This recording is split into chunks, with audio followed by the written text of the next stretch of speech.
Chapter 896. Fellow Gong, I'm willing to assist you in destroying the fire devourers. Ji Changfeng comforted the remaining disciples and elders of the Cloud Sail sect before riding the wind over. He was furious and sorrowful, but he was in high spirits.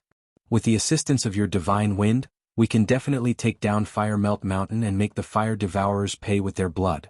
Gong Yuan riled up and her eyes lit up. Her main objective this time was to rope Ji Changfeng into their group. This would be the most important part of the battle against the fire devourers, but Ji Changfeng had always been evasive. She never expected the fire devourers to help her out so much in the end. Afterwards, she told Ji Changfeng about the existence of Stoneheart. Is this true? Ji Changfeng stared at Ru Xian in disbelief. He was very curious about just what kind of appearance she wore behind the bronze mask. He thought, on one hand she's the myriad poison ancestors' disciple in name, but on the other hand she's used by the king of Southern Yu to threaten Li Qingshan. She's even connected to Gong Yuan in countless ways. Just who is she? As real as I can be. Ru Xian bowed slightly. If you can really accomplish this, then you'll be the benefactor of my Cloud Sail sect. Please accept a bow from me. For the sake of revenge, Ji Changfeng was already willing to pay any price, but he was not particularly confident in taking down Fire Melt Mountain. Ru Xian's extremely vicious plan of wiping out the clan was just too much to his liking. He was basically like a person about to die of thirst seeing a pool of clear water. Overwhelmed by his emotions, he bowed towards Ru Xian without any regard for his status. It was obvious that if the Cloud Sail sect survived this disaster, the future generations of descendants would all be taught to wipe out Fire Melt Mountain. This hatred would be passed down, constantly being filled with new flesh and blood, growing deeper and deeper until one side was destroyed. Ru Xian returned the bow in a hurry. You flatter me. Then Ji Changfeng said to Li Qingshan, Fellow Li, I can't thank you enough. I'm truly unable to return the favor. If you need me in the future, please feel free to ask. Well said. However, you've ruined the fire devourers' plans this time. The fire devourers will never spare Savage Mountain. The south cannot be compared to the South Sea.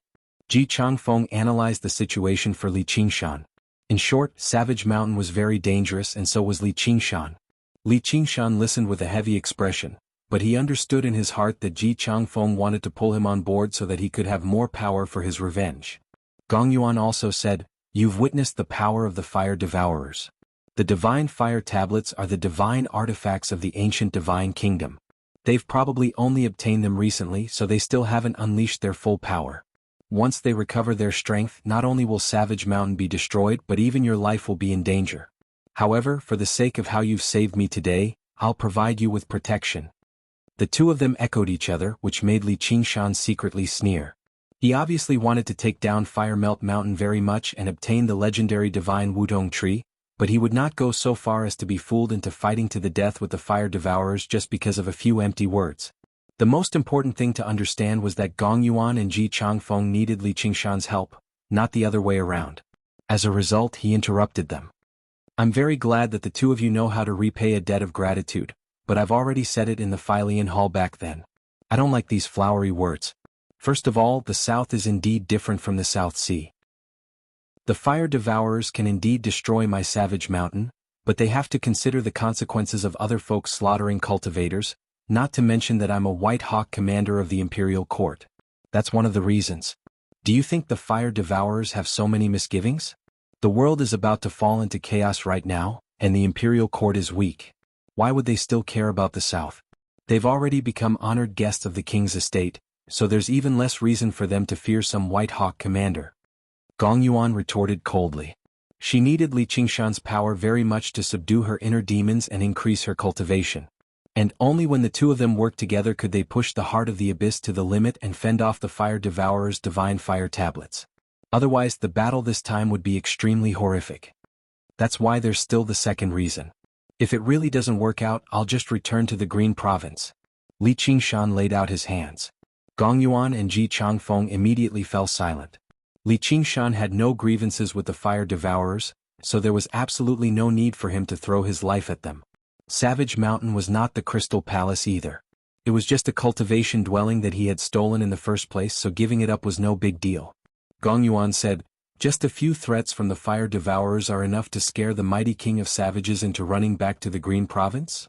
It's not like I've lost anything anyway. I've just been cursed a little. Once I undergo the third heavenly tribulation, I'll come back for revenge. Isn't that much simpler? Li Qingshan said like it was obvious. Your Majesty, I don't owe you anything. Instead, you still owe me 5 years to use the heart of the abyss. Li Qingshan reminded. I only hugged you. It's not like I've slept with you. Don't you think you can coax me onto the ship with just a few words? Ji Changfeng let out a long sigh.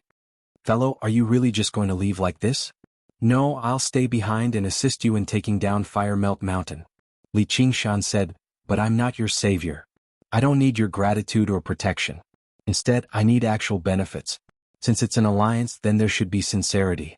We need to figure out what each party should receive and what they should pay. The planning before the battle and the distribution after the battle are both indispensable. We can't just stick it all together like this. What do you think? You're still the one who's thought it through. That's exactly how it should be. Ji Changfeng immediately agreed. He had already begun planning what Li Qingshan had mentioned a long time ago. It was very easy for the weak to be coerced and sacrificed if they worked together with the strong. There had to be a set of rules. As a result, he said he was willing to lend Gong Yuan a hand, not asking Gong Yuan to avenge him. However, he could not bring himself to do it, so he could not put it as bluntly as Li Qingshan. Most importantly, he did indeed have an irreconcilable grievance with Fire Melt Mountain. Now that Li Qingshan was interested in a formal alliance, he obviously welcomed it with open arms. The main reason why the Cloud Sail sect had faced such a disaster this time was still because of the merfolk of the South Sea. They needed to receive the corresponding compensation, find a suitable island, and rebuild the Cloud Sail sect. How do you want to form an alliance? Gong Yuan sank into thought. First of all, your attitude. What I need is respect, not exploitation. Don't use your grand high-end schemes of kingship on me. When he reached there, Li Qingshan communicated, if you were as obedient as just now in my arms, our partnership would be much more pleasant. Sure. Gong Yuan squeezed out 2 words from between her teeth. As for the rest, this isn't the place to talk. We both need time to consolidate our cultivation, so why don't we all go back and recuperate first? We can gather in the Crystal Palace on the next night of the full moon and discuss how we're going to take down Fire Melt Mountain. Gong Yuan and Ji Changfeng both expressed their agreement, so Li Qingshan bid farewell and left, returning to Savage Mountain with Ru Xian and Little Anne. They flew 500 kilometers away, leaving Giant Ship Island far behind. A cool breeze blew, and the moon shone brightly. The ocean was boundless, and the sound of the waves continued. It was peaceful. The great battle seemed like a dream, but the increase in strength was real. Li Qingshan was in an extremely good mood. The 5th layer of the Tiger Demon had multiplied his strength. The 3rd layer of the Phoenix required him to balance fire and water again to obtain the 3rd innate ability of the Phoenix. If it was still the Phoenix's Nerva, that meant he would have 2 chances at rebirth. If he included the time when he turned into an egg, that would be 3 times. Just who could kill him? The Ink Sea was already close. Chapter 897. The east glowed and the sky brightened. White seagulls flew past in groups on the gradually fading sea. 2 rays of light streaked across the sky and landed on a small island on the horizon.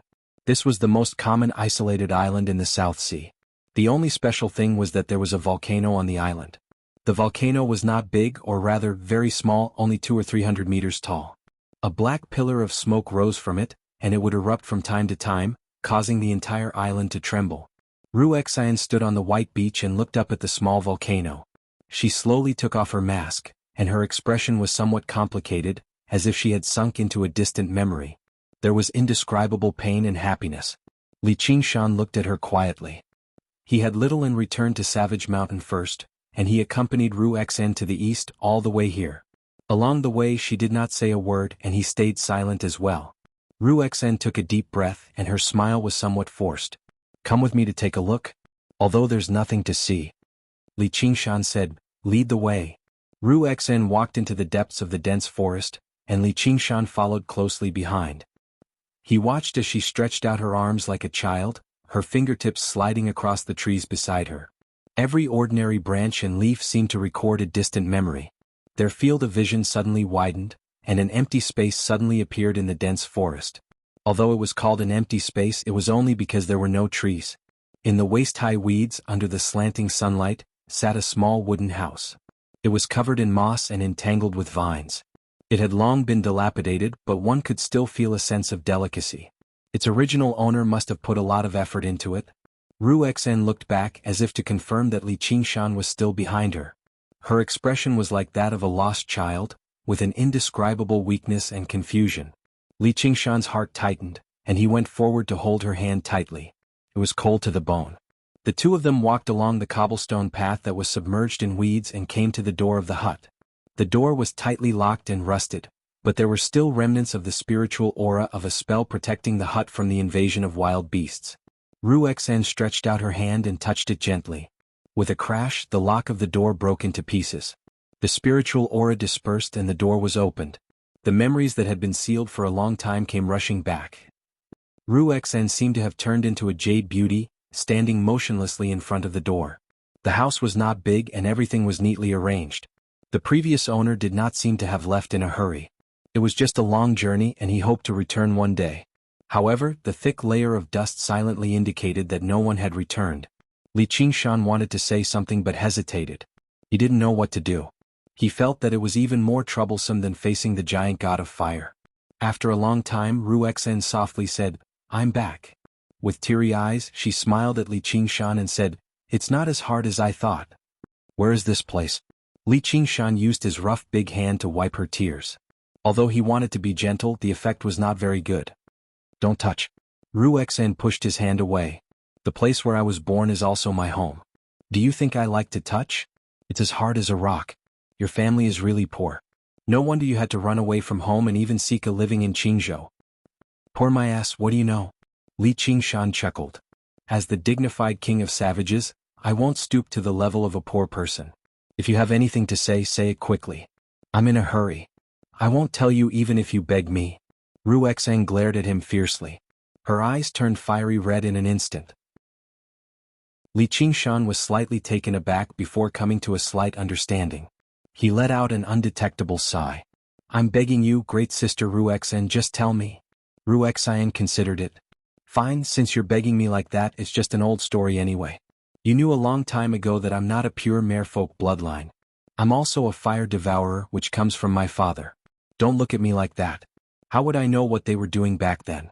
With how pure their bloodline is, it's clearly difficult for them to produce offspring with their own race. I wonder what kind of bullshit joke the heavens are playing, hee. In other words, you're the flower of water and fire I've been looking for?" Li Qingshan came to a slight understanding. Sure enough, the medicine that could balance water and fire could only come from her. Merfolk and fire devourers were natural water and fire spirits. Being able to balance water and fire and give birth to Ru Xen was practically a miracle. "Is there something wrong with your head? I told you a long time ago that the flower of water and fire doesn't exist. I'm a person, not a flower." Ru Xen roared without a care for her image, startling a flock of birds. Li Qingshan rubbed his nose. "The spirit turtle suppresses the seas, I'll endure it." Only after cursing him for being an idiot did Ru Xen explain, "My mother searched hundreds if not thousands of undersea volcanoes, but she didn't find a single one. The legend is fake." "Your mother searched?" Li Qingshan was mildly surprised. "Do you think balancing fire and water is very simple?" Ru Xen tried her best to speak as calmly and as unconcerned as she could, recounting her distant childhood, but her voice could not help but sink. A very long time ago, the child born in this tiny wooden hut was on the brink of death from the day she was born. She suffered from the torment of two different powers. The cold and fever took turns acting up, almost taking her life. Perhaps she was not the first hybrid between a fire devourer and a merfolk. In her words, she was a mongrel, but not a single one of them managed to reach adulthood and become known to the world. Fortunately, her parents were powerful enough, sparing no effort, time, energy, or even their cultivation and lifespan to balance fire and water for her. Whenever the fever flared up, she would suck on the tip of her mother's finger, feeding on her essence blood and vice versa. Only then did she survive. Parental love truly is great. Li Qingshan could not help but sigh when he heard that. His heart skipped a beat. "Don't tell me the spiritual medicine you refined is—" "You can call me mother," Ru Xen said indifferently. "Fuck you." Li Qingshan suddenly scooped up Ru Xen and laughed aloud. "What a treasure. If anyone dares to touch a hair on you apart from me, I'll chop off their head." Ru Xen was speechless, but she felt much more relaxed for some reason. Li Qingshan said, Come. Let's tidy up this place." We'll consummate our marriage tonight and comfort your parents' souls in heaven. Ru Xen kicked him in the stomach. Aren't you in a hurry? Comfort my ass. With a series of jokes, the sorrowful atmosphere finally lightened a little. Ru Xen stepped into the room and tidied it up. She brushed away the thick layer of dust, and the household utensils came to life once more. Li Qingshan did not help her. He crossed his arms and leaned against the door frame, sniggering. You say you don't want it, but your body's pretty obedient, huh? Before he had even finished speaking, a pot smashed over. Get out of here. Li Qingshan propped up his head with one hand and held the pot in the other, sitting on the stone steps at the entrance. He opened his mouth and blew gently, and the wild grass snapped, swept into the air by the wind. The courtyard immediately became spacious, revealing wells, streams, and countless tiny verdant insects, spreading their wings and soaring into the air. He suddenly frowned and stood up, placing the pot beside him. He sensed a familiar aura approach. Chapter 898. The woman with the coldness of the abyss stopped at the edge of the island. After a moment of hesitation, she made her way through the jungle and arrived before Li Qingshan. She was all alone. Her magnificent silken dress and noble crown of ice clashed with the atmosphere of the hut in the woods. When the sunlight landed on her, it seemed to become cold, losing its original warmth. Just when Li Qingshan was about to say something, Ru Xen walked out of the hut. The scorching, furious aura truly demonstrated her bloodline as a fire devourer. What are you doing here? I didn't think you'd return here, Gong Yuan sighed. What, you still want to chase me out? Ru Xen sneered as flames burned in her eyes. Gong Yuan was speechless. After quite a while she said softly, Apologies, that's not the outcome I want to see. I originally thought you could leave the south, the territory of Fire Melt Mountain, and start over in a new place. The South Sea was vast, but it could not contain them. A fire devourer, a traitor, and a detestable mongrel. Her apology and explanation seemed to take Ru Xen by surprise. She was left speechless for a moment. I can compensate you. After all, you're my. Gong Yuan took a step forward. Shut up. Ru Xen gradually recovered her composure. I don't need your compensation. You can't compensate me with anything, nor do we have any relationship. I won't take revenge against the merfolk only because that's not what my mother wants to see. Go, Your Majesty. This is my home. It's not a place you should come to. Fine then. Gong Yuan did not hope to be forgiven. Instead, it would be more accurate to say that if she was forgiven so easily, it would instead make it even more difficult for her to calm down. She recovered her cold and arrogant demeanor and said to Li Qingshan, Don't forget about 10 days from now. I'll just wait. Li Qingshan sat down again and fiddled with the jar with his head lowered. The jar was very delicately made. There were beautiful, colorful paintings on it like a totem mural. It depicted 3 figures, 2 large and 1 small, holding hands as they stood. Although there was no expression on his face, he seemed very happy and serene. After Gong Yuan left, Ru Xen smiled bitterly and said, I've really embarrassed myself today. You're not as funny as usual today. Why are you still standing there like a fool? Hurry up and tidy up the room. Women should be more diligent. Li Qingshan said without raising his head, as if he was the head of a family ordering his wife. Ru Xen was about to kick Li Qingshan, but she stopped halfway. Li Qingshan held the clay pot in front of his face and said, Be careful, if you break it, I won't be able to compensate you. Ru Xen snatched the earthen jar and returned to the house. She spent some effort to tidy up the house. The windows were bright and the tables were clean and spotless. All the painted earthen jars of various sizes were neatly arranged. She placed her hands on her waist and examined it with satisfaction. Suddenly, a ball of flame ignited in her palm. With a light toss, it flew out and spread rapidly. The flames soon connected into a large area and devoured the place called home. Crackle, crackle, the furniture burned and the utensils broke. Her face was illuminated by the firelight. She stared at this scene in a daze, her expression constantly changing. If one looked carefully, they would see that it was only the flickering of the firelight. Her expression was still like a jade sculpture. Li Qingshan gently embraced her. She murmured, Qingshan, as a cultivator, you can't be too emotional. They are talented and should have a very long lifespan and a very long road. Then wouldn't you be gone? I'd rather not have me. If not for me, do they regret it? Li Qingshan interrupted. No. Ru Xen thought for a moment. Then it's settled. As for feelings or not, it's all nonsense. It's just that they aren't strong enough. Li Qingshan did not believe that there was any supreme truth in the world that could restrict all living beings. He did not believe that good people will be rewarded, just like he did not believe that good people will not be rewarded. Since there was no such truth, why not forget all worries, follow his own will and stride forward? Alright, let's just say you're right. But then we can only fight in the wild. Li Qingshan said in a rather regretful manner. The corner of Ru Xian's eye twitched. She resisted the urge to curse. By now, the hut had already completely turned into a torch. The flames constantly extended towards the sky. Li Qingshan stomped down gently with his right foot, leaving behind a deep footprint. The power of tremors silently penetrated the island. With a great rumble, the volcano erupted violently like never before. Boiling lava sprayed high into the air, sprinkling across the entire island. Very soon the entire island was set ablaze. He had already unfurled his phoenix wings, flying off with Ru Xian in his arms. Then he sighed. Now we don't even have a place to fight in the wild. Cough cough, maybe I'm a crude person so I don't really understand emotions that are too delicate. Compared to remembering my deceased family, I still prefer making my enemies suffer 10 times, 100 times the pain. What do you think? That's right. Ru Xian's eyes became determined from hatred. She gazed in the direction of Fire Melt Mountain. On the main peak of Fire Melt Mountain, the 3 fire-devouring kings stood in the crater of the volcano, gulping in the flames and rapidly recovering their strength. A while later, Zhu Fan opened his eyes first and muttered, Li Qingshan viciously. He was tempted to go to Savage Mountain right now and reduce everything to ashes. Zhu Zai advised, there's no need to panic, King Fan. Perhaps that Li Qingshan has already been killed by the king of Southern Yu. He came from the Green Province after all. I refuse to believe the king of Southern Yu will just watch as an enemy like him matures. Zhu Yan also said, our priority right now is still to deal with the merfolk of the South Sea. Originally, I thought we could kill Gong Yuan and Ji Changfeng by taking them by surprise, but I never thought we'd expose the divine fire tablets and make them cautious. Cautious? They still haven't witnessed the true power of the divine fire tablets.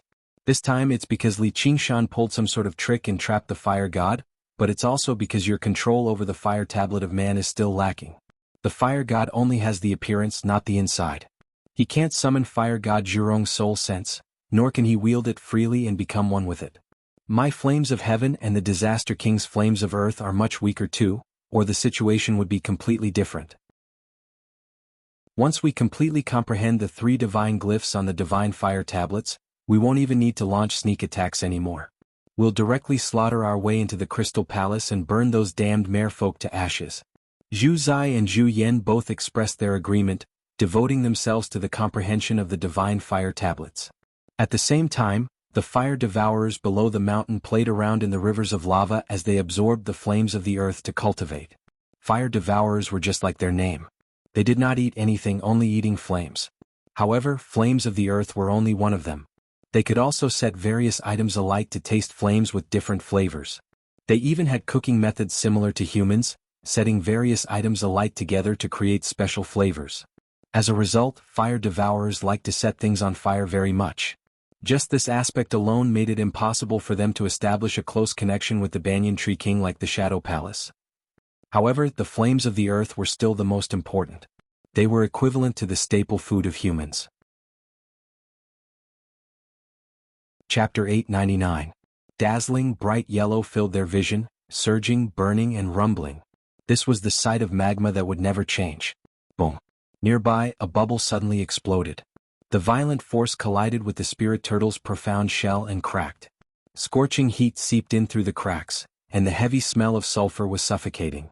What was even more terrifying was the scorching fire poison, whistling past and entering through every opening. If it were not for the fact that both Li Qingshan and Ru Xian possessed innate fire bloodlines, they would have been in danger of dying from that. However, even more terrifying was the invisible underground magnetic field, which made it difficult for his innate abilities to operate normally. It took him quite a while to repair the crack on the spirit turtle's profound shell. It's too deep here. Even I can't maintain it for too long. Li Qingshan communicated with Ru Xian. Once the spirit turtle's profound shell shattered, he could still escape, but Ru Xian would definitely die. Go a little further ahead. We need to approach the center of Fire Melt Mountain. Ru Xian pointed in a direction. All right. Li Qingshan carried Ru Xian as he advanced slowly through the magma. He had to carefully avoid the unstable regions. If he accidentally caused many bubbles to explode at the same time, he would be in trouble. It's here, Wuxia said suddenly. We're several dozen kilometers above the ground at the very least. Can your virus be effective? Li Qingshan doubted. If we go any further up, we'll approach the formations of Fire Melt Mountain. Don't worry. The myriad poison ancestor can pollute a river that stretches over 100 kilometers with a wave of his hand. This is his painstaking effort as well. Water descends while fire rises. This is equivalent to upstream. It's perfect for poisoning. Li Qingshan had discovered a long time ago that the flames of the earth in this region were extremely unstable, rapidly surging upwards. The fire devourers must have purposefully drawn the flames up for devouring fire for cultivation, equivalent to humans digging a well to draw water. However, he was also rather curious. Is the river the same as this? Water and fire oppose each other, but there are also similarities. Brat, your comprehension is still lacking. Just watch obediently, Wuxia said with a smile. She folded her hands together and quickly formed a hand seal. Her expression suddenly became incomparably solemn. Li Qingshan retreated slightly. Gradually, a ghostly figure appeared on her body. It was the plague ghost that she had painstakingly cultivated for many years. It was a powerful secret art of the medicine clan. It had the miraculous power to infect the enemy with a serious illness. The plague ghost was wrapped in bandages, deformed and twisted, covered in sores and pus, emitting a rotten and filthy smell. Apart from that, his body was also covered in a layer of grayish-white, giving off a deathly aura that made one's heart palpitate. He was like a patient who had been bedridden for many years and had lost all feeling of physical and mental pain. He didn't even have the desire to live. He could only wait for death numbly. The plague ghost separated itself from her and turned around to face her. In that moment, Wuxia hesitated. She had refined the plague ghost for many years, and it was originally for revenge against the fire devourers. Now that she could finally take action, a dark, old face appeared before her. Doctors were like parents. Fu Huazi's influence on her was far greater than she had imagined him to be. The word forgive was his greatest hope for her. She sucked in a deep breath and murmured, I'm sorry, Master. I've disappointed you. I can't forgive anyone. You don't understand what your master is trying to say at all. The old man feels like you won't be able to get revenge in this lifetime, so he doesn't want you to die. If he knew the current situation, what do you think he would say? Li Qingshan said. What would he say? Spare his ancestors and forgive his seventh uncle for killing those fire devourers. Li Qingshan bellowed. My master isn't that vulgar. Wuxia burst into laughter as if anything that conflicted her became extremely simple from his mouth. His decision of in for a penny, in for a pound, was something that she really could not learn. As a result, with a gentle push, the plague ghost flew out of the spirit turtle's profound shell and suddenly burst into flames. The flames were grayish-white like rocks, merging with the flames of the earth and rising upwards. At this moment, like the final radiance of a setting sun, she let out a scream, which was filled with bone-deep pain and despair. Wuxia gazed at it blankly. That was the voice that had once echoed through her heart day and night. Only by constantly cleansing and suppressing it with the water of oblivion could she prevent herself from falling into madness before her revenge. Suddenly she felt her heart empty as if a boulder had fallen to the ground. She felt unprecedentedly light, yet there was also an indescribable emptiness. Oh no, let's go. Li Qingshan picked up Wuxia and flapped his phoenix wings.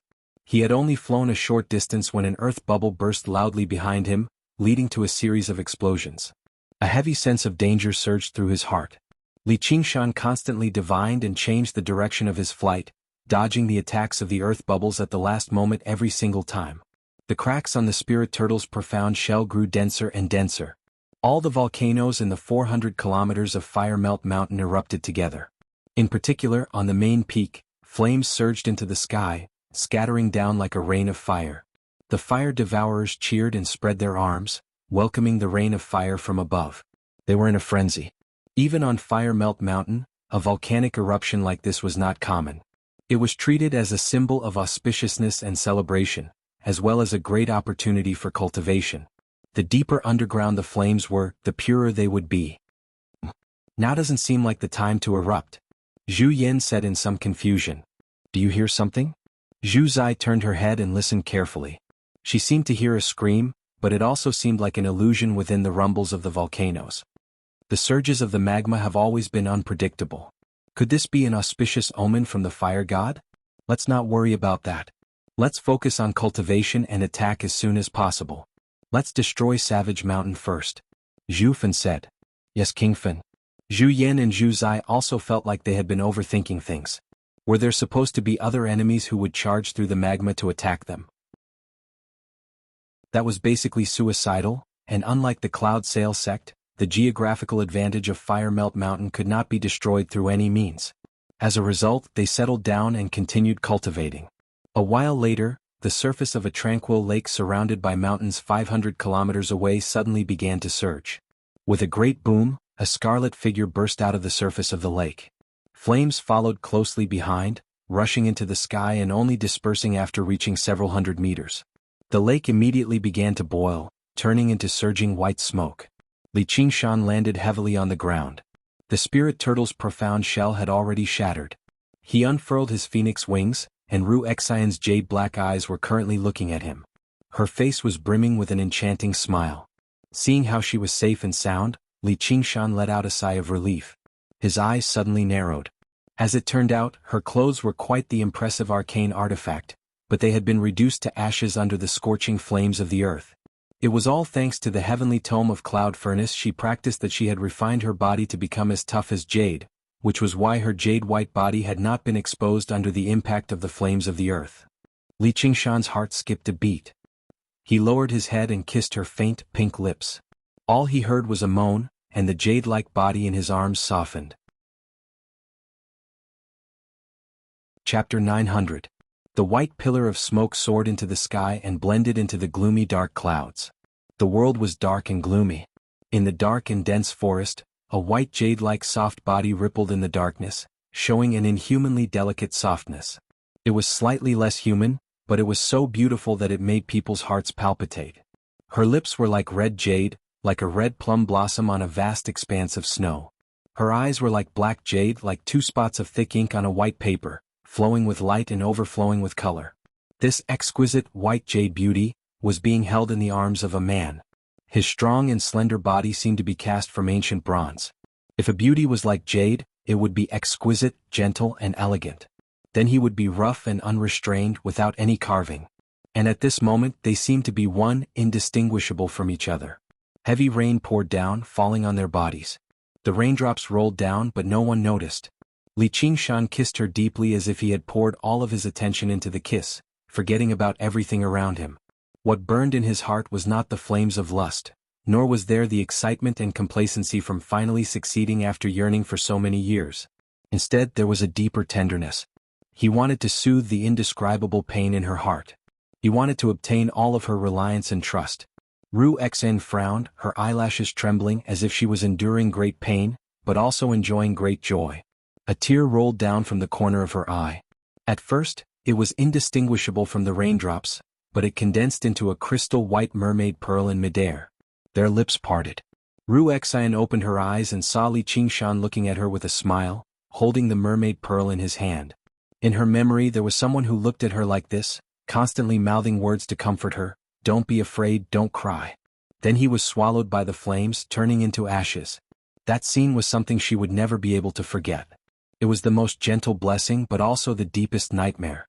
And so she survived, never crying again until this moment. "Give it back to me." A layer of red appeared on her face, as if she was even more embarrassed than being naked. "No."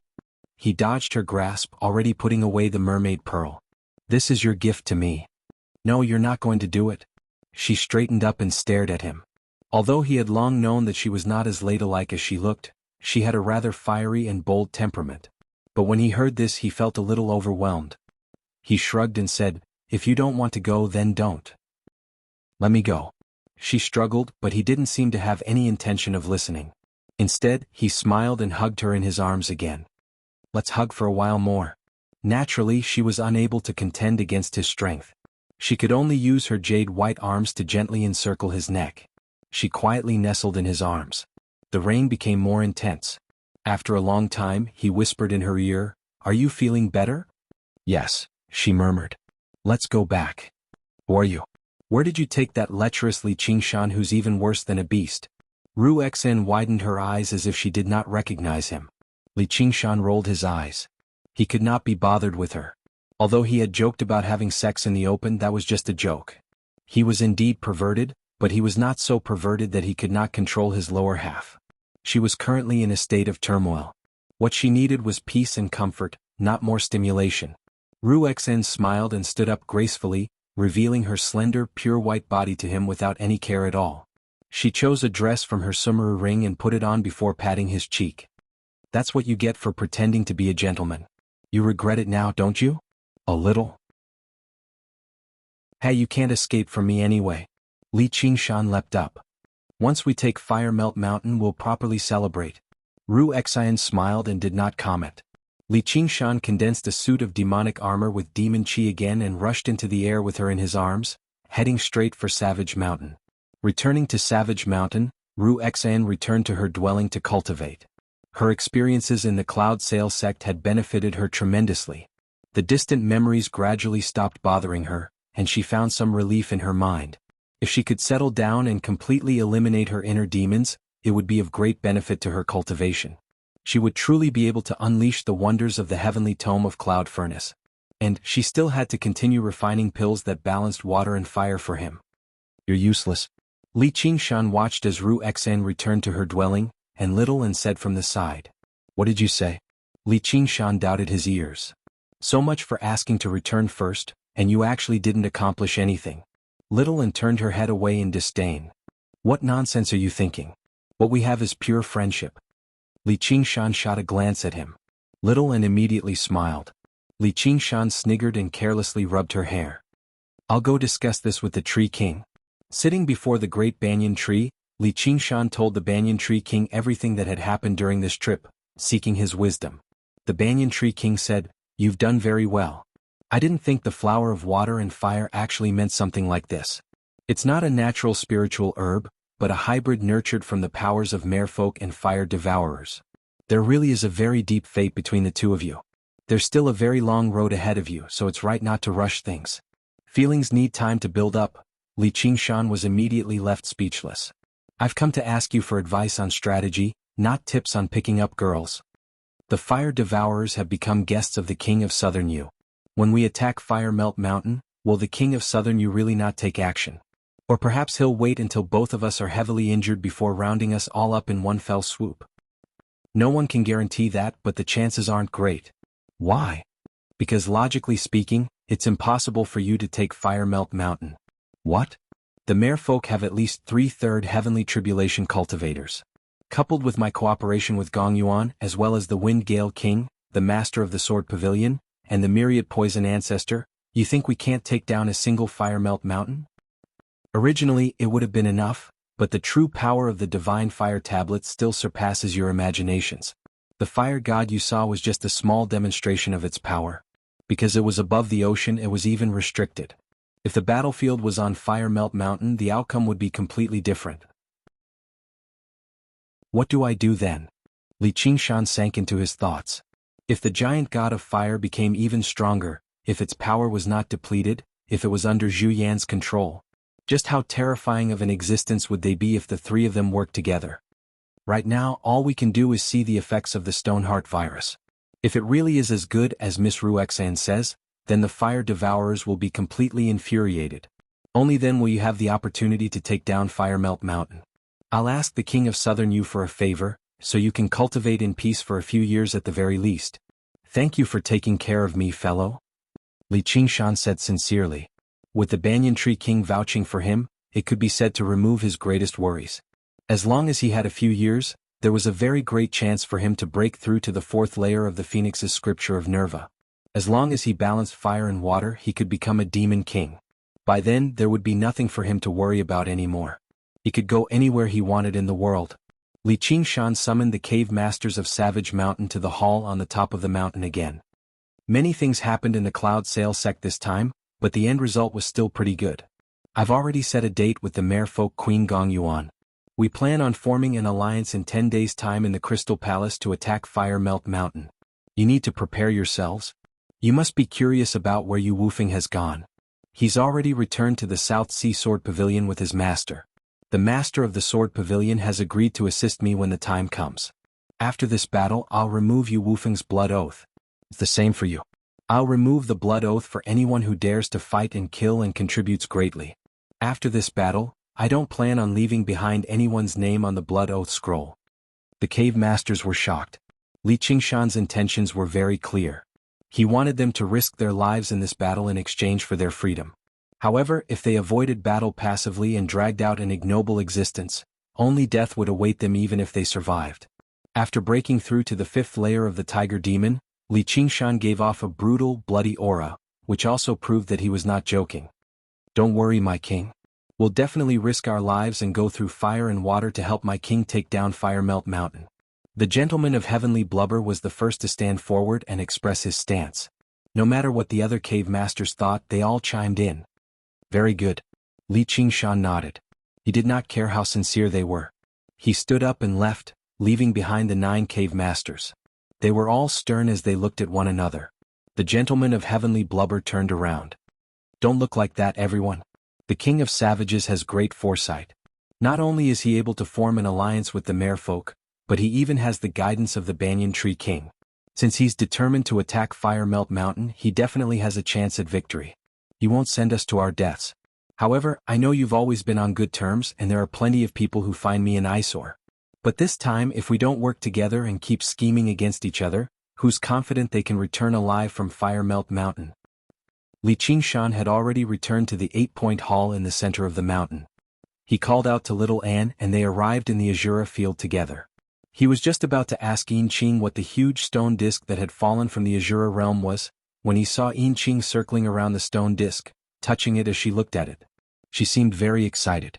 She did not even notice the appearance of Li Qingshan and little Anne. This was far too rare for a cautious assassin like her. Li Qingshan asked, Yin Qing, do you know what this is? Of course. This is good stuff.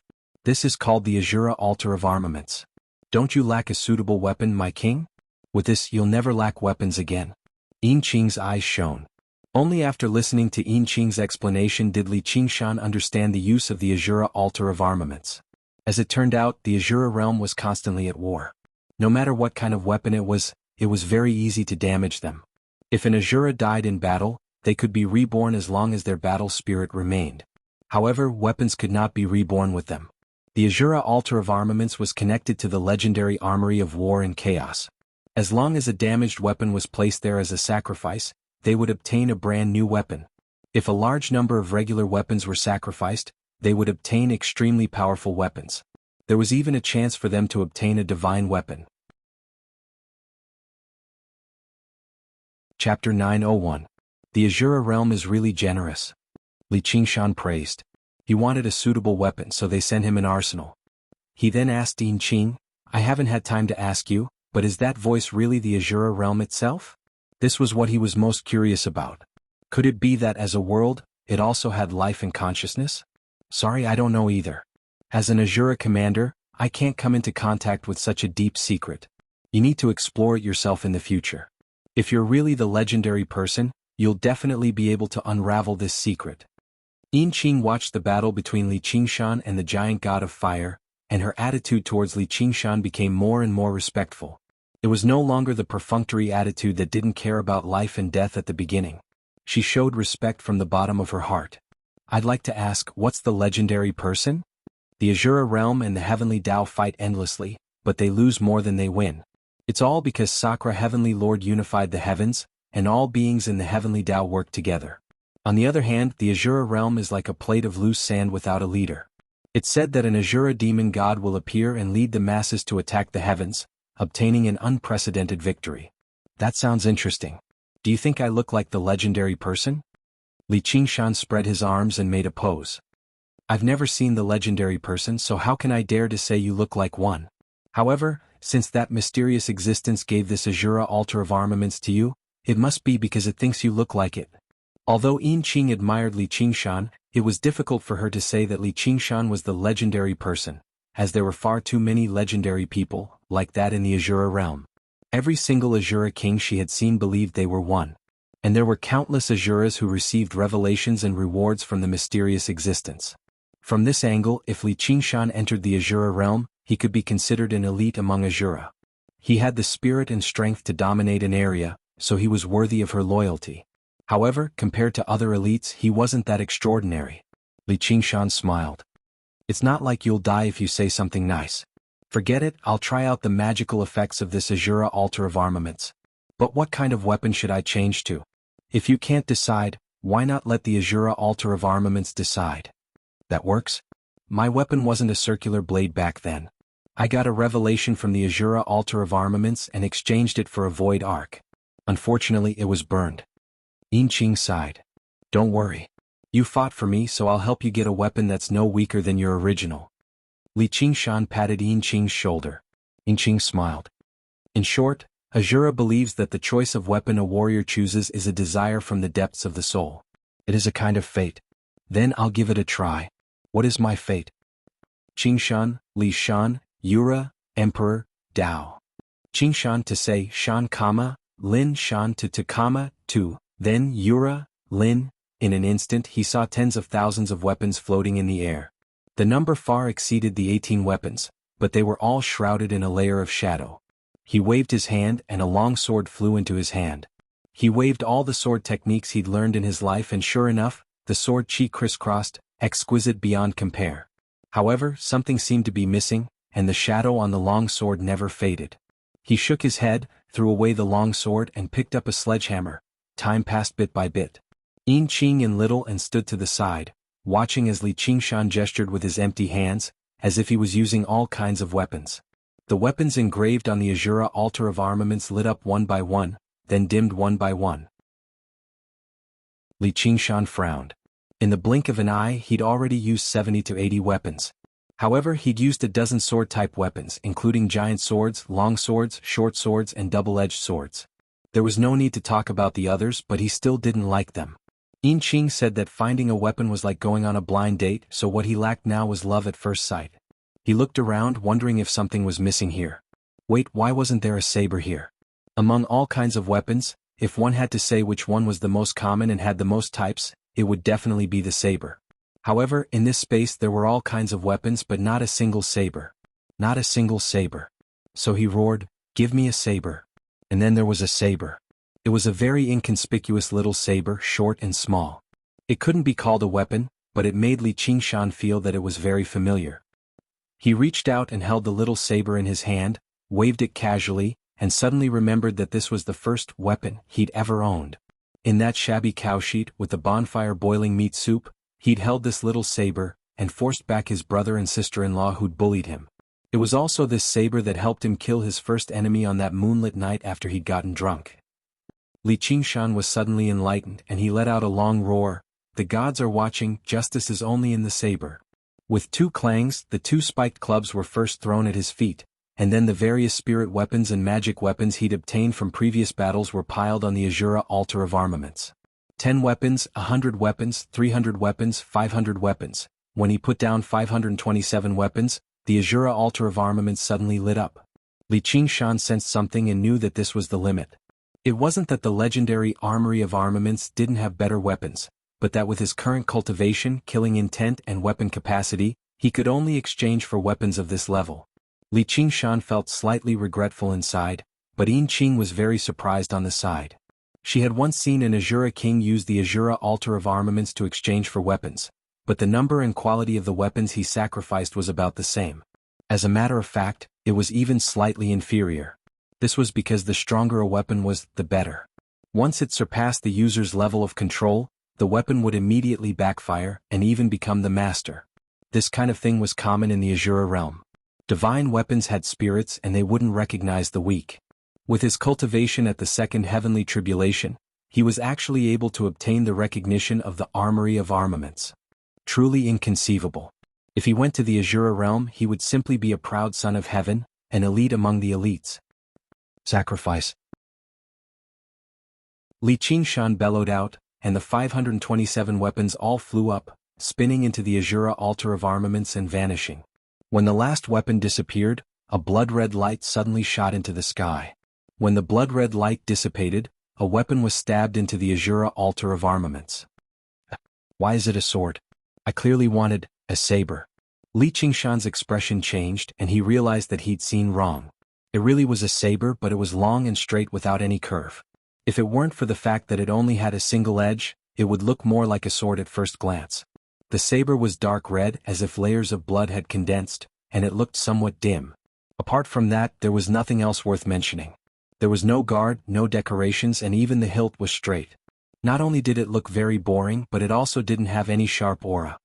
This is the treasured saber I exchanged for with more than 500 weapons? Why does it look like the clumsy work of a blacksmith apprentice?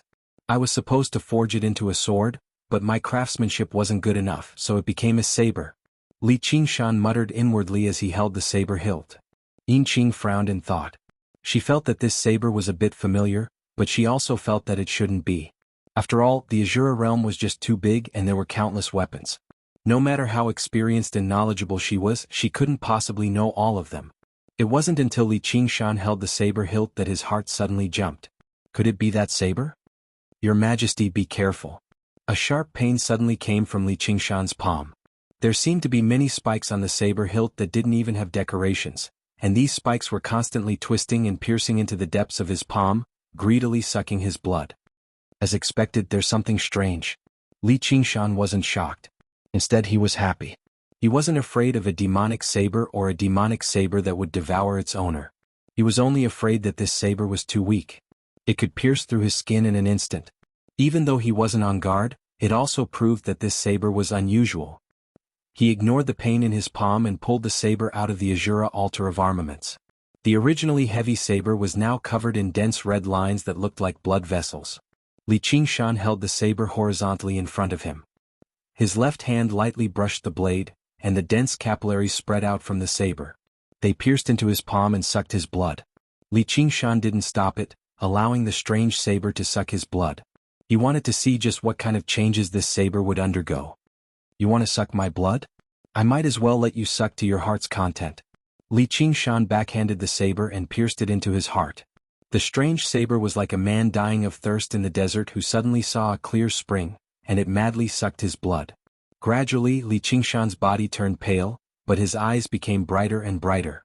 While the strange saber was sucking his blood, he took the opportunity to refine the saber.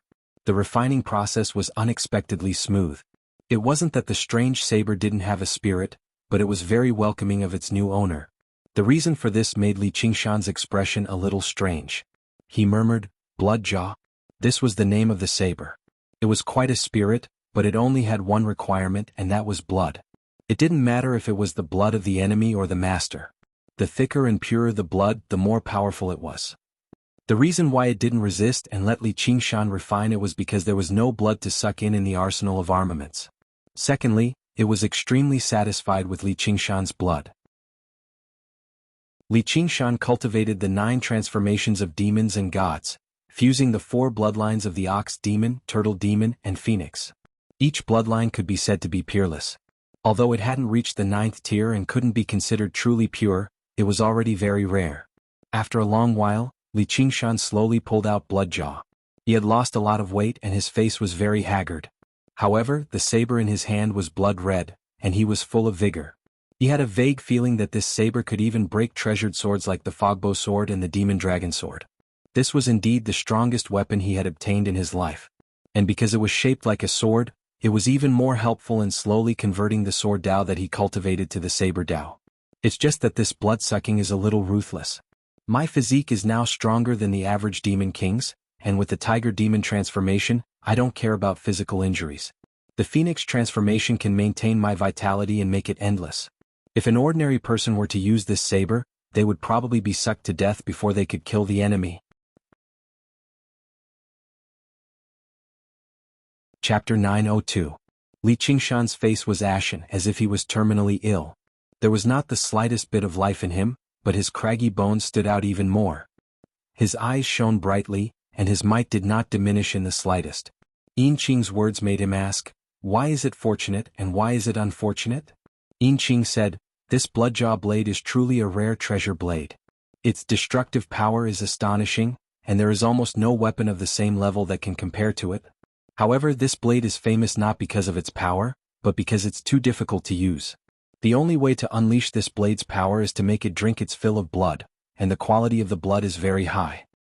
Can't we use battle to nurture battle? As long as we keep killing enemies it'll be fine. Li Qingshan examined the bright red bloodjaw blade in his hand and faintly understood the meaning contained within it. It was an insatiable thirst for blood. Who can guarantee victory in every battle? Even if you win, you might not be able to kill a powerful enemy. That's why this blade must see blood when it's drawn. Otherwise, if it doesn't drink enough of the enemy's blood, it will drink its master's blood. Even if an Azura king wields this blade and drinks its fill of blood, it will become very weak. If an Azura commander like me dares to hold the hilt like you do, my life might even be in danger. However, it's precisely because it's so difficult to use that successive owners of the Bloodjaw blade will often offer it on the Azura altar of armaments in exchange for another weapon. Many divine weapons that were stronger than it had been destroyed in the war, but it had been preserved all this time. If your majesty isn't used to it, you can offer it again. It's great to be able to monopolize an Azura altar of armaments. No, I feel that this blade is quite good. It's perfect for wounding people. Also, don't forget that this world isn't the Azura realm. The intensity and density of the battles aren't that great, so there's plenty of time to recover. As he spoke, Li Qingshan stuffed a spiritual pill into his mouth. He had the bloodline of the phoenix, so his ability to produce blood was very strong. Moreover, after refining Bloodjaw blade, he could feel the uniqueness of this blade. It felt as though it was connected to his bloodline, and when he wielded it, it was as easy as moving his own arm. This was something that no other weapon in the past had ever felt. Thus he had an idea. He infused the power of vibration into it, and a layer of black ripples appeared on the blade. With a light wave, a black crack was left in the void. Good saber, Li Qingshan said. He had never relied on weapons, as his most destructive method was his fists. The destructive power of tremors was just too great. If he used a weapon as a medium, it would be unavoidable for the weapon to be damaged no matter how great his control was, unless he suppressed the power of tremors and did not use his full strength. However, if that was the case, using weapons would be pointless. He might as well just use his fist. After drinking almost all of his blood, the Bloodjaw saber seemed to have become a part of his body instead of an external object. He could finally use the power of vibration to his heart's content and fuse the divine ability into his saber technique. In the eyes of ordinary people, it was a flaw, but in fact, it was its greatest strength. When the edge of the saber fused with the power of vibration, its power was not as simple as 1 + 1 = 2.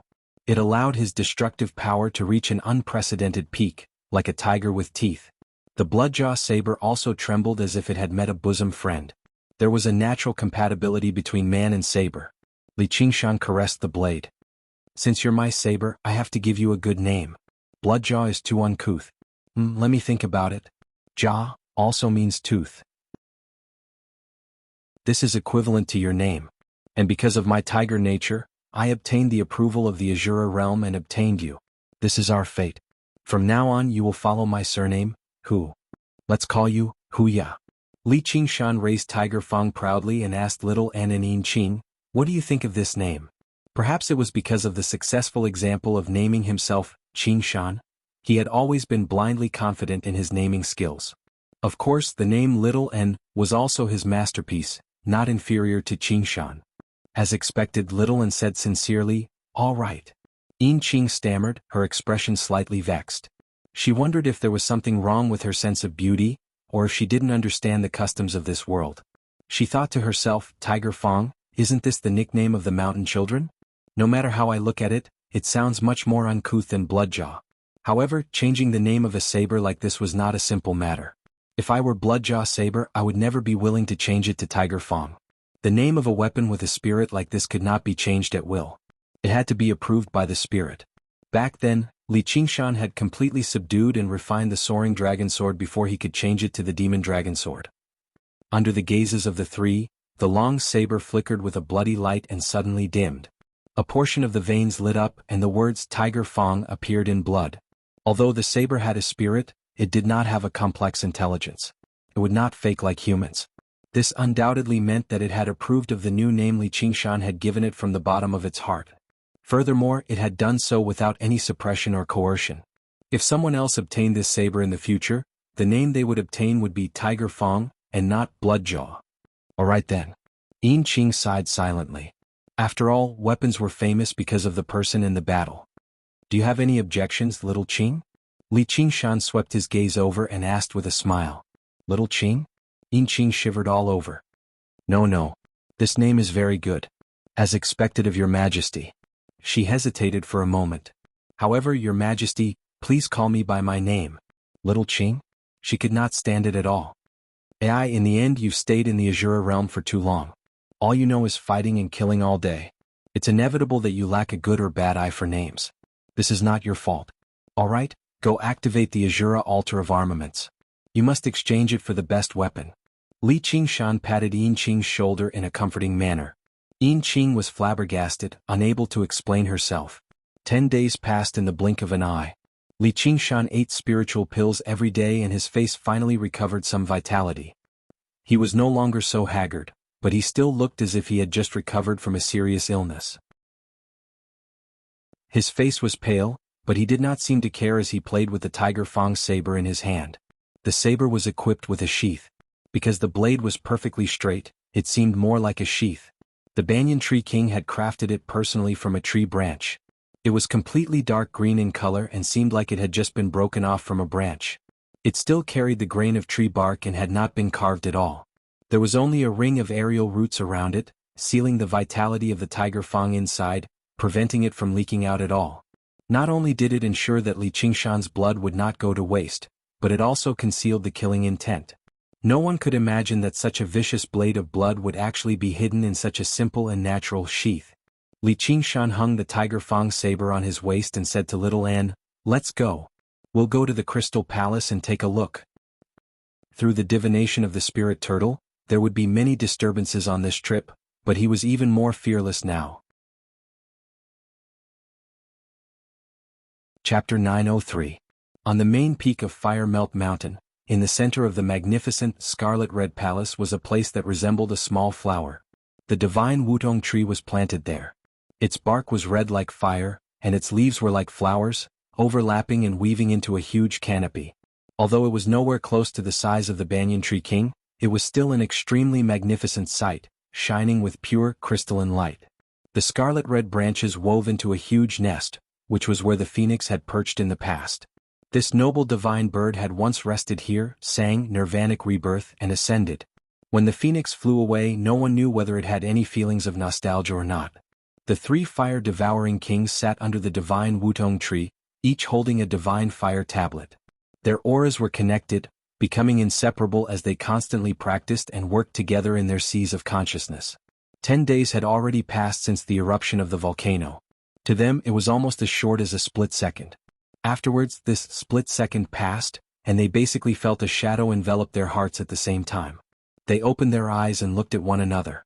What had happened? Fire devourers were not skilled in divination, but at their level of cultivation, they would obviously develop a profound sense towards fate. But what they sensed right now was clearly not a good omen. Before long, a shaman priest in fiery red robes rushed into the sacred tiny garden and reported to the three kings that a clansman had died. Where did he die? Zhu Fan frowned. Zhu Zai and Zhu Yan exchanged glances. The death of a clansman was clearly not worth the shaman priest specially disturbing their cultivation. Right at the foot of the mountain. How did he die? Did something happen to his cultivation or did he get into a fight with someone? Zhu Fan's frown deepened. Within the vicinity of Fire Melt Mountain, he could not think of a third way apart from these two situations. If it really were one of these two situations, he definitely had to punish the shaman priest who did not know the severity of the situation. Neither. It seems like a strange disease or he was poisoned. Even fire devourers can fall ill, so just who can poison Fire Melt Mountain? Where's the corpse? Under the shaman priest's lead, the three kings arrived in a stone room at the foot of Fire Melt Mountain. A young fire devourer lay there. Zhu Yan knew that this young man was a rather famous genius in the younger generation of the clan. He cultivated at an extremely fast rate by devouring fire spirits, and was already on the verge of breaking through the first heavenly tribulation. Perhaps he would become a king in 1,000 years, but now he had died so mysteriously. Moreover, his face was ashen, and his eyes were wide open, as if he could not believe that such a fate had befallen him. He was filled with fear and despair. Something's wrong. He's losing his anger. Zhu Zai closed the young man's eyes. To fire devourers, anger was not just an emotion, but a never-ending spirit of battle. Even when they faced certain death, they should not have an expression like that. The youth's partner was called in. She looked to be about the same age as the youth, and she had a bright and beautiful face. However, at this moment she was filled with sorrow. The youth's death seemed to have taken away all the joy in her life. How did he die? Zhu Yan asked. Reporting to my king a few days ago, he suddenly said that his heart was not feeling well. I thought that he had swallowed too much fire and his body could not bear it, so I let him rest here. Then he gradually lost his spirit as if he had become a different person and quietly died. Life and death are decreed by fate. Haven't you seen a dead person before? Why do you look like that? Zhu Zai stared at the young girl and sharply noticed the ashen complexion that was similar to the youth's, except it was not very obvious. She felt a hint of unease inside. I just feel unwell. The young girl could not help but panic a little when the disaster king she worshipped questioned her. She felt even more uncomfortable inside. Zhu Fan suddenly plunged his hand into the youth's chest and dug out a heart. With how unbridled he had always been, his face was filled with surprise. The heart that should have been fiery red had turned into a grayish-white rock. The young girl let out a miserable cry, clutching her chest and taking a step back. A vicious wound had appeared on the left side of her chest. Move your hand away, Zhu Zai ordered. She was the one who had suddenly struck out, cutting open the young girl's left chest. The young girl endured the pain and moved her hand away. Between the jagged bones was a fiery red heart. Most of the grayish-white color had devoured it, making it extremely dim. Why is it like this? Zhu Fan bellowed furiously. Apart from them, there are many other clansmen who feel unwell. It seems to have all begun after the volcanic eruption 10 days ago. Go, find everyone who feels unwell. The shaman priest left with the order. Before long he returned with the fire devourers with similar symptoms. None of them had undergone the heavenly tribulation, but the number was so great that it left the 3 fire devourers shocked. And this was even after many fire devourers believed their bodies were fine, or the symptoms had not begun acting up yet. What made them feel even more uneasy was during this time, Zhu Zai had been removing the grayish-white color from the young girl's heart the entire time. She plunged her right hand into the young girl's chest and gripped the heart firmly, but she was afraid to use too much force, or the heart might directly melt. However, it was basically ineffective. This isn't a regular poison. It's more like a disease that humans speak of. The 3 fire devourers smelled the scent of a scheme at the same time. There was something wrong with the volcanic eruption this time. Someone had tampered with the fire. Just who was it? Merfolk? The king of Yue? That was not the problem they had to consider right now. Their priority right now was to cure this strange disease. If the infected clansmen all died like the young man, it would basically be an unimaginable disaster for Firemelt Mountain. Let alone attacking Savage Mountain, they had even forgotten about the war with the Merfolk. A shrill horn rang out from the main peak of Firemelt Mountain, gathering all of the middle and upper echelon. It's about time for it to erupt. Father, do you see it? You don't blame me, do you? Ru Xian spent a few days recuperating in her dwelling before arriving at the top of the mountain alone. Gazing in the direction of Firemelt Mountain, the face brimming with enthusiasm appeared in her head. As she endured the pain and torment of the conflict between fire and water, he would always think of ways to make her laugh. Even after they had been captured and brought to Firemelt Mountain, watching helplessly as his wife was burned to death, he would still smile as if it was just a vicious joke. Back then she hated him so madly, even more so than her hatred for Zhu Yan. This continued until he used the opportunity when Zhu Yan was in secluded cultivation to charge out of Firemelt Mountain with her. No one expected a fire devourer to be so patient. He successfully fooled everyone, leaving her with a smile in the end. Daughter, now that everything has happened, I have to tell you a huge secret. Actually, your mother and I picked you up. Haha, you've fallen for it. Head north, the further the better. My good daughter, I'll come find you as soon as I lure away the pursuers. In the end, she had fallen for it again. In the end, she did not even have the time to apologize, but even if she did, she would definitely be laughed at. I don't care if you blame me or not. I did it anyway. I've always been this willful. I'm not obedient at all. Ru Xen mumbled to herself and rubbed her chest. Her heart that belonged to a fire devourer had already become as cold as stone. In order to refine this virus that specifically targeted fire devourers, she had always been the best test subject. It was all thanks to the heavenly tome of Cloud Furnace that she could turn her heart into stone and refine stone into jade, so she did not have to pay with her life. She could not help but thank her master Huaxi. That little dark-skinned old man insisted on saving that annoying Chu Tian, and he generously gave all of this favor to her. However, there was no need for her to be deeply grateful. It was not the first time he had saved her life anyway. I've really come across a lot of gentle people. Compared to Li Qingshan, that pitiful man who grew up without any love from his parents, bullied by his brother and sister-in-law, running into a horde of enemies no matter where he went, my life is still very good. Ru Xen found a balance with the pitiful Li Qingshan in satisfaction. Then she muttered with malice, "He's going to clash with the mare people again in the Crystal Palace this time, right? Gongyuan, oh Gongyuan, running into a sex fiend like him really is your misfortune." At the same time, thousands of kilometers away, Li Qingshan rubbed his nose and gazed at the sea map in his hand. He said to little Anne, "The Crystal Palace is probably right below. The mare people sure are rude. They don't even have anyone to welcome me. I did save their queen's life after all. If you didn't use that method, the mare people would probably be even more grateful to you." Little Anne smiled. When it came to understanding people's minds, she completely surpassed Li Qingshan. In the sky above Giant Ship Island, he and Gong Yuan had fended off powerful enemies together through a method that was almost akin to dual cultivation. Back then, Gong Yuan might have thanked him for saving her life. When her mind was one-sidedly suppressed and controlled by him, she might have even instinctively relied on and obeyed him.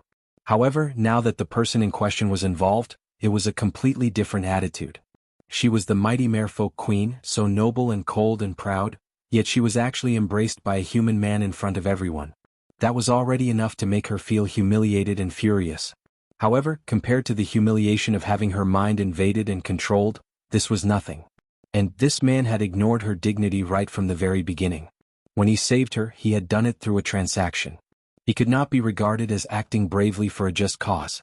Towards the end, he acted like nothing had happened at all, discussing the conditions of the alliance with her.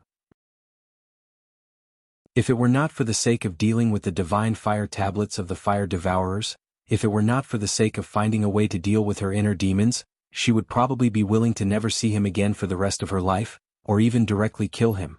Little Anne analyzed these principles for Li Qingshan and smiled. "That's why don't you think you can do whatever you want in the Crystal Palace just because you've hugged her? She probably won't treat you well this time." Li Qingshan smiled as well. "You sure have a good grasp of people's minds. Now that you've said that, I do regret it a little. If I had known earlier, I would have acted a little more righteous, and perhaps this Gong Yuan might have secretly fallen in love with me. Cough cough, why am I telling you all this? Even if you don't say it, I can still guess it." Suddenly, a pillar of water sprayed up from the ocean. A blue whale swam over and floated to the surface. With a leap, it burst out of the water and turned into a large, burly man in the air. He clasped his hands at Li Qingshan. "I've been waiting here for a very long time, King of Savages. I left in a hurry last time, so I haven't been able to thank you for saving my life. Please accept a bow from me." Chapter 904. Back then in the Philean Hall, I also understood your intentions of protecting me. I just happened to want to drink to my heart's content with you this time. Li Qingshan helped Elder Blue up and smiled at each other. Little Anne became emotionless again, standing beside Li Qingshan silently. "The Crystal Palace is right below.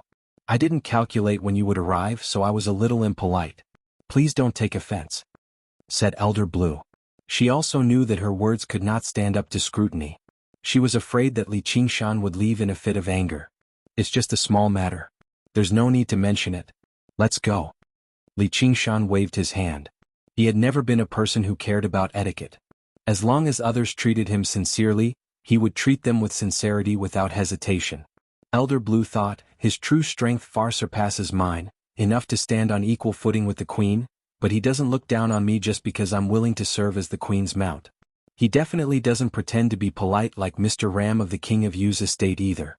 Speaking of which, he's not a very difficult person to get along with. It's just that when he's being dealt with, he'll definitely erupt and refuse to hold back. Hopefully the three majesties won't make things too difficult for him, and the alliance this time can proceed smoothly. Oh right, don't make any trouble with that divine nun of the South Sea either." They traveled side by side, arriving in the sea and diving into the depths. As they rapidly sank, the surroundings grew dimmer and dimmer, but in Li Qingshan's eyes, it instead grew brighter and brighter, as the spiritual qi grew denser and denser. The entire sea rippled with light. Merfolk guards on killer whales swam past from time to time and bowed towards Elder Blue. They also cast gazes of surprise and amazement at Li Qingshan and little Anne, but they were also deeply cautious. Although they knew the two of them were guests invited by Gong Yuan, they clearly did not know about Li Qingshan's glorious feat of defeating the giant god of fire on Giant Ship Island and saving the merfolk queen Gong Yuan. Gong Yuan ordered all the people who came with her to keep their mouths shut, so that her dignity as a queen would not be damaged.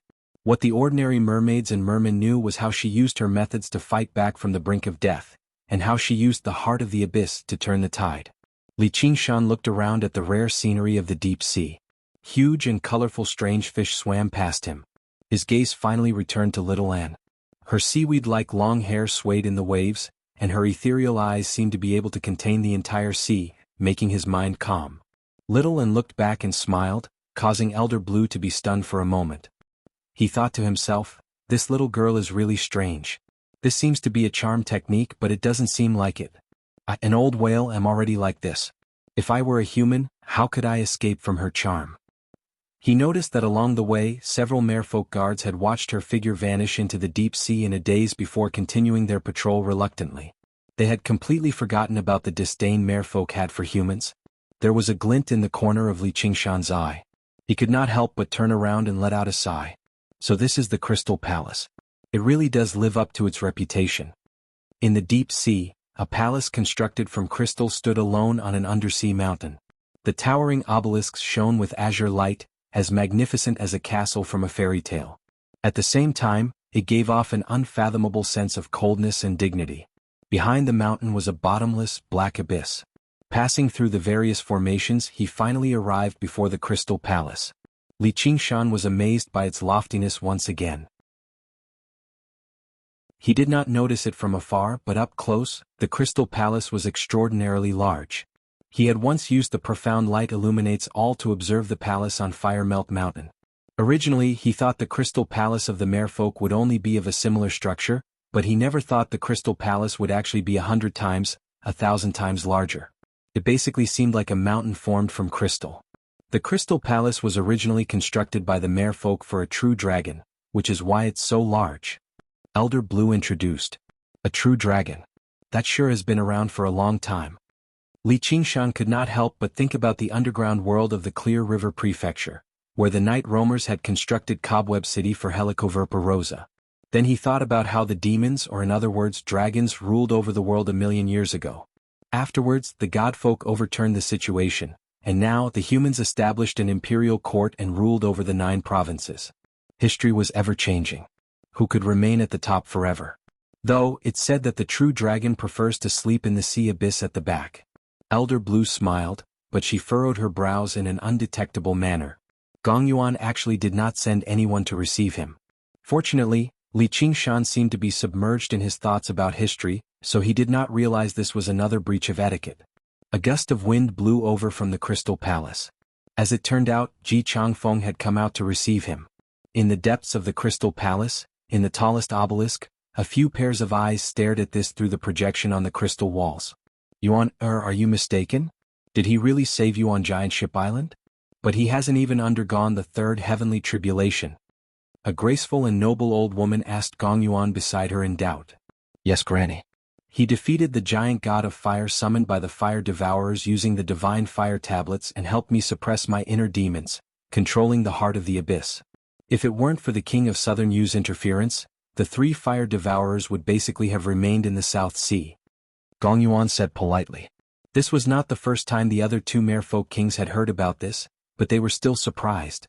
A human cultivator who had not even undergone the 3rd heavenly tribulation had almost turned the tables, forcing the fire-devouring kings who wielded the divine fire tablets into dire straits. If it were not for Gong Yuan's certainty, they would have never believed it. If it really is the legendary divine fire tablets, then it's impossible for him to have defeated the giant god of fire. There must be something strange about the arcane treasure. Though, the matter of him helping you suppress your inner demons is more worth paying attention to. He might have obtained some special cultivation method. If we can ask him about it, it'll be of great benefit to us. And we have to make him hand over that wretched son of mine.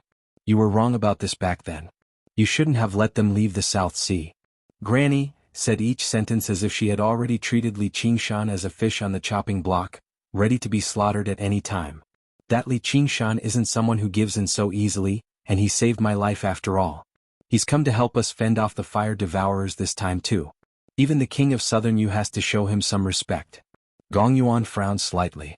Originally she wanted to take Li Qingshan down a peg, but she also felt like Granny had gone a little overboard. In particular, her last sentence had touched on her bottom line. Don't forget your identity.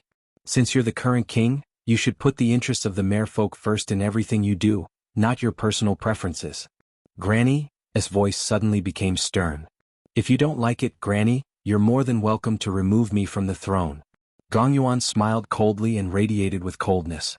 The other two merfolk kings tried to persuade her otherwise. Although they were all older than Gong Yuan, they were not bold enough to treat Gong Yuan as a junior.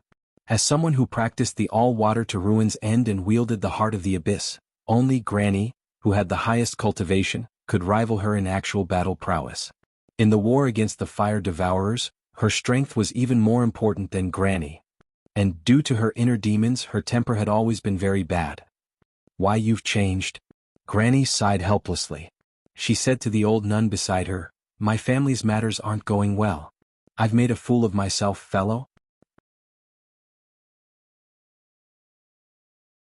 Chapter 905. Granny called out a few more times, and only then did the old nun return to her senses. She praised, that's right. This child really does possess the qualities of a Buddha. He possesses a great Buddhist nature. He's perfect for becoming my disciple and inheriting my legacy. The old nun was the most mysterious great cultivator of the South Sea. She neither founded a sect nor accepted disciples, nor did she have any contact with other cultivators. Instead, she traveled through the various parts of the South Sea, spreading the Buddhist Dharma and doing good. Instead, she possessed an extremely resounding reputation among mortals. She was known as the Divine Nun of the South Sea. Many places had shrines dedicated to her. Now that the Crystal Palace was about to wage war against Fire Melt Mountain, Granny had specially invited her over. Originally, the Divine Nun of the South Sea was reluctant to become involved in the war between other folk, and she was not interested in the wondrous treasures of the Crystal Palace either. However, Granny said that the people who had come this time were two Buddhist disciples from the Chan Monastery of Devanaga. Both of them possessed extraordinary talent and extraordinary cultivations. The woman among them was even treated by the Chan Monastery of Devanaga as a once-in-a-thousand-years Buddhist prodigy. As a result, she was interested and only said she wanted to take a look. When she saw Li Qingshan for the first time, the Divine Nun of the South Sea secretly frowned. He was clad in armor and wore a horned helmet, which made him seem more like a general than a monk. He did not possess the benevolence of Buddhism at all. Instead, he possessed a lot of viciousness and malice. When she looked at Little N again, she was taken aback. What a well-endowed and intelligent girl, and it's even rarer for her to possess such a cultivation at such a young age. Not only will she definitely undergo the third heavenly tribulation, but she even has the chance of ascending. It's just a pity that she's a disciple of the Chan Monastery of Devanaga, Gong Yuan said. The Chan Monastery of Devanaga is a temple for monks. I've never heard of any monk king specially accepting her as a disciple.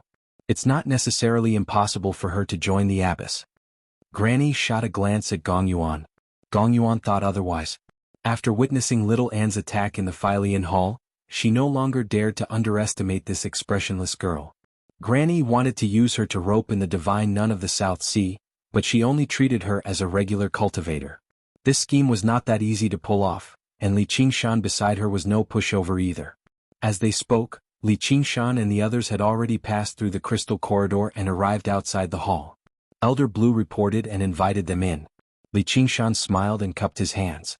I haven't seen you in a long time. You look much better, Your Majesty. The same goes for the Savage King. Gong Yuan nodded slightly, but she was wondering why Li Qingshan looked so sick. Could it be that he had suffered an internal injury in that battle? However, it wasn't appropriate for him to ask too much, so he introduced the other guests to Li Qingshan. Li Qingshan saw how Gong Yuan did not have any intentions of holding a banquet to thank him for saving her life, so he cut to the chase. Everyone's time is very precious, so I'll cut to the chase. I want Fire Melt Mountain and the Divine Wudong Tree. I can give up on everything else, but I definitely won't give up on either of these two. If that's possible, we can begin discussing our countermeasures and go all out against the fire devourers. Gong Yuan's iciness melted away slightly. Li Qingshan did not make an exorbitant demand or make any overboard demands. Fire Melt Mountain was a very rare blessed land, but it was useless to the merfolk. As an ancient divine tree, the divine Wutong tree was truly very precious, but it was rooted in Fire Melt Mountain, so it could not be moved. Since he could even give him Fire Melt Mountain, then it was just a bonus. And his two conditions were built on the premise that they could take down Fire Melt Mountain and wipe out the Fire Devourers. Ji Changfeng eased up inside. Li Qingshan's conditions did not conflict with his at all, nor would they be difficult for him to accept. The alliance this time could be said to be half done. Young man, aren't you afraid you'll bite your tongue if you speak too much? What kind of blessed land is Fire Melt Mountain, and what kind of divine object is the divine Wudong tree? Do you know? Just what virtue or ability do you have to demand these two conditions? Granny stared at Li Qingshan. What she wanted from Li Qingshan was far more than that. Old lady, I have no virtue or ability. It's up to you whether you agree to these two conditions or not. Li Qingshan did not become angry. If Ru Xian's stone heart could really achieve the desired effect, then the battle this time would be unprecedentedly brutal. He believed Gong Yuan could see that too. If you want to agree to it, that's not impossible. I also have two conditions. Listen to them. First, hand over that wretched child of yours to us. Second, hand over the cultivation method you used to suppress your inner demons. Li Qingshan was taken aback before bursting into laughter. Gong Yuan, don't tell me your granny has gone senile. If it weren't for the fact that I've obtained a better blade recently and am in a great mood, I would have swung my blade at her as soon as I heard her first condition. As for the second condition, you sure have the nerve to ask for it. There was no need to elaborate on what Ru Xian meant to him. A powerful cultivation method was basically as important as their lives to cultivators. She was basically dreaming if she wanted it just by asking for it. How rude! Granny bellowed. The dragon-headed cane in her hand slammed downwards, producing a thunderous rumble. What do you take this place for? Come and try chopping it. Li Qingshan immediately felt a tremendous pressure, as if the entire ocean was surging towards him. The seawater in the surroundings surged, filled with killing intent. He sneered, and his eyes became tranquil and distant, shining with a faint, clear light. The surging seawater immediately calmed down without a single ripple. Granny was alarmed. What was this cultivation method? It actually possessed a hint of a divine nature, capable of greatly suppressing the water element. Li Qingshan held back the eager tiger's fang, and said to little N, "It's like we've come to beg someone else. Whatever, let's go. We'll talk about it after the fire devourers and mare people have a battle." Hold on. A few voices spoke up at the same time. Granny was furious, Gong Yuan was calm, Ji Changfeng was frantic, and the one who was the most direct was the divine nun of the South Sea. She arrived before Li Qingshan and little N in a flash. Li Qingshan studied the divine nun of the South Sea and thought, what's going on here? He brought his palms together and asked, what does the nun want, nun? The divine nun of the South Sea ignored him. Instead she said to little Anne, child, you're quite the fated one with this poor nun. Are you willing to accept me as your master? Li Qingshan had already known that Buddhist monks and nuns liked little and very much, but he never expected his charm to be so great, making a great cultivator run over and talk about fate, without any restraint, directly wanting to accept him as a disciple. We're in the middle of a negotiation, so do you have to ruin the atmosphere like this? Little Anne returned the gesture politely. I also found the master familiar the moment I saw him, but it's a pity that I've already joined the Chan monastery of Devanaga, so I can't cultivate with the master. Afterwards, Li Qingshan failed to understand what the divine nun of the South Sea said. She seemed to be quoting from Buddhist scriptures, expressing how vast Buddhism was and that there should not be so many sectarian biases. Little Anne also immediately replied in Zen. The adult and the child chatted back and forth like no one else was around, leaving Li Qingshan and the others completely confused. Ji Changfeng felt indignant for Li Qingshan. Fellow Gong, aren't your conditions a little too harsh? We've specially invited the king of savages to avenge us, yet you've ended up like this. What kind of hospitality is that, let alone hand over our cultivation method? Do you want me to hand over the method of Wind God too? Gong Yuan said, please calm down, fellow Ji. Why don't you sit down and talk, king of savages? An alliance is an important matter. If you leave in a huff over a disagreement, that's not what a hero should do.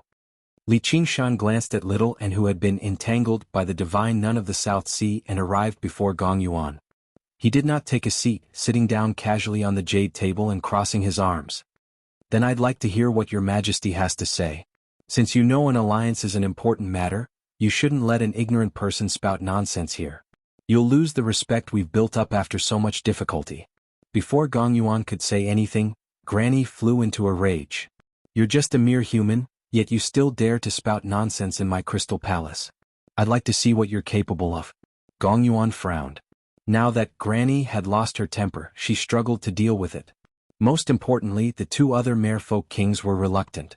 They could mediate between Gong Yuan and Granny, but they could not stand an outsider acting so arrogantly. Most importantly, this outsider's cultivation was much lower than theirs. He even seemed sickly. He did not seem like someone worthy of their respect. What do you want to see? Li Qingshan answered with a question. You said you obtained a good blade, so it must be the one on your waist, right? I'd like to see just how good this blade is. Granny arrived before Li Qingshan with her dragon-headed cane. Her old face was filled with anger. You really want to see? This blade will definitely see blood. Li Qingshan raised an eyebrow. See whose blood? Obviously the blood of whoever wants to see it. Alright. I'd like to see just how you're going to make me see blood. Granny laughed from extreme anger, staring at Li Qingshan intently. It had to be mentioned that even if the fire-devouring King Zhu Yan were present, he probably would not be her opponent. Although water paled in comparison to fire in battle, there was still a difference in cultivation after all. When she heard Li Qingshan's words, it was like an ant telling a human, I want to bite you to death in a single bite. It was hilarious and detestable. Li Qingshan stood up and placed his hand on the hilt of his blade. His eyebrows were lowered, but he said nothing. The atmosphere in the hall immediately froze. Even the divine nun of the South Sea and Little and stopped their conversation and cast their gazes over. The divine nun of the South Sea asked secretly, Who is he to you? He's probably going to suffer a great loss. He already possesses such cultivation at such a young age. He might be a genius, but isn't he a little too arrogant? Even if the blade really is strange, how can it be her opponent?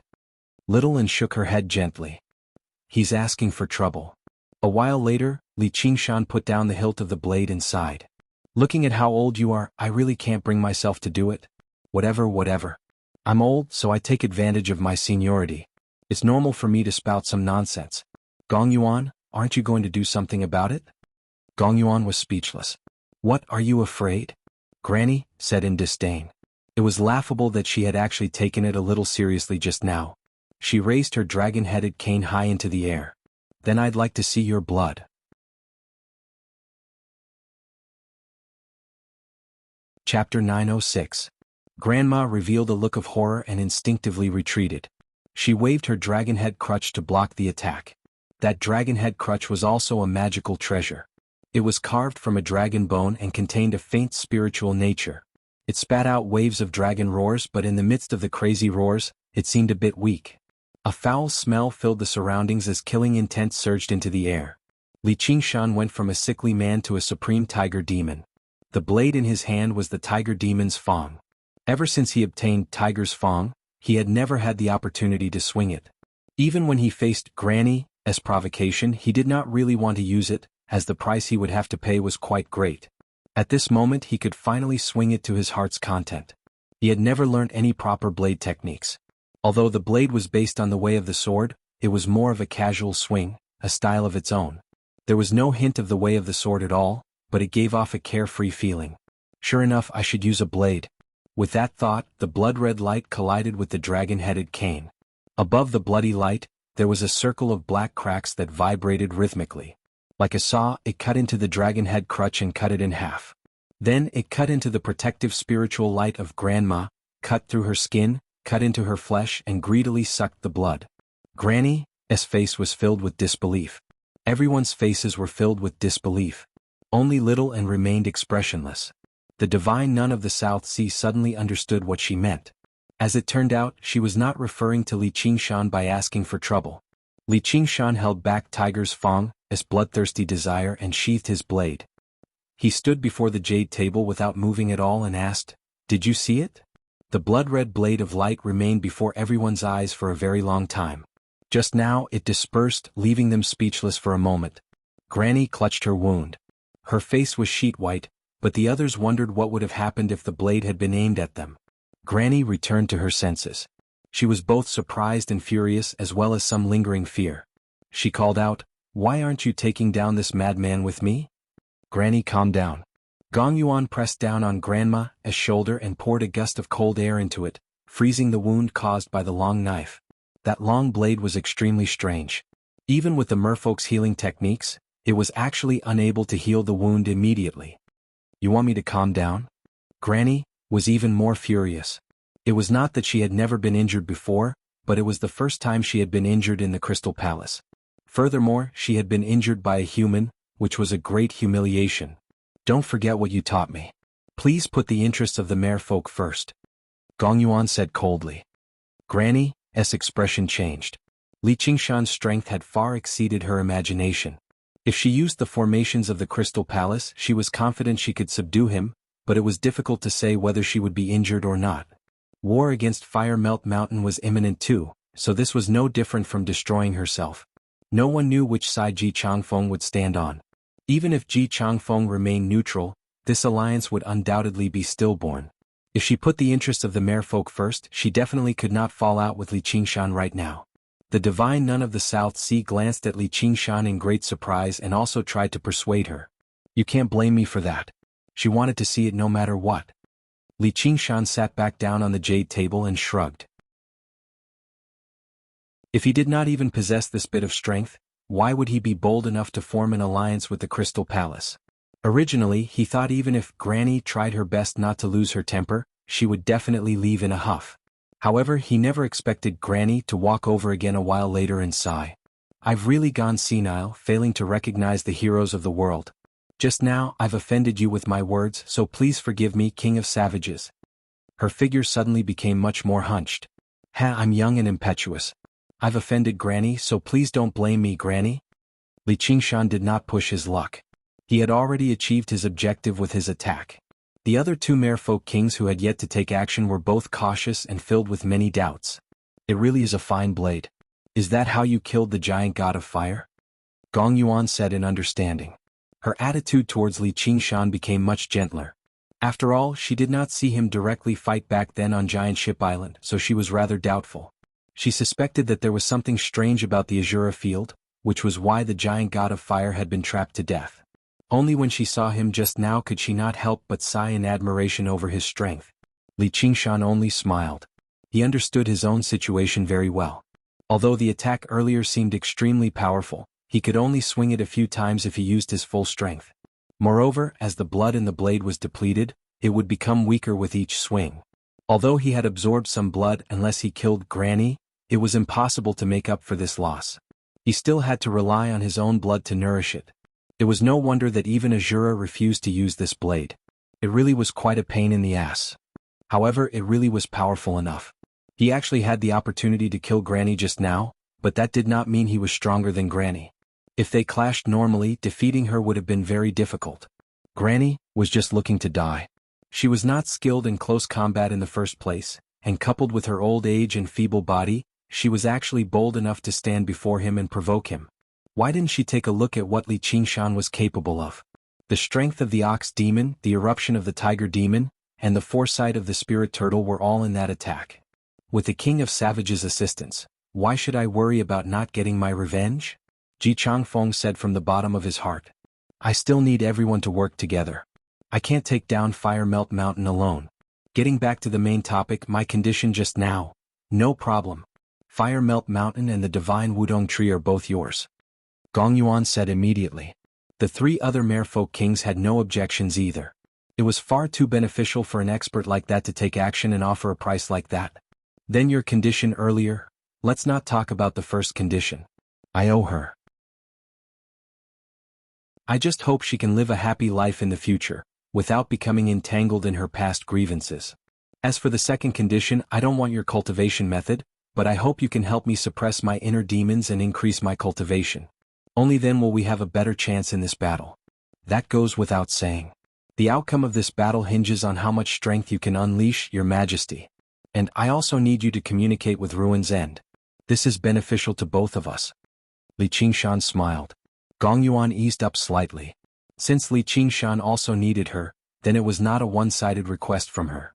Instead, she found Li Qingshan much more pleasing to the eye. After deciding on the basic distribution of benefits, it was finally time to discuss the actual strategy and tactics. If the divine nun of the South Sea did not want to take part, she should have bid farewell and left right now. However, she glanced at little Anne and thought, my Buddhist school has produced such a prodigy. Even if she's unwilling to become my disciple, I can't just watch her die here. This battle will be very dangerous, so I have to ensure her safety. If she sees what I'm capable of, or if I save her life in battle, she might agree to become my disciple out of deep gratitude. Thinking that, she did not leave. Instead, she pulled little Anne to one side to talk. Little Anne cooperated and showed gratitude.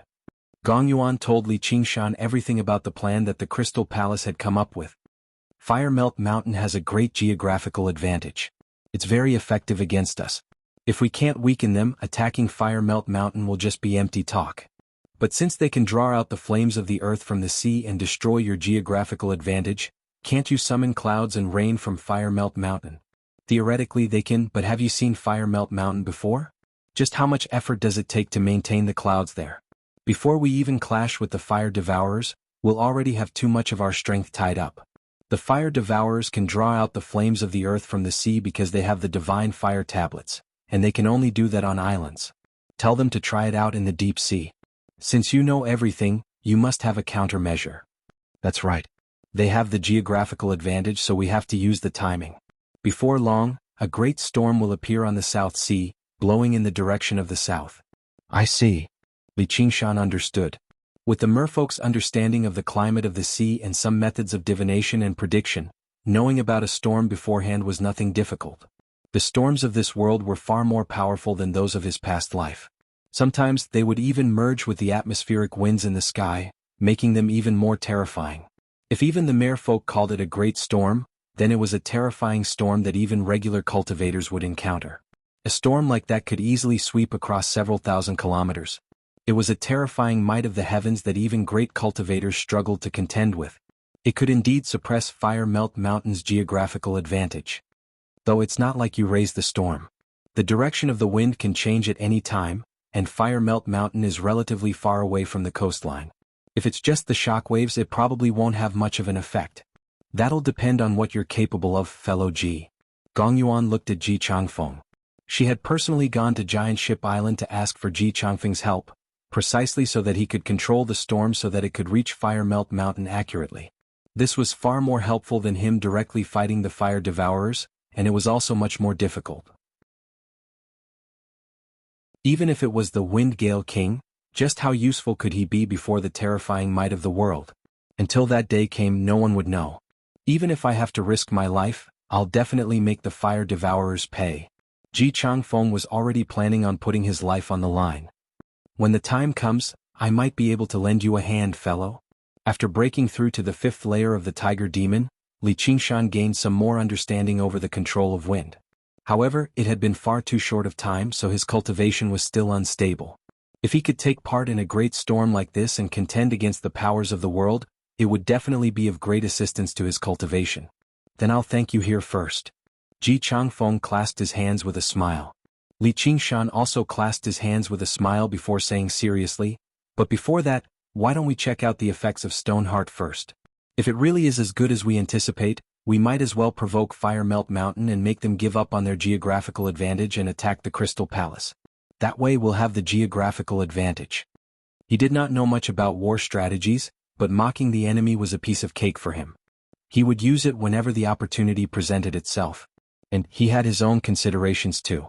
If the Fire Devourers turned their attention to the King of Savages out of rage, he really would not be able to stop them.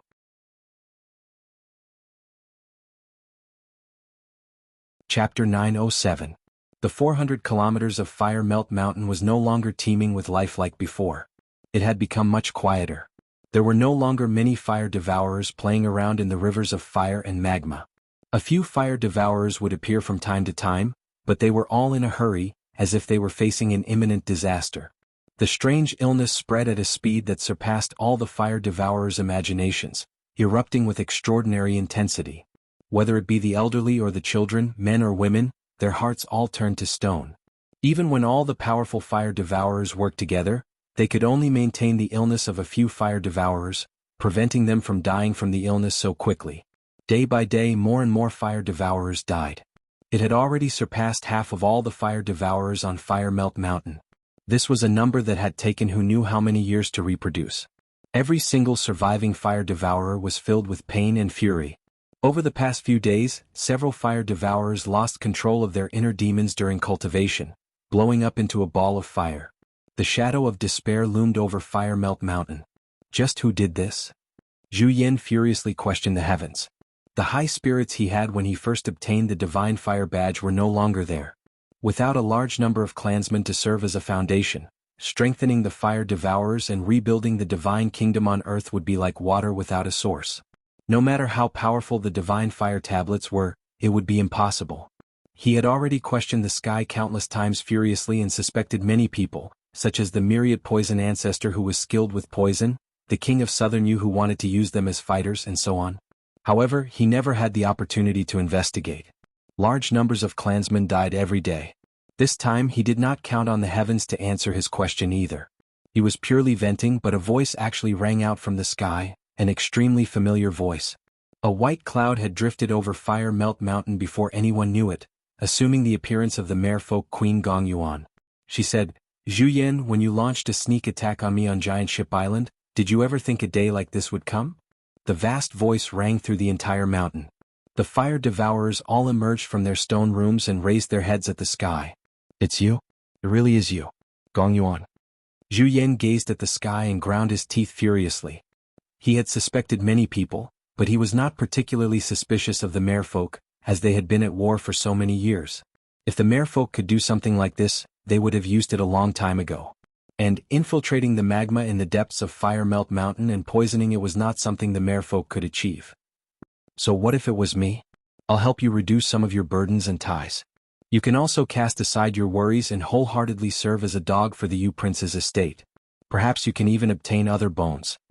1,000 kilometers away, Gong Yuan sat on a rock on the shore of the South Sea, speaking to a crystal ball. Not far away, Li Qingshan was leisurely lying on the surface of the sea, looking up at the azure sky. Originally, he was worried about the strength of Gong Yuan's mockery, but he soon discovered that when a woman's mouth became poisonous, it was really incomparable to a man's. Although she spoke calmly, every word was like a cold ice knife, piercing straight into the heart. The fire devourers of Fire Melt Mountain understood who their enemy was. They all let out hysterical roars and rushed into the sky without any regard, unleashing balls of flames that the Gong Yuan conjured from the clouds. Very soon the cloud dispersed. Gong Yuan's cold, delighted laughter echoed through Fire Melt Mountain, lingering for a very long time. "Gong Yuan, if I don't get my revenge, I swear I'm not human." Zhu Yan's roar rang out from the crystal ball. Li Qingshan laughed aloud and said to Gong Yuan, "How's it? Does it feel good?" "The effects of Stoneheart are even better than I anticipated, so good that it makes my heart palpitate.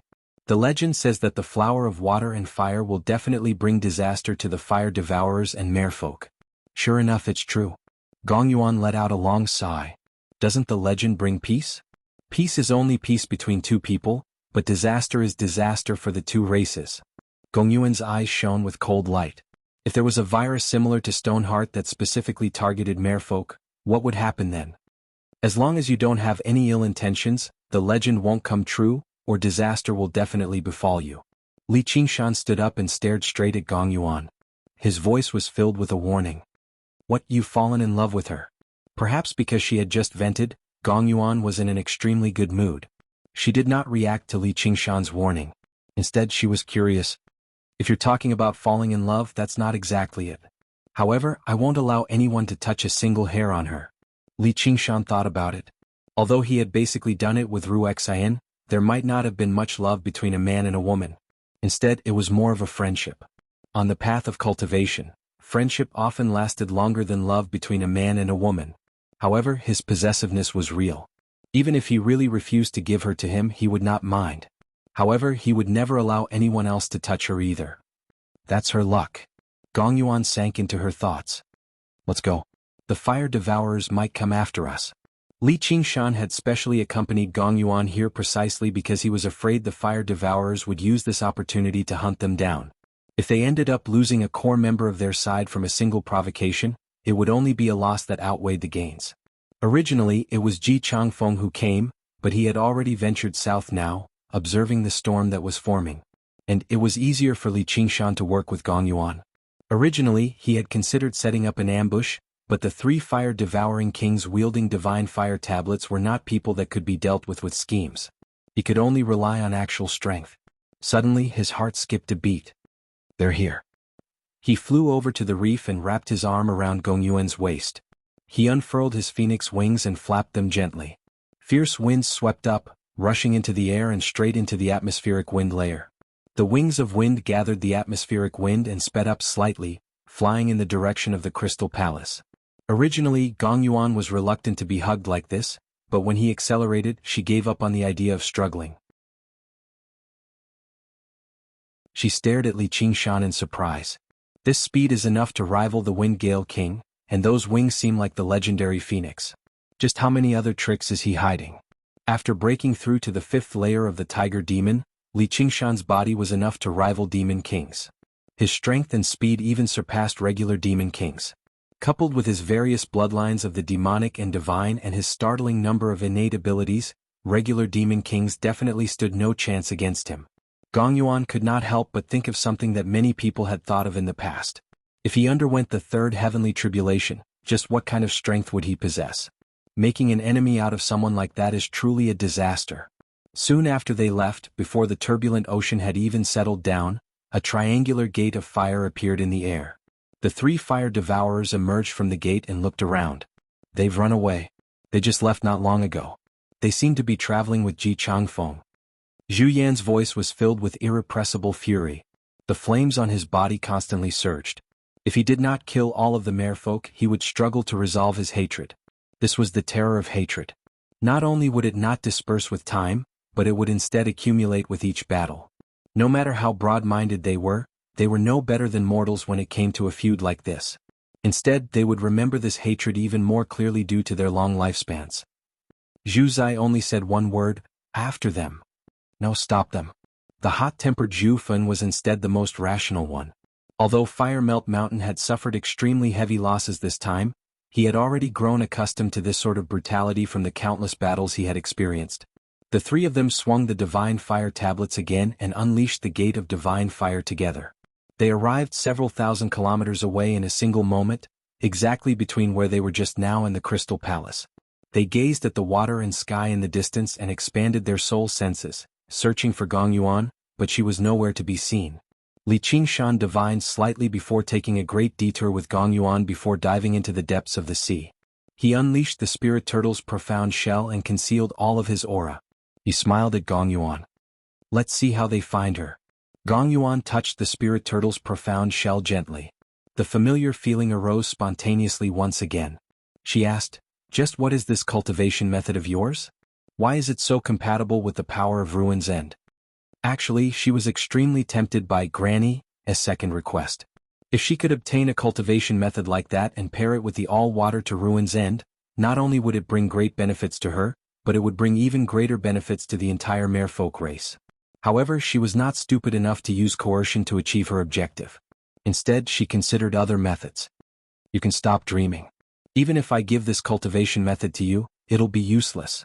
The negative effects of cultivating it might even be greater than the all-water to Ruin's End. Li Qingshan directly cut off her thoughts. It was impossible for him to teach the 9 transformations of the demonic and divine to someone else, and the cultivation methods of the 9 transformations of the demonic and divine complemented each other. If he only practiced the spirit turtle's method of sea suppression, let alone whether he could succeed or not, he would only become a spirit turtle indifferent to everything in the end.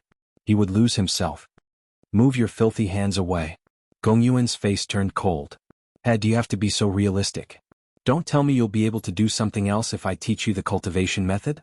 Li Qingshan snickered. When he faced life-threatening danger last time, he was only focused on fighting the fire devourers, so he did not think much of it. Right now it was extremely safe and they were in the pitch-black depths of the sea without a third person present. He felt that Gong Yuan's waist was supple and strong under the thin mermaid silk, as well as smooth and delicate at the same time. From his angle, her chest was slightly exposed and her cleavage was deep, which gave off a hint of charm. When they first met, who would have thought that this cold and arrogant merfolk queen would actually lean on him in such a manner one day? Gong Yuan's gaze immediately became as deep as an abyss, and she immediately gave off a bone-chilling coldness. Li Qingshan's right hand immediately lost all feeling, and his body stiffened and froze up. Li Qingshan shivered. All right, I'll stop joking around. Cultivators don't care about trifles. You're a mighty queen, so you should be a little more broad-minded. As he said that, he glanced at her again and thought, yep, that's pretty broad-minded.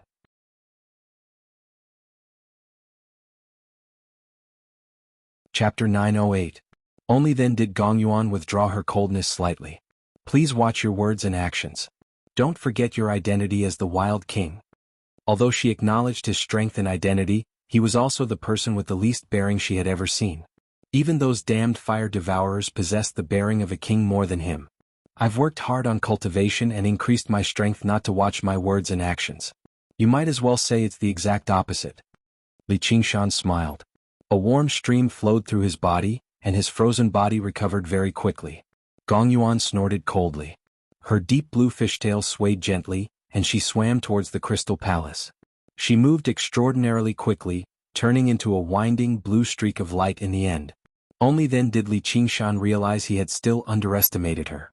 Her technique of escaping through water was no slower than his flight in the sky. If she swam in the deep sea instead, he could barely keep up. The reason why Gong Yuan wanted Li Qingshan to travel with her was because she wanted his cultivation method. It was difficult for her to lower herself in front of others, so she purposefully spent some time alone with him. It would be more convenient for them to talk. Even if she showed some weakness, she would not embarrass the merfolk queen. However, she had also underestimated Li Qingshan's unscrupulous and willful nature. Before long, the two of them returned to the region where the Crystal Palace resided. Gong Yuan stopped and closed her eyes to sense the waves in the ocean. Li Qingshan followed close behind and said, "Let's take a look at the situation first. Don't be in such a hurry to go over."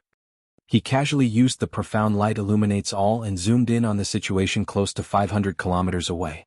Sure enough, the Crystal Palace was currently under attack. The three fire-devouring kings swung the divine fire tablets, and meteors burst through the obstruction of the seawater, constantly bombarding the Crystal Palace. The defenses of the Water Crystal Palace were fully activated, emitting a bright and resplendent light. Like gentle waves, they wrapped around the fiery meteors one after another, using softness to overcome hardness, continuously weakening the power of the meteors and blocking them. For a moment there did not seem to be any danger. Merfolk were not skilled at offense, but their defense was quite impressive. There were even 3 merfolk kings who maintained the formation and carried out some counterattacks. This land of the deep sea was not like Giant Ship Island. Not only had the merfolk managed it for many years, but the crust was also extremely deep, firmly suppressing the magma in the depths of the earth. Once again, Li Qingshan realized the importance of geographical advantage. It was no wonder that the fire devourers and merfolk had never managed to reach their nest despite fighting so many times. The 3 fire-devouring kings worked together and wielded a god artifact like the divine fire tablets, yet they actually felt like they were powerless. Of course, this was also because they didn't have the time to develop the divine fire order's power. The first 10 days were only enough for them to recuperate and review the pros and cons of the battle on Giant Ship Island.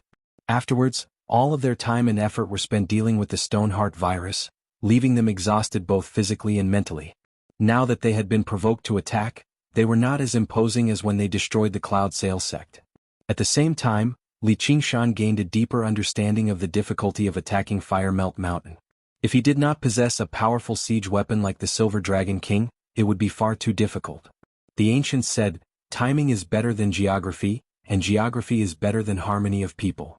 However, the reality was exactly the opposite. It was harmony of people is better than geography, and geography is better than timing. Gong Yuan was bold enough to mock the fire devourers and use the Crystal Palace as bait, so she was quite confident. She suddenly turned around and stared straight at Li Qingshan as if she was very reluctant to do so. Li Qingshan said seriously, "What a great opportunity. Once they've mostly exhausted themselves, we'll attack from the inside and the outside. We'll have the opportunity to make them stay in this ocean, and then attack Fire Melt Mountain. It'll be as easy as pie." However, the prerequisite was that they had to enter a state similar to dual cultivation like they did on Giant Ship Island before powering the Heart of the Abyss and accumulating enough power of Ruin's End. Only then could they pose a threat to the three fire-devouring kings. Otherwise, if they split up and attacked like this, not only would it be impossible to make them stay, but they would even face the danger of being defeated one by one. Gong Yuan was the merfolk queen at the end of the day, so her hesitation only lasted for a split second. Although she was reluctant, she still extended her hand and grabbed Li Qingshan's hand. At the same time, she took out the Heart of the Abyss and powered the all-water to Ruin's End at full strength. With the battle on the horizon, Li Qingshan was no longer in the mood to tease her either, mainly because he was afraid it would backfire and affect their mental rapport. As he gripped Gong Yuan's hand firmly, he used the Spirit Turtle's method of sea suppression. In that moment, the two of them felt a powerful resonance in their minds. The two cultivation methods resonated with one another, and their auras attracted one another, gradually merging together. Everything was unfamiliar the first time, familiar the second time. With the previous experience, it was much smoother this time. A black sphere rose up from the Heart of the Abyss. That was extremely pure water spiritual energy, the power of Ruin's End.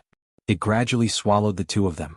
The seawater immediately surged, gathering towards them and merging into the black sphere. Li Qingshan benefited tremendously from this. Last time it was Gong Yuan who pushed the power of the Heart of the Abyss to the limit first, and only then did he step in and help her control it. This time he directly experienced the process of the Heart of the Abyss connecting with Ruin's End. He felt an intense calling, like a mother calling out to her wandering son. The pitch-black sphere constantly expanded, but its shape gradually changed, turning into the shape of a spirit turtle. However, it was still rather unstable. And as the power of Ruin's End grew stronger and stronger, the shallow mental rapport gradually became insufficient to control it. "Don't resist," Li Qingshan said again.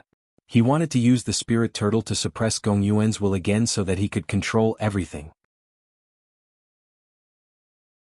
However, this time, Gong Yuan did not cooperate obediently. Not only did she resist, but she did so intensely as well. Even the spirit turtle struggled to suppress her. The spirit turtle constructed from the pitch-black power of Ruin's End immediately became very unstable, rippling. "What are you doing?" Li Qingshan frowned. "I'll do my best to cooperate with you, but don't even think about controlling me again," Gong Yuan replied coldly. Last time she was forced to submit to Li Qingshan's suppression due to the dire situation, but she did not want to experience that a second time. It was as if she had completely lost herself, becoming his vassal. She had gone from the cold and proud merfolk queen to a little woman in his arms. It was basically a nightmarish experience. And she might have to borrow his power many more times in the future. If this happened every time, who knew what kind of influence it would have on her mind as time went on? Perhaps she would be better off being devoured by the will of Ruin's End and dying from chi deviation. This time, she had to wait until the fire devourers had basically run out of power before striking anyway, so she had plenty of time to adjust. She had to change the posture, to dual cultivate with them. "Whatever you want." Li Qingshan did not force her, as he had a vague feeling that it would probably be very difficult for him to make the three of them stay this time. Their attacks seemed vicious and frenzied like retaliatory attacks, but they gave him a feeling like they had not used their full strength. Have they really lost their minds because of their madness? Or are they purposefully acting like this, waiting for us to take the bait so they can surround us and attack our reinforcements? "Don't get distracted." Gong Yuan's reprimand suddenly rang out in his mind. Li Qingshan grinned. Yes, your majesty." He could sense that Gong Yuan was constantly adjusting herself to match his mind, but she could not help but want to take over and control Li Qingshan. However, let alone whether he was willing to be controlled or not, even if he was willing, she did not have the ability.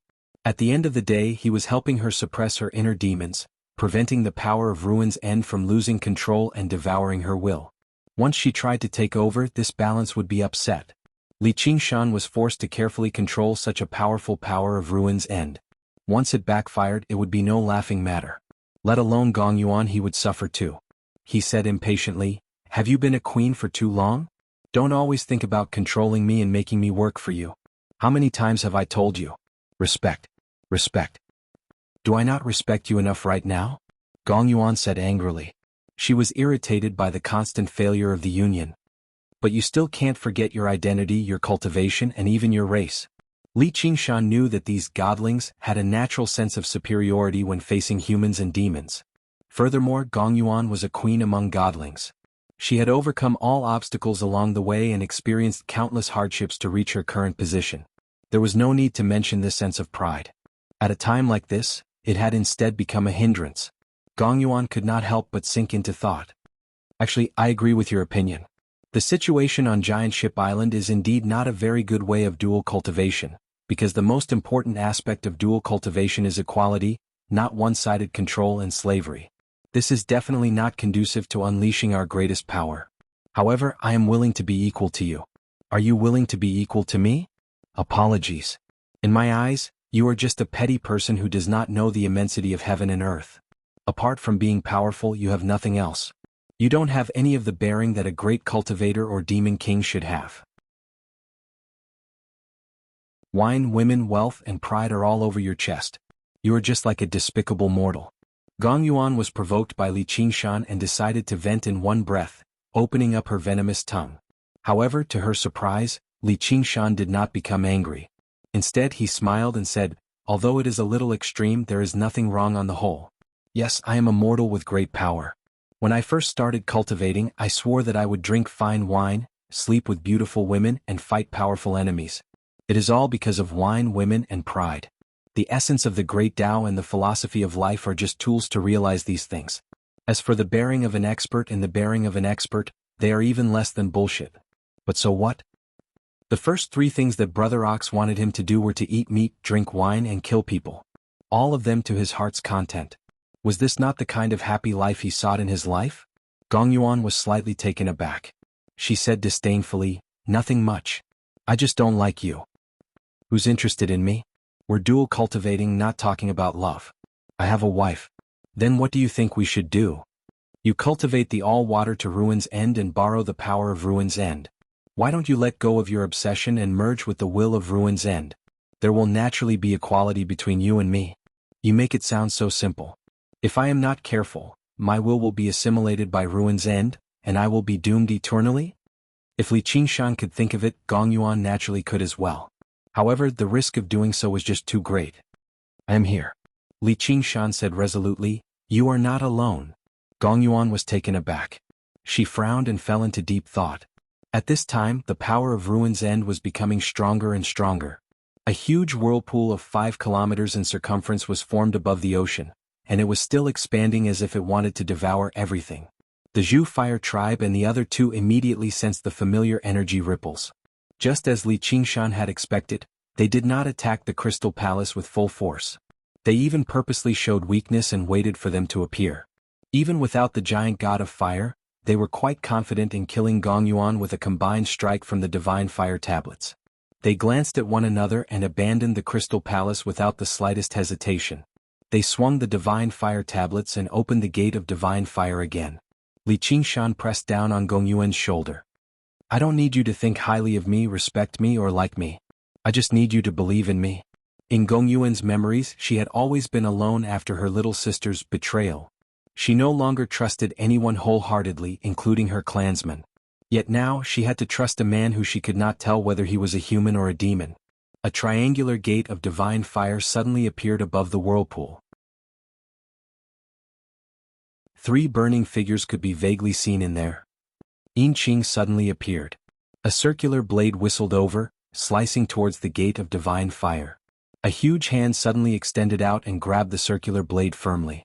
The 3 fire-devouring kings were not like last time, exhausted and a moment too slow to react. This time they had preserved over 80% of their strength and they had come furiously. Yin Qing said to Li Qingshan, "My king, if you still can't deal with her, then just retreat." Li Qingshan shrugged. He was just about to toss the power of Ruin's End that had almost gone out of control at the gate of divine fire to keep the fire devourers busy slightly before fleeing with Gong Yuan.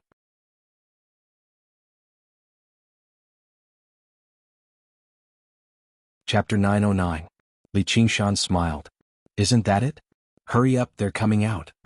Gong Yuan gritted her teeth. The pitch-black power of Ruin's End spread through her azure eyes, gradually dyeing them black.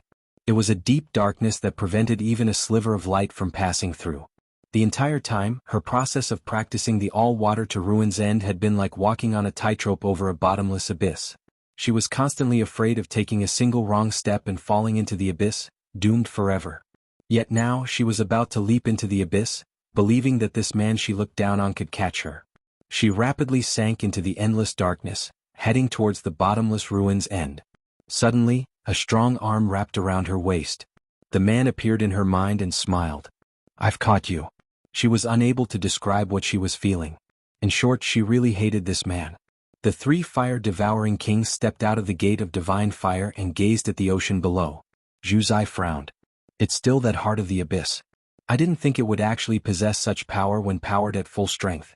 A large part of the reason why their ambush failed last time was because of the tremendous power of ruins and the heart of the abyss had unleashed. "There's no need to say anything more. Kill her and avenge our clansmen." Zhu Fan raised the fire tablet of heaven high into the air and pointed it at the sun in the sky. True flames of the sun descend.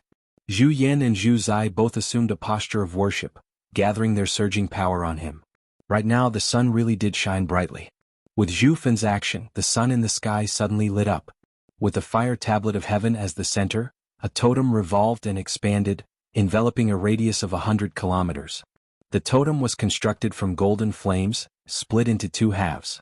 There was a pattern in the shape of a flame in the center, constantly revolving. It was like the most primitive depiction and worship of the sun by living beings in the wilderness. On the ocean, the whirlpool revolved and expanded, revealing a pitch-black color. It stood against the sun totem in the sky from afar. The air between the ocean and the sky was scorching and twisted. Everything became a blur. Zhu Fan did not seem to be in a hurry to act. He only continued to activate the sun totem, and the fire medallion of heaven in his hand grew brighter and brighter, as if it was forged from gold. It released a brilliant light like a ray of sunlight cut off from the sun. The flames of heaven were divided into yin and yang. Among them there were two flames of yang. One was the soaring fire of star essence, which was the meteor that Zhu Fan had used to destroy the Cloud Sail sect during the Battle of Giant Ship Island. It could only unleash its greatest power at night when the stars twinkled. Just now Zhu Fan was attacking the Crystal Palace. While the flying meteors he released seemed ferocious, they were actually just for show. He was pretending to be attacking with his full strength precisely for this moment so that he could unleash his second type of heavenly flame, the hottest true flame of the sun. Li Qingshan and Gong Yuan entered a deeper state of dual cultivation. The power of Ruin's End turned into a pitch-black spirit turtle, gradually stabilizing. He looked up. In that moment, he felt unprecedentedly calm and clear in his mind, as if he had actually become a tiny spirit turtle, roaming through the endless Ruin's End and seeing through the flow of the river of fate. He immediately felt an intense sense of danger, and as the sun totem constantly revolved, the sense of danger grew heavier and heavier. The three fire-devouring kings were working together, yet they still needed so much time to build up and prepare. They were clearly planning on launching a vicious attack. Through Li Qingshan's mind, Gong Yuan sensed this at the same time. In that moment, the two of them made a decision at the same time. They would not attack but defend. As long as they made it through this attack, the reinforcements from the Crystal Palace would arrive. Coffin of frigid ice. Spirit Turtle's profound shell. The two of them unleashed their most powerful defensive techniques at the same time. The seawater condensed into ice, sealing them in a deep blue coffin. Pieces of the Spirit Turtle's profound shell lit up on the back of the pitch-black Spirit Turtle. In the blink of an eye, the three merfolk kings appeared at the end of the ocean. Granny was at the front, while the other two were at the back, vaguely falling into a formation. It was not as profound as the divine fire tablets, but it still seemed extremely stable. Because they were afraid of being taken out individually by the fire devourers, they dared not use great shifting talismans, so they obviously moved much slower. Zhu Fan did not even glance at them. He continued to stare at the ocean below, at the very depths of the swirl. The fire tablet of heaven in his hand shone brightly, and he suddenly pointed it down. Divine ray of the sun. An extremely blinding streak of light shot down from the fire tablet of heaven. The sun totem immediately dispersed, and even the sun in the sky seemed to dim. The sense of danger in Li Qingshan's heart immediately reached the limit. The invisible light did not even give off a sliver of heat. It immediately pierced the deep ocean, pierced the coffin of frigid ice, and landed on the pitch-black Spirit Turtle's back. Li Qingshan and Gong Yuan powered the heart of the abyss as hard as they could, but they were still unable to stop the pieces of the Spirit Turtle's profound shell from melting. Everything before them was bright. The brightest light shone into the darkest abyss. Unlike the large-scale destruction of the fiery meteors, the divine ray of the sun was a single-target killing technique, condensing all of its power into a single streak of light. Gong Yuan shivered inside. She felt like she was even closer to death than when she was on Giant Ship Island. The power of the fire tablet of heaven had exceeded her expectations after all. Could it be that she could not escape this disaster after all? Suddenly, a great force pushed her away. She widened her eyes, recovering their azure blue color as she stared at the man she hated in shock. She gripped the hilt of her blade firmly with both hands and swung it at the scorching streak of light that could destroy everything. Blood-red light rushed into the air. All of Li Qingshan's strength, will and even his life were on this strike. He had used up his chance of rebirth on Giant Ship Island recently, so he had not recovered so quickly. Although he had broken through, he had not managed to balance water and fire in time. The third ability of the Phoenix had not appeared either. In other words, if he died, he would only be able to turn into an egg. Against these three vicious people, his egg would probably explode in the blink of an eye. However, there was no fear in his heart. There was only delight. The blood-red blade light collided with the divine ray of the sun. In that instant, the dazzling light drowned out everything. Gong Yuan's vision turned white as she felt her skin burn. It could be imagined just how much damage Li Qingshan, who had faced this attack head-on, had suffered. She could not help but exclaim, "Li Qingshan!" The three merfolk kings who had rushed over to help saw a dazzling streak of light pierce through the ocean. Immediately afterwards, it expanded and thickened. When the light dissipated, a circular hole of 3,000 meters in diameter had appeared in the ocean. The seawater within had not been evaporated, but directly turned into nothingness. Hot air rushed over and all three paled in fright. They believed that if they were hit by this attack they would definitely die. Wouldn't that mean that Gong Yuan was dead for sure? However, they immediately sensed that Gong Yuan's aura still existed. They could not help but be overjoyed and hurried over. The expressions of the three fire kings changed as well. They had not thought that they would still not be able to kill Gong Yuan. Zhu Yin said in resentment, "It's that Li Qingshan again." Zhu Zai said, "He actually tried to play the hero and save the damsel in distress. He's finally dead now. What an idiotic way to die. Gong Yuan is right down there." Zhu Yin suddenly paused halfway through his sentence. He was filled with disbelief. A huge, deep hole had been blasted open at the bottom of the sea. Gong Yuan rushed over to the hole and looked down. She cried out, "Li Qingshan." She was also taken aback. The hole was formed from crystallized earth and rock, while a vicious skeleton stood alone at the bottom of the hole. He gripped a long blade in his hand, which also shone with a metallic luster. The blood-red light on the blade had completely dispersed, just like how his flesh and blood had been stripped away, but he still stood. The vicious skeleton lowered his head and glanced at Tiger's Fang in his hand. His lower jaw moved and another gust of wind blew past, turning into a great compliment. "Nice blade. He's actually still alive." This was both the fire-devouring king and Gong Yuan's amazement. However, the former was stunned while the latter was overjoyed. When the divine light of the sun erupted from the tip of Tiger's Fang, Li Qingshan knew he had won the gamble. Perhaps it could not be regarded as a gamble. The spirit turtle had calculated everything.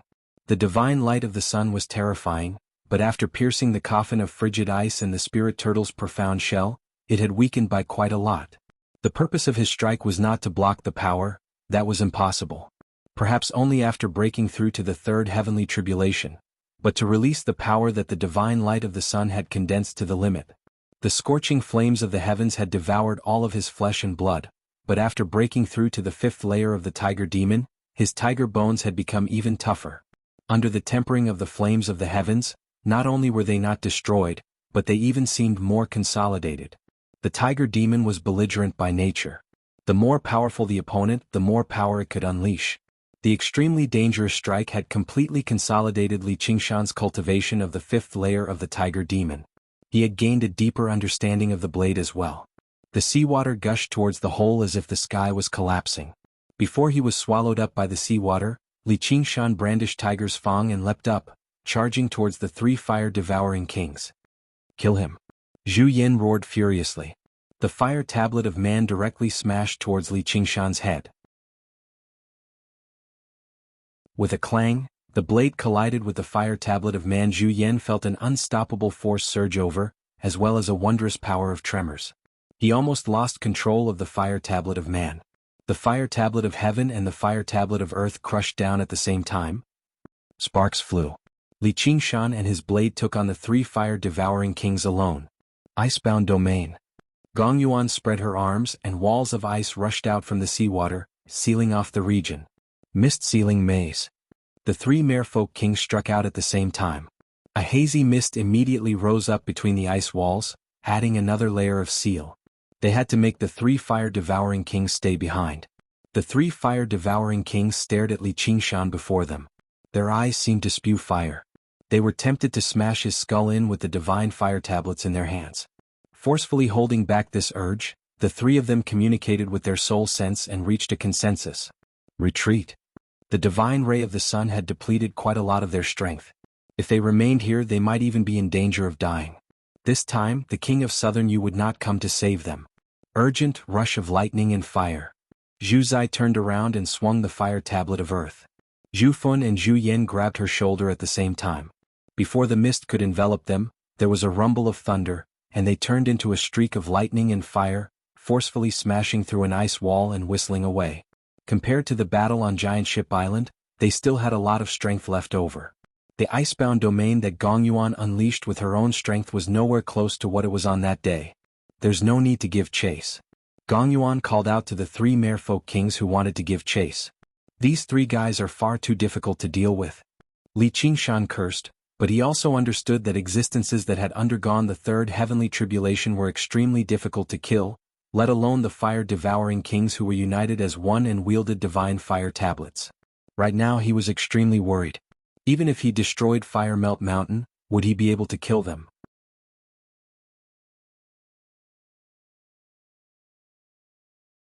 Chapter 9-10. Do you think I'm alright?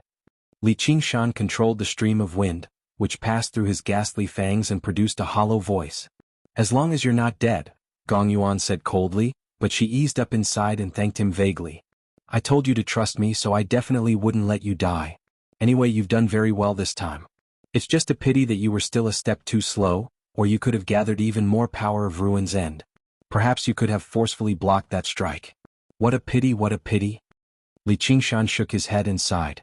Faced with Gong Yuan's thanks, he felt rather embarrassed inside. If it were not for the fact that he had no face, he might even have blushed. That was because the moment the divine ray of the sun pierced down, his instinctive reaction was to use Gong Yuan as a meat shield while he dodged slightly. The reason why he gave up on this idea was because he had said earlier that he wanted her to trust him, yet he used her as a meat shield in the blink of an eye. He felt rather bad about it. Moreover, the spirit turtle had calculated that the strike was not lethal. If he did that, it would damage the tiger demon's might. The latter undoubtedly played a greater role. If he knew forcefully blocking the strike meant certain death, why the hell would he care about feeling bad about it? It was not like they knew each other very well. If he were to throw his life away for the sake of a woman who hated him, he would never go easy on her. That's right. Before the storm arrives, we should work together properly so that we can unleash the true power of the heart of the abyss and fend off the divine fire tablets of the fire devourers. Dual cultivation feels pretty good, doesn't it? Even though Li Qingshan had been reduced to a skeleton, he could still give off a presence that Gong Yuan loathed.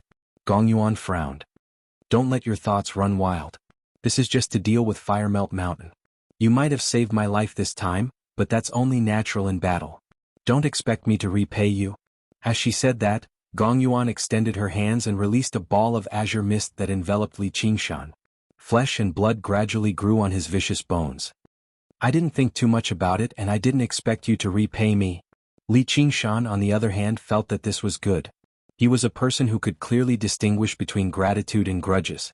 Pushing her away or using her as a meat shield was a matter of a single thought. If Gong Yuan really treated him as her savior, he would feel very awkward, as if he had received something that he shouldn't have. Gong Yuan took a deep look at him.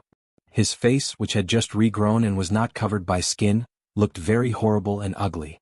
She couldn't help but think of the scene when he waved his knife to meet the sun god's light. His figure under the blazing light was so clear, which made her heart skip a beat. Although he was a disgusting, shameless, and lecherous man, it was not without reason that he managed to make a name for himself as the king of savages in just a few decades. Li Qingshan peacefully enjoyed Gong Yuan's healing. He felt warm all over and extremely comfortable. Suddenly he felt a sharp pain in his palm. He looked down and saw that Tiger's Fang had already started to greedily suck his blood. He couldn't help but scold, "You bastard! Why aren't you letting go of the knife?" Gong Yuan said. "This is my treasure. As long as there's a drop of my blood, there's a bite for it to eat. Hey, why is it so weird? Hey, the three of you don't just stand there. Hurry up and help me. You guys are too slow. How could you stop those three fellows?" Li Qingshan originally only used weapons as tools. Even if it was an artifact like the demonic dragon sword, he wouldn't feel pity if it was broken. However, he really did develop some feelings for this Tiger's Fang knife. He let it suck his blood as he loudly urged the other three merfolk kings. Grandma and the other two had personally witnessed Li Qingshan's ferocious ability to fight 1 against 3. How could they dare to underestimate him? They hurriedly cast spells to heal him. It had to be said that the merfolk's healing techniques were quite good. The 4 merfolk kings worked together and spent a lot of effort. In addition to Li Qingshan's own recovery ability, they finally managed to reconstruct his body. However, his body was skinny and his skin was pale. He looked like he was suffering from a serious illness.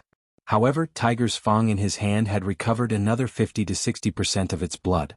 It seems to be a little smaller. Li Qingshan lowered his head and frowned. "Do you know what shame is?"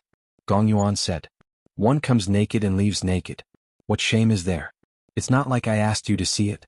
You really are a busybody." Li Qingshan condensed another set of magic armor. Before he put on the helmet, he pointed at the pair of curved horns on his head and asked the merfolk kings, "Do you know what these 2 words are?" "I think it's the North Moon," Grandma asked. "Don't play dumb. I know you must have looked into it. Don't you think so, Gong Yuan?"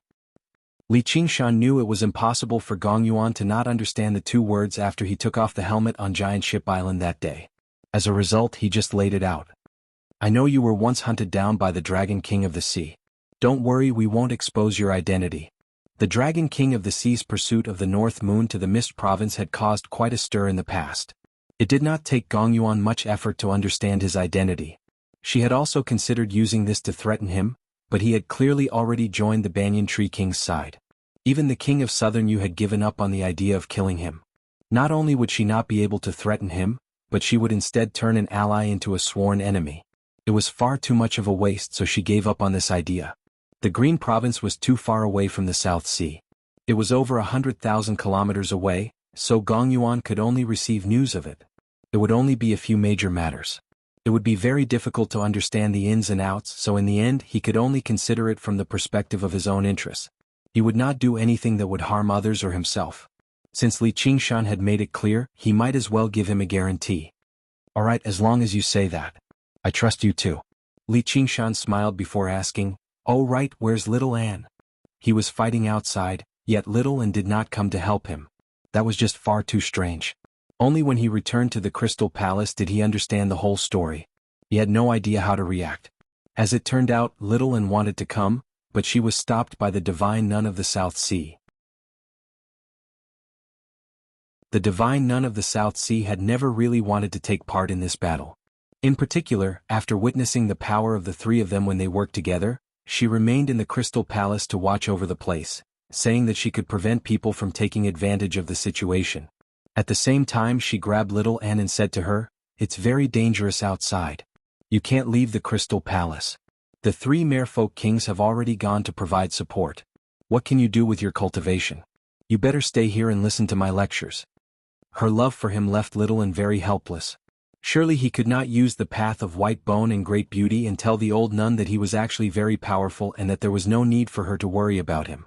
Moreover, the old nun's temper was extremely stubborn, so she would not be swayed by words. With just a slight delay, the battle thousands of kilometers away ended.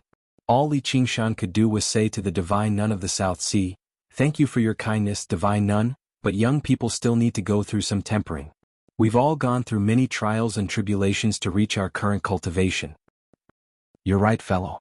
However, I think one will's mental fortitude is enough for her to undergo the 3rd heavenly tribulation. Wouldn't it be a little safer for her to go through tempering when the time comes?" The Divine Nun of the South Sea was stern and did not back down at all. Over the past few days, she basically spent every moment with little Anne. They talked about the Buddhist Dharma, and the more they talked, the more they got along. She admired little Anne's root of wisdom and comprehension greatly, and her favorable impression of her skyrocketed. If it had only been love at first sight in the past, then now, it was more like she was determined to take her in as her direct disciple.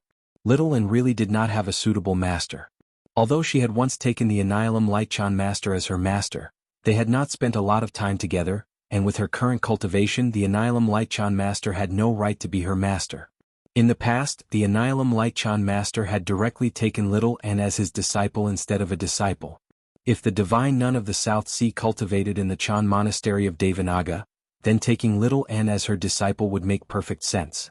Then, Little Anne, you can follow the master for now and cultivate properly. Li Qingshan had never thought that being too fortunate would also be a form of trouble. With the divine nun of the South Sea watching over him, Little Anne dared not use any of the path of white bone and great beauty. He was not afraid of his identity as the North Moon being discovered. The Mist Province did not place much importance on this aspect. Many people possessed the bloodline of demons. Even the divine nun of the South Sea had never imagined that this was forbidden in the Chan monastery of Devanaga. However, Little Anne's path of white bone and great beauty contained the intention to kill Buddhas and destroy the Dharma. The divine nun of the South Sea would probably fall out with him immediately. All right. It really is my fate to be able to meet the master. Little Anne's words were not completely empty threats. The old nun truly was worthy of her title as the divine nun of the South Sea. Her Buddhist Dharma was extensive and profound, forming a style of its own. The divine nun of the South Sea was not a school of Zen, like the Chan monastery of Devanaga. Instead, she was a school of Vinaya. She focused on studying and passing down the precepts, which was why even though she possessed a great cultivation, she lived like an ascetic monk, punishing evil and doing good among mortals and spreading the Buddhist Dharma. Just like how the stones of other mountains could be used to polish jade, the status of the school of Vinaya in Buddhism had never been any lower than the school of Zen. The process of communicating with her brought great inspiration to Little Anne's Buddhist Dharma. This would be the foundation for him to practice the path of white bone and great beauty. Amitabha, this is also this poor nun's fate. The divine nun of the South Sea smiled knowingly. Her gaze towards Little Anne was rather gentle, without her usual sternness. The school of Vinaya was particular about one precept for every action, and one precept for every action. The precepts were extremely strict. Let alone mortals, even Buddhist disciples would shrink back. Her standards were extremely high too, so she refused to accept disciples easily. She had come across a few decent ones, but none of them could pass her inspection. Now that she had come across a suitable one, she obviously valued him greatly. Li Qingshan and Little Anne exchanged glances. There was some helplessness in their eyes. At this moment, a mermaid official walked over and bowed. Great King Li, Her Majesty the Queen requests your presence. Li Qingshan bid farewell to the divine nun of the South Sea and followed the mermaid official through the corridors of the Crystal Palace, arriving outside. All he saw was Gong Yuan sitting on the edge of the cliff. Her deep blue hair reached her waist, while her slender fishtail drooped into the ocean abyss. She gave off a strange sense of beauty, cold and deep. What's the matter? Li Qingshan asked. Gong Yuan waved her hand and dismissed the official. She answered with a question, what do you think?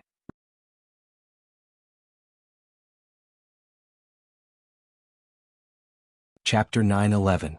Gong Yuan couldn't help but roll her eyes. Are you coming or not? Sure. Li Qingshan smiled and came to the edge of the cliff. He looked into the deep, dark abyss, and his vision was soon submerged in the deep sea. He asked Gong Yuan, how deep is this abyss? We'll know once we go down and take a look. Don't waste time. Gong Yuan jumped into the abyss. Li Qingshan shrugged and followed closely behind. The abyss stretched from east to west, spanning hundreds of miles. It looked like a huge, dark mouth that swallowed endless seawater. Li Qingshan and Gong Yuan's figures were like two specks of dust compared to this huge mouth. Gong Yuan swam extremely fast in the sea. Li Qingshan had just gone through a huge battle and had recovered less than half of his strength, so he couldn't keep up with her. He saw her slender fishtail drawing a beautiful blue shadow in front of him. He reached out to grab it and felt smooth and cold. Gong Yuan turned around and broke free from Li Qingshan's hand. She glared at him and asked, what are you doing? Slow down, Li Qingshan said. We're going to the bottom of the sea anyway. What does speed matter? Gong Yuan said. What's the point of our dual cultivation? If we don't even have this little bit of chemistry, what's the point? Alright, you have a point. Gong Yuan thought for a moment and still slowed down so that Li Qingshan could keep up. The two of them sank into the deep sea side by side. They traveled several dozen kilometers but they still did not see the bottom. Li Qingshan felt the pressure on him grow greater and greater. The tremendous water pressure made him feel like he was shouldering a heavy burden, making it extremely difficult for him to advance. He was secretly surprised. My body is on par with Demon King's, yet I can still feel such great pressure. If I were a cultivator, even a great cultivator would struggle to reach the bottom of the abyss. On the other hand, Gong Yuan continued to swim with great ease. This was a natural advantage. Li Qingshan could not help but admire it. And the abyss seemed quiet, but it was not actually peaceful. There were several times when he felt a strange sense of danger, but he seemed to recognize Gong Yuan beside him.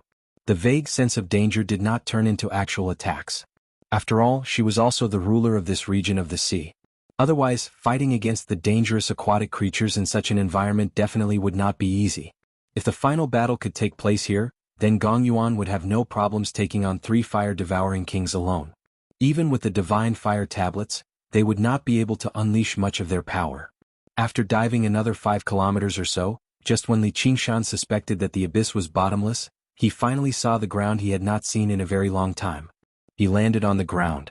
The tremendous water pressure could no longer be endured by his body alone. He had to circulate the spirit turtle's method of sea suppression at all times to suppress the surrounding seawater. A power that resembled black water also extended around Gong Yuan. It was the power of Ruin's End. This really is a good place for cultivation. Li Qingshan studied the surroundings and discovered that the rocks around him were actually all spiritual stones. This was a huge spiritual stone mine, and they were all rare and pure water spiritual stones. The seawater seemed like spiritual liquid after being dyed by the spiritual qi. It was no wonder that the legendary true dragon preferred to rest here. Compared to the magnificent crystal palace, this was now a treasured land for cultivation. However, he could not find any traces of the dragon. It was probably because too much time had passed. Let's begin, Gong Yuan urged. She had grown tired of looking at the scenery here a long time ago. All right. Li Qingshan turned around and extended his hands horizontally with his palms facing down. Gong Yuan also extended her hands, but she also faced down her palms. Li Qingshan shook his head gently. She was far too headstrong. Did she even have to fight over details like this? He flipped his hand over and placed his palms against hers. The azure blue light and the dark power of Ruin's End immediately merged together. The two auras tangled together. Li Qingshan said inside, "Do your best to power the all-water to Ruin's End. If you can increase your cultivation by a level before the final battle and reach late third heavenly tribulation, your chances of victory will increase again. Do you know how to practice the all-water to Ruin's End?" "Alright, I almost forgot. It's her." Gong Yuan's expression changed. A very long time ago, she had practiced the all-water to Ruin's End with her little sister. They constantly challenged their limits and dove deep down. Back then, their personalities gradually began to be influenced by Ruin's End. Apart from each other, they became cold to everyone else. This continued until one day when her little sister apologized to her in tears, saying she could no longer endure it anymore. Although she felt betrayed, she still accepted it, as her little sister's personality had always been relatively gentle, unlike her cold and arrogant. However, she had never understood why her little sister would fall in love with a fire devourer, even going so far as to develop the so-called infatuation of merfolk. Li Qingshan could sense the deep sorrow in Gong Yuan's heart. He thought, so she's not as cold as she seems. She's just been too deeply influenced by Ruin's End. It really hasn't been easy for her to cultivate to this level. Gong Yuan immediately sensed the hint of pity in his heart. She was basically even more embarrassed and infuriated than when he grabbed her by the tail. She forced herself not to lose her temper. This isn't fair. What's unfair about it? The all-water to Ruin's End is a secret technique of my race. You shouldn't know about it. Then what do I have to do to be fair? Teach me your cultivation method, Yi Futian said. I knew it. Big sis, I'm helping you cultivate right now, not you helping me cultivate. If you find it unfair, then forget it. Forget it, then forget it. Yuan immediately pulled her hand back. Even without you, I can still cultivate. If you think you can threaten me with this, then you're gravely mistaken. Li Qingshan was furious too. What am I threatening you with? You're a half-man, half-fish monster. I can't even use you, so what's there to threaten? Why, you filthy animal. How dare you speak to me like that? Gong Yuan basically struggled to believe her ears. She had just heard such filthy words. I'm speaking to you like that. What about it? Don't act like everyone in the world owes you. Don't think I don't know. What do you know? Gong Yuan was furious. If Li Qingshan hadn't just saved her, she would have attacked him. You're a siscon. Maybe you're also a lesbian. Gong Yuan was stunned for a moment. She obviously didn't understand the meaning of these two words. Li Qingshan explained a little. Before he finished speaking, the surrounding seawater froze into ice, sealing him inside.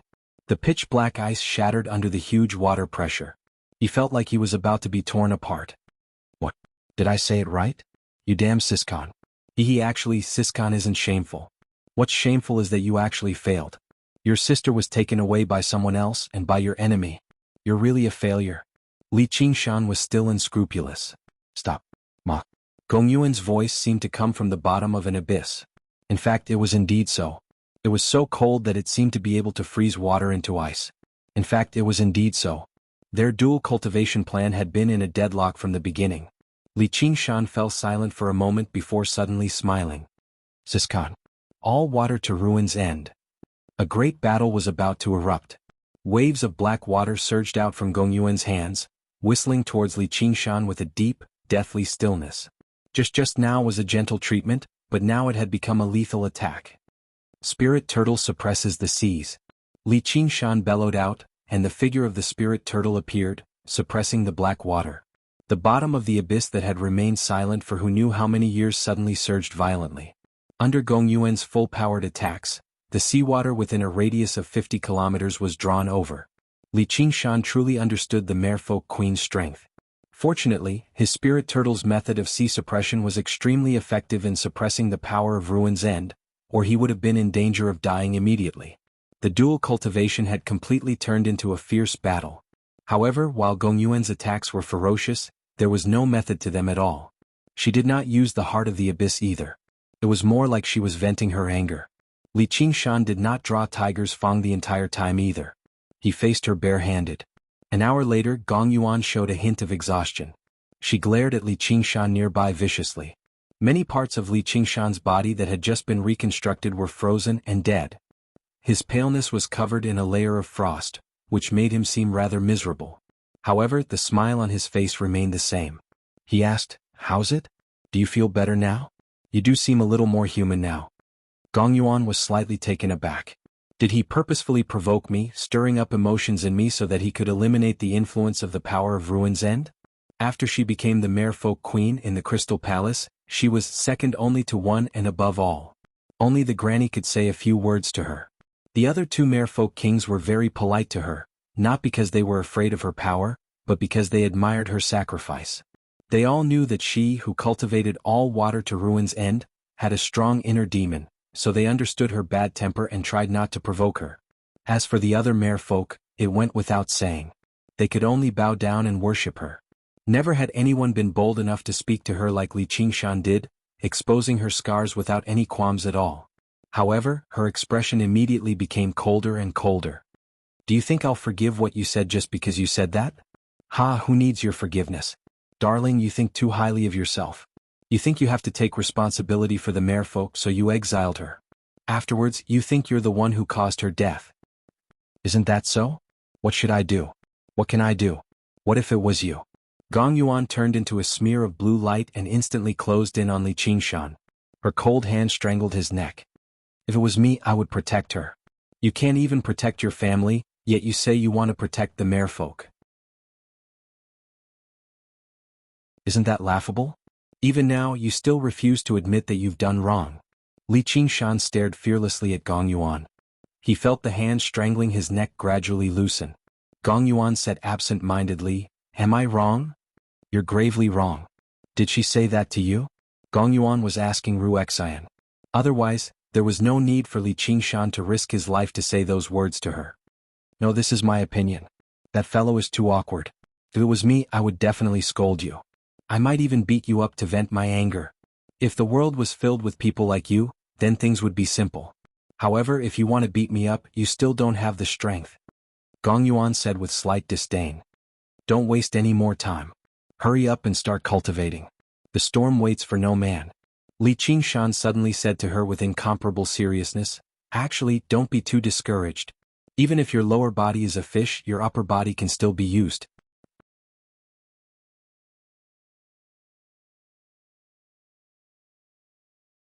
Chapter 9:12. After a frank exchange, they finally began their dual cultivation. The remaining anger on Gongyuan's face had yet to disperse as she stared at Li Qingshan. Li Qingshan smiled. That's just how I am. If I want to say something, I have to say it. This is also an effort for our cultivation, right? You really are a bastard. Gongyuan ground her teeth.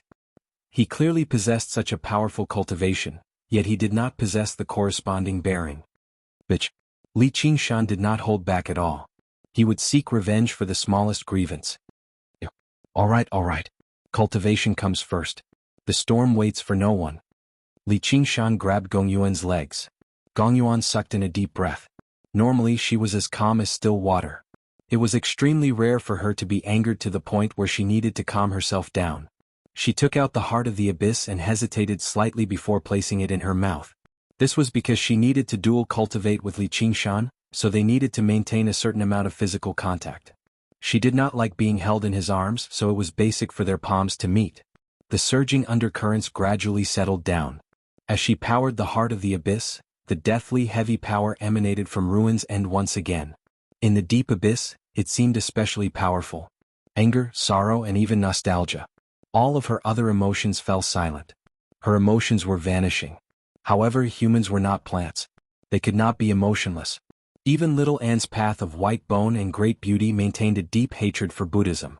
The feeling of emotionlessness was not something that regular creatures could endure. The home, peace, and eternal slumber that the spirit turtle sought was no different from death in the eyes of regular people. In the world of Ruin's End, they could enjoy eternal life day and night. It was far more terrifying than devouring one another in the Hungry Ghost realm or constantly slaughtering one another in the Azura realm. Gongyuan experienced this great terror. The iciness gripped her soul firmly as if it wanted to drain away the last bit of warmth. Trust me. Li Qingshan's voice sounded in his heart. Gongyuan frowned and sighed faintly. She continued to activate the heart of the abyss and sent her mind into the ultimate. However, she felt a hint of comfort in the great horror and a hint of warmth in the cold silence. Li Qingshan felt as if he had turned into a spirit turtle, carrying Gongyuan on his back as they roamed the world of the ultimate. Time gradually passed. A great storm was gradually taking shape above the South Sea. Looking down from the sky, the clouds were spinning, forming a huge whirlpool that covered 1,000 miles of the sea. It was moving towards the north and it was getting bigger and bigger. Ji Changfeng held the Filian flag in his hand and stood in the sky, frowning as he watched. The storm connected the sky and the sea, drawing down strands of strong winds from the sky and merging them with the gale, making it even more ferocious. Heavy rain poured down. The sea roared and churned and a huge wave rose to the sky. Before it could fall, it was covered by an even bigger wave. The sea became a stage for mountains to dance on. Rumbling thunder interweaved between the dark clouds, constantly illuminating the surface of the sea. No matter how many times I see such a magnificent scene, I feel insignificant. Perhaps only by becoming a true immortal can I truly look down on everything. Ji Changfeng let out a long sigh and looked up at the sky with a hint of anticipation. After I get my revenge, I will roam the world and search for that path to immortality. The storm was like a mythical Kunpeng with a wingspan of thousands of miles. It flew from the south to the north toward the 9 provinces. Under the sea, the ocean currents were like huge dragons shuttling back and forth. Even the deep-sea abyss could feel a trace of agitation. In the pitch-black sphere constructed by the power of the ultimate, Li Qingshan and Gongyuan hugged each other tightly, sleeping with their necks intertwined. They seemed to have finally stopped despising and hating each other and became close friends, even lovers. However, in reality they could not sense any changes in their posture at all. They only instinctively warmed each other up, sensing the important things that they lacked from each other. This process was not forced or unpleasant at all. Instead, it was extremely comfortable and peaceful. For the first time, Gongyuan did not feel that the process of cultivating the all-water to Ruin's End was so painful and difficult. The inner demons that had troubled her for all these years were gradually vanishing. Li Qingshan also felt like he had returned to his dream home. There was no need for him to avoid disaster carefully anymore. There were no more dangers or hardships. Neither of them had ever experienced dual cultivation with someone before. The profound harmony of their minds could not be compared to any material enjoyment. They were basically intoxicated by it, unwilling to ever separate. However, Li Qingshan's heart was not just the spirit turtle's heart. It was not as deep as Gong Yuan's. When the undercurrent surged over, his sea of consciousness suddenly sensed something and he opened his eyes. Gong Yuan opened her eyes at the same time. She was rather displeased, blaming him for disturbing this beautiful dream. She sensed each other's posture, and a smear of embarrassment appeared on her face. At that moment, Li Qingshan basically felt like the person in his arms was not the cold and arrogant merfolk queen, but his newlywed wife. He sensed her struggle to break free, so he hugged her even more tightly. Separated by the thin, silky mermaid silk, he saw her fair skin, her soft chest, and her slender waist. She was enchanting and enchanting. Right now, she was no longer as cold and resolute as usual. She gave up when she could not break free. It was not the first time she had been hugged by him anyway, so she just let him be. But very soon she understood what it meant to push one's luck. Li Qingshan gazed at the beautiful face only inches away from him. Her smooth forehead, deep eyes, arrogant nose, and the thin lips below. He could not help but sigh. He pursed his lips and suddenly lowered his head to kiss her. Gong Yuan suddenly opened her eyes wide. She could have dodged, she should have dodged, but at that moment, his eyes emitted a power that made her calm. She was stunned for a moment, and when she came back to her senses, she had already been forcefully kissed. I'm going to kill him. This was the first thought that came to her mind. Her 5 fingers had already locked onto his neck from behind, but she could not summon any murderous intent in her heart. They were still in the state of dual cultivation. Li Qingshan originally had the intention of playing a prank. He thought that she would struggle and resist, but it went so smoothly. Even he himself was very surprised. She was not an ordinary person, so it was impossible for her to react in time. She took the initiative to hug his neck, which seemed to prove this point even more. Could it be that in such a short period of time, she has already been conquered by the powerful charm that I emitted? I am really an incredible man. Before Gong Yuan had time to summon enough murderous intent to forcefully interrupt this state of dual cultivation, she felt that he was trying to open her pearly white teeth. She was simply going crazy with a kind of complicated emotion. She immediately calmed down and silently said in her heart, Li Qingshan, do you know what this kiss means to a mermaid? What? Li Qingshan inexplicably had a trace of uneasiness. If she roared loudly and wanted to beat or kill him, he would feel a little more at ease. Vow. What vow? The uneasiness in Li Qingshan's heart became even stronger. To stay together and never be separated. Li Qingshan was so touched that he was about to cry. In the novels he read in his previous life, there were often such plots. If a beautiful woman's face, feet, and bath was seen, she would not marry anyone else. He originally thought that it was all made up by otakus, but he did not expect that such a good thing actually existed in this world. Are you willing? Gong Yuan asked in her heart again. Li Qingshan was about to agree, but when he saw her deep and serene eyes, his heart suddenly quivered. If I agree, what will happen? You have to stay in the South China Sea with me forever. You are not allowed to get close to any other woman or else I will kill them and you. Ice-like determination flashed in Gong Yuan's eyes. Mermaids were famous for being infatuated, but that did not come without a price. That was absolute loyalty and no betrayal was tolerated. Otherwise the result would be death.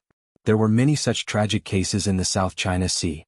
The most widely circulated story about mermaids was, a beautiful mermaid saved a fisherman who had encountered a shipwreck, and fell deeply in love with him. The two of them were fated to be in love. The fisherman said that he wanted to go back to tell his parents that he was safe, but in the end, he did not return. The mermaid fell in love with the moon, thinking about it day and night. In the end, she transformed a pair of legs and came to the land to look for the fisherman. However, she found that he was already married, so she ate the fisherman and returned to the sea with his head. The so-called infatuation originally had many extreme colors, and it was not something that ordinary people could endure. Li Qingshan immediately raised both of his hands and laughed. Just now, my mind was not too clear. Just now, you are too beautiful and too charming, so I was confused for a moment. Just pretend that nothing happened, ha.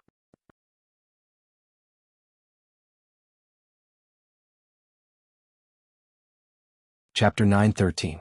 Your Majesty, I think this custom of the merfolk is far too outdated. How can something as important as marriage be decided by something as minor as this? You know, I've always respected you very much, Li Qingshan expressed to Gong Yuan very seriously. Respect me? Gong Yuan's voice immediately rose an octave. Apart from those damned fire devourers, she had never encountered anyone who disrespected her so much in her life. As a matter of fact, it was possible to say that even the fire devourers respected her, the merfolk queen, even if it was only respect for her enemies. Yeah, basically. Li Qingshan also found what he said to be a little forced, so he extended 2 fingers. You can't help but admit that I've saved you twice. At the very least, we're still friends because of this, right? He said sincerely, placing emphasis on the word friends. So there are times when you're afraid too. A mocking smile appeared on the corner of Gong Yuan's lips.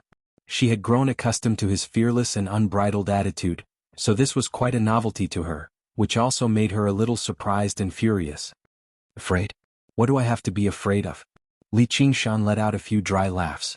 He did regret it slightly. He should not have provoked her too much. She was beautiful and enchanting, and her noble identity and cold personality were particularly good at stirring up a man's desire to conquer her, but he really should not have done it.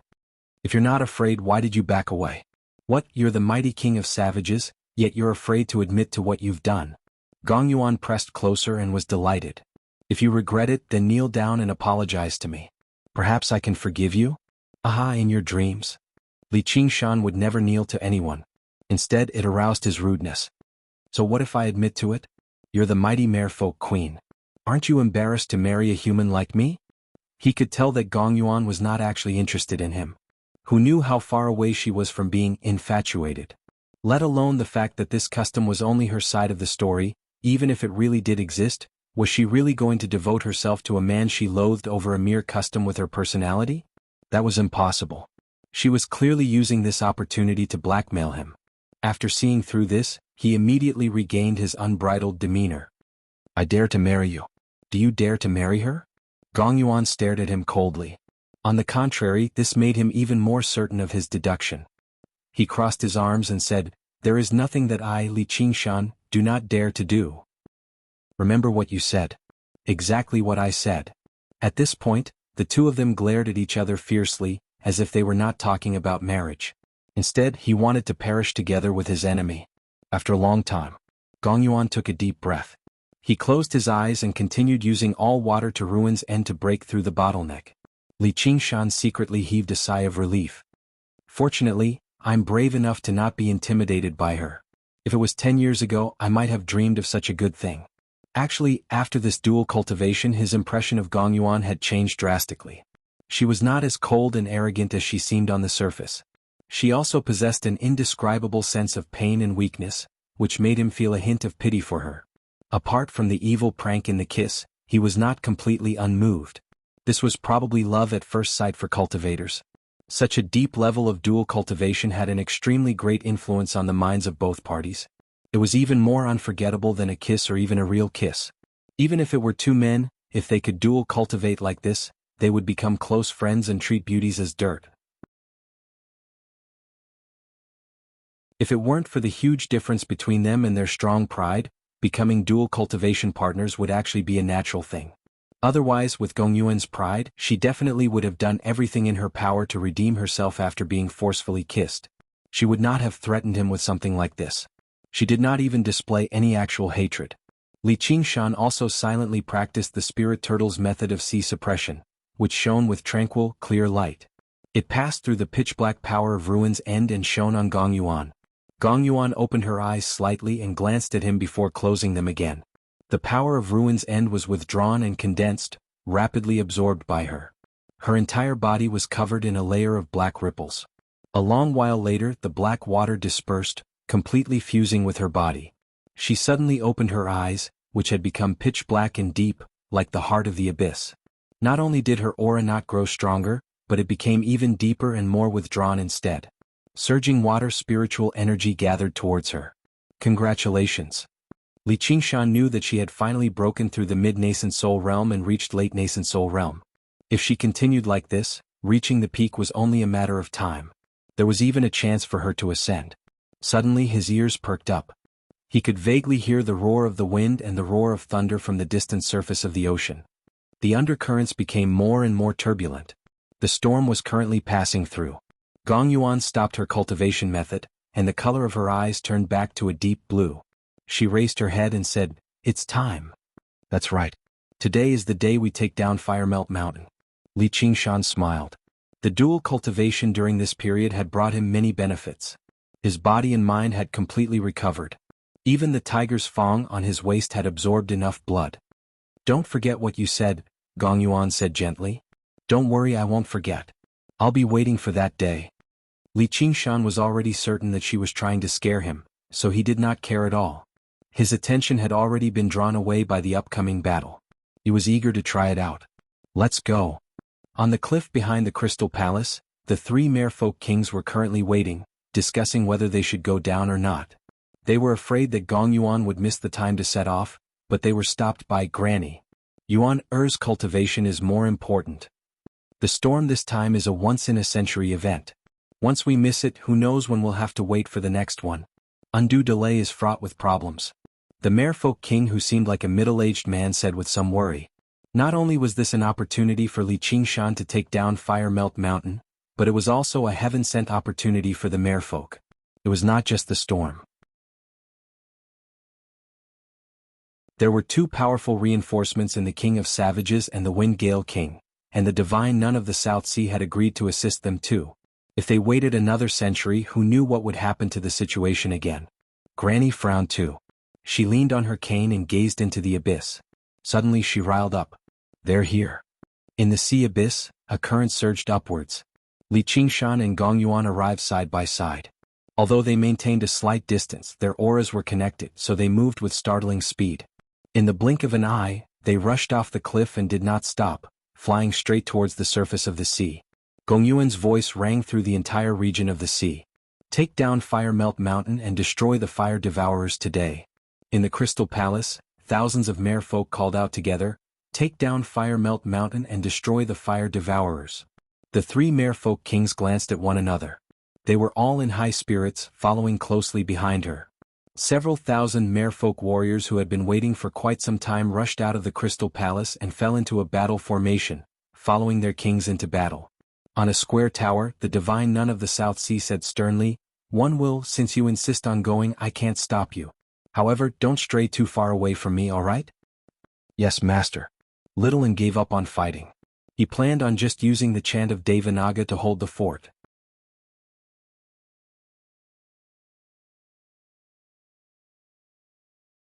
Chapter 9:14.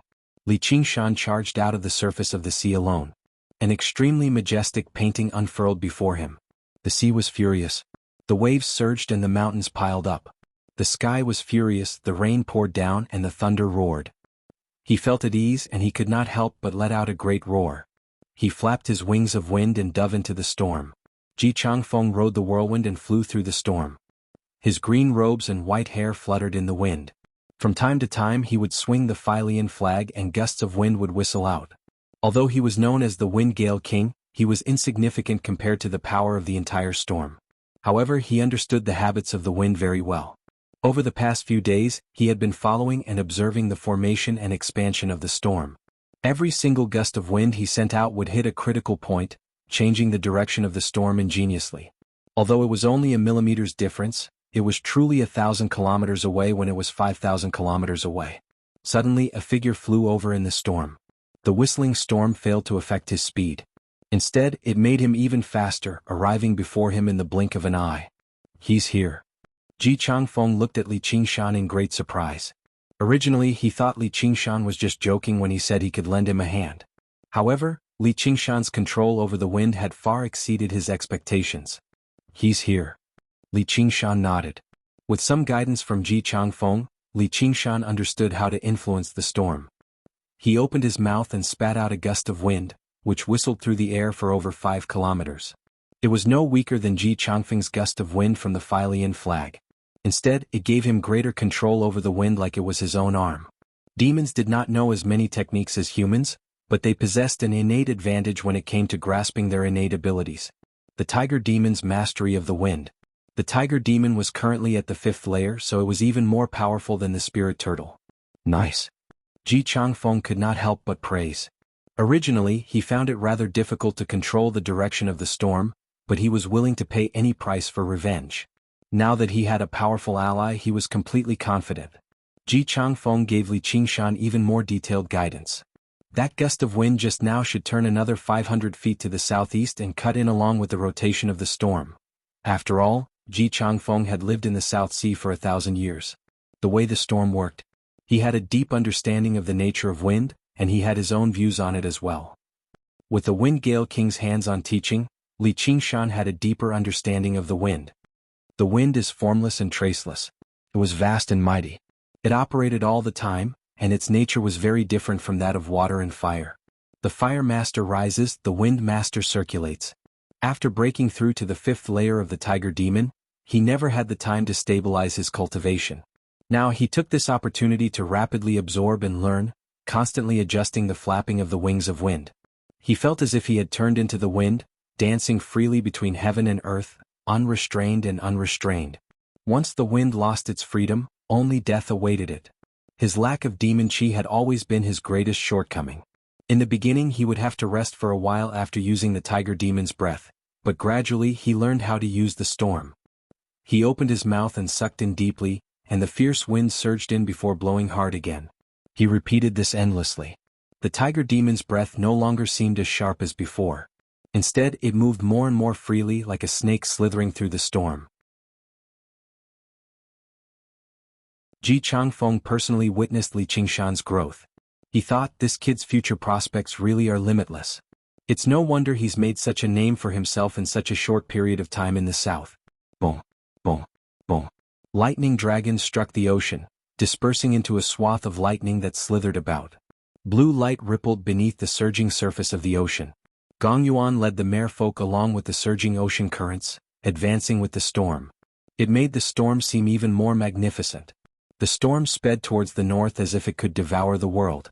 Yi Duanhai stood with his hands behind his back between the ocean and the sky. The sea breeze lifted up his cloak, and the ocean below began to surge. A line of dark clouds climbed up from the surface of the ocean, rapidly piling up into a mountain and sweeping over like a blanket. A streak of fogbow light flew over. Yu Wufeng said, "Master, you should return to the sword pavilion." Yi Duanhai said without even looking back. This battle was extremely dangerous. Even as a great sword cultivator he could sense the danger.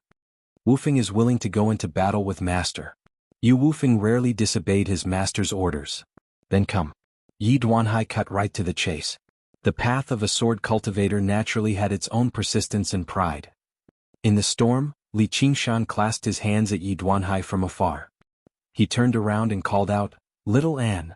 Little Anne immediately understood. He took out the blood oath scroll and gently swiped across the first blood shadow with his index finger. The blood shadow rapidly faded away. Yu Wufeng felt his heart ease up, dispelling the invisible restraints. His heart was filled with a myriad of emotions before he made up his mind.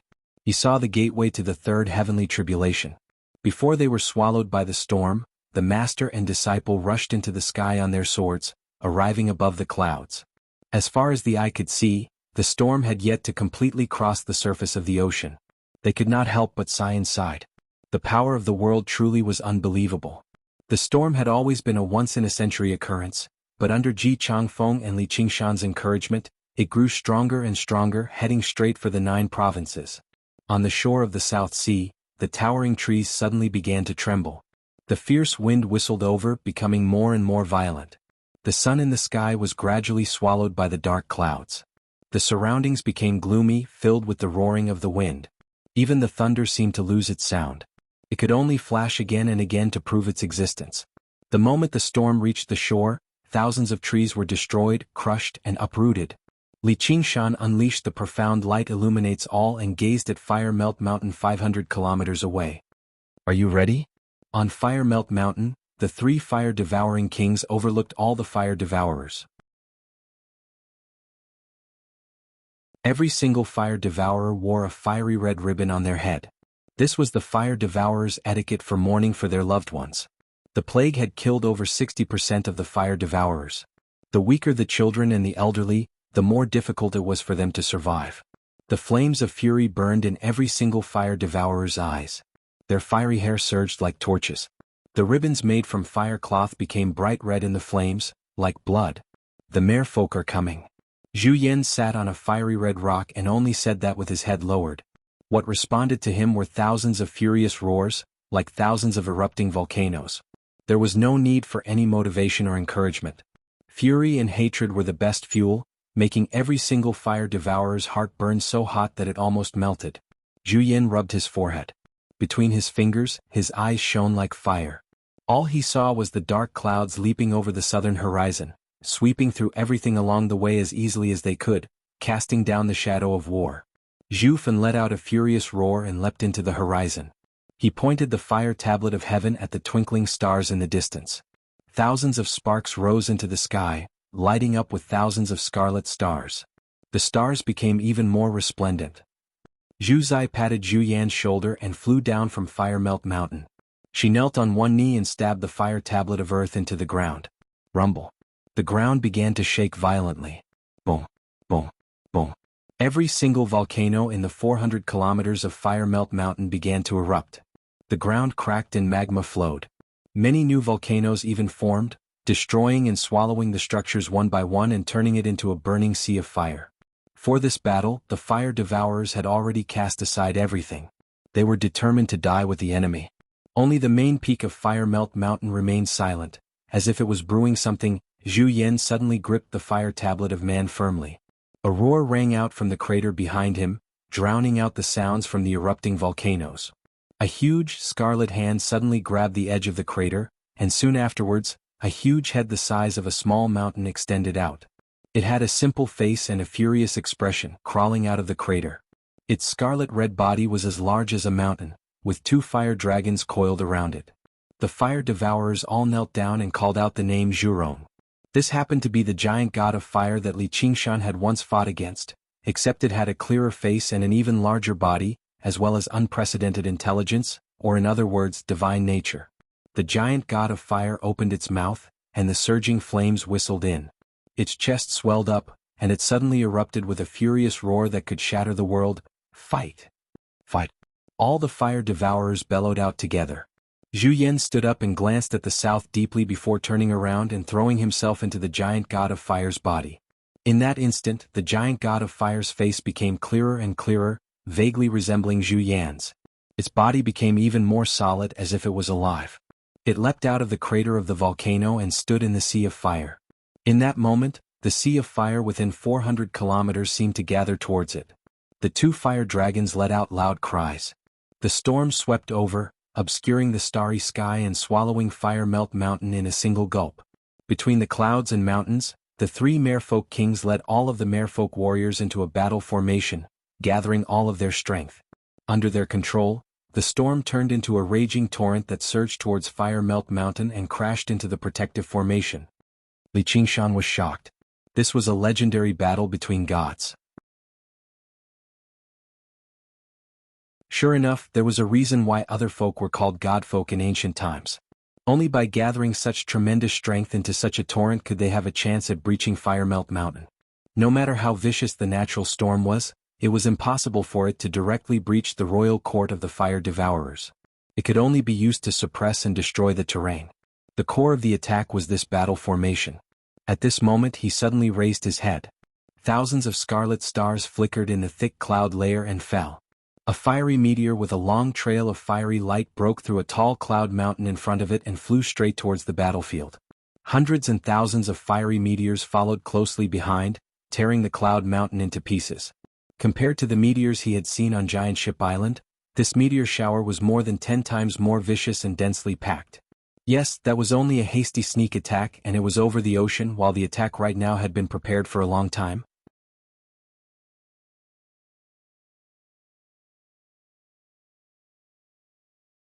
Chapter 9:15. Boom, boom, boom, boom. The tiger demon's breath danced around like a winged snake, slithering through the air. The meteors exploded loudly, and scorching waves of air and flames whistled through the surroundings. The storm paused for a moment. Cracks tore through the thick dark clouds. Resplendent sunlight piercing through the surroundings. Sparks continued to fly into the sky endlessly, turning into whistling meteors. Zhu Fan raised the fire tablet of heaven high into the air, and surging flames gathered on him. With Fire Melt Mountain as his foundation, he could launch attacks fearlessly. He definitely would not stop in a hurry like he did on Giant Ship Island. In other words, the meteor shower would never stop before the end of this battle, until one side was completely annihilated. Li Qingshan unfurled his wings of wind, suddenly unfurling them to several thousand meters, smashing a few meteors to pieces. However, the endless meteors also made him frown slightly. This was no longer something he could fend off alone. Between the clouds and mountains, many merfolk could not help but raise their heads. Their faces were illuminated by the flickering firelight. They could not help but show a hint of fear as they faced this terrifying scene that seemed like an apocalypse. The tremendous battle formation the merfolk assembled had focused all of their strength on attack. They basically had no defensive capabilities at all. Any single meteor would be fatal. Don't get distracted. Attack with full power. Gong Yuan ordered loudly. She clenched her fist and gazed at Fire Melt Mountain below. They had to attack. They had to attack regardless of the cost. This battle was different from any other battle between the two races. All they could do was destroy the protective formation as soon as possible, or they would just be taking a beating passively. They could not even fight a war of attrition. At the same time, they had to maintain their core battle prowess, or they would be completely exhausted by the time they breached Fire Melt Mountain. It would be pointless then, which was why she had not struck yet. And she could sense that the greatest danger was definitely not the meteors, but the giant god of fire that stood on the main peak of Fire Melt Mountain. The banner fluttered and fierce winds swept through. Ji Changfeng rose into the air and whistled over, stirring up a storm at the same time, stirring up a mighty storm that deflected the meteors one by one, whistling past the battle formation. Even Li Qingshan had to admit that he was inferior to this method of controlling the wind. Leave these meteors to this old man. I'm afraid that I won't be able to do anything in the following battles. Everyone, please avenge me for the death of my family. Ji Changfeng had a resolute expression as he stood in the sky above the battle formation, waving the Fei Lian flag. In order to control the direction of the storm, he had almost exhausted all of his energy. At this moment, for the sake of victory in the battle, he had relied on his own strength to merge his mind into the storm and fight against Zhu Fan's flying meteors. It was as if he wanted to redeem himself from the regret he had in the past. Don't worry, Wind Gale King. Li Qingshan will not disappoint you. Li Qingshan finally obtained a moment to catch his breath. Along the way, although he wasn't as exhausted as Ji Changfeng, he still expended a considerable amount of energy. Gong Yuan took the initiative to reach out and hold his hand, helping him recover his strength through dual cultivation. Sensing the bone-chilling coldness from her hand and the power of Ruin's End seeping out, Li Qingshan said, "Keep your composure. It's still not time yet." Her strength was crucial to this battle.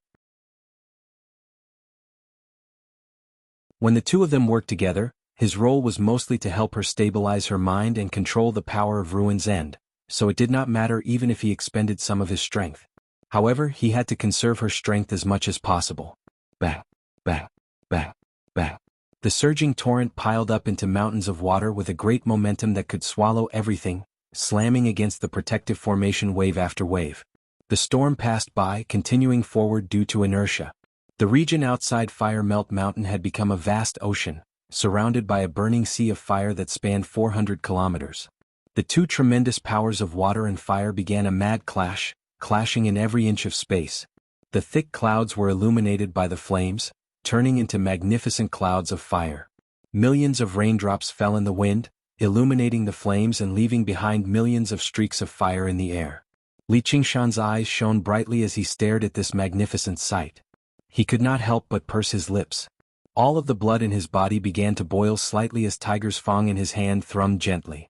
Gong Yuan remained worried the entire time. Below them was Fire Melt Mountain, a place that all merfolk kings dreamed of conquering. However, when she actually led an army here, she could not help but doubt whether she could do it or not. What would happen if she failed? However, when she looked at Li Qingshan beside her, she gradually eased up. Right now, he no longer possessed the indifference and casualness that she loathed. His entire body was relaxed and tense, like a vicious tiger poised to strike, crouching quietly in the jungle. His heart was as firm as steel, without the slightest fear or hesitation. His entire body radiated with elegant, heavy, and stern killing intent, which gave off a sense of invasive, masculine beauty. Just how great would it be if he was always like this? Gong Yuan could not help but sigh inside. What's wrong? Li Qingshan glanced at her in confusion. The time is almost here. Gong Yuan pointed at Fire Melt Mountain below. The outermost protective formation is about to collapse. Under the constant invasion of the torrent, the light of the mountain guarding formation was constantly weakening, becoming dimmer. The attacks launched by the 3 merfolk kings and several thousand merfolk warriors were far too vicious, and 400 kilometers was still far too large after all. Although the fire devourers had managed this place for many years, the defensive power of the outermost protective formation was still extremely limited. If it were not for Zhu Zai holding the fire tablet of earth and presiding over it, it would have collapsed a long time ago. It's all thanks to this storm. Fire Melt Mountain really is a piece of bone that's even tougher than I imagined it to be. Li Qingshan nodded in agreement. The storm had played a crucial role, or just breaching the outermost protective formation would have been extremely difficult. It would be even more impossible for Ji Changfeng to fend off Zhu Fan's meteors alone. The power of the formation originated from the flames of the earth, and the flames of the earth burned fiercely, never going out and never running out. No matter how powerful a cultivator was, they could not afford to run out. Only the great powers of the world could fend off the great powers of the world. The 5 elements reinforced and countered one another, and water countered fire. Merfolk were not as skilled in battle as the fire devourers, but water did indeed possess a natural restraining effect against fire. It's just a test. Don't let your guard down, Gong Yuan warned.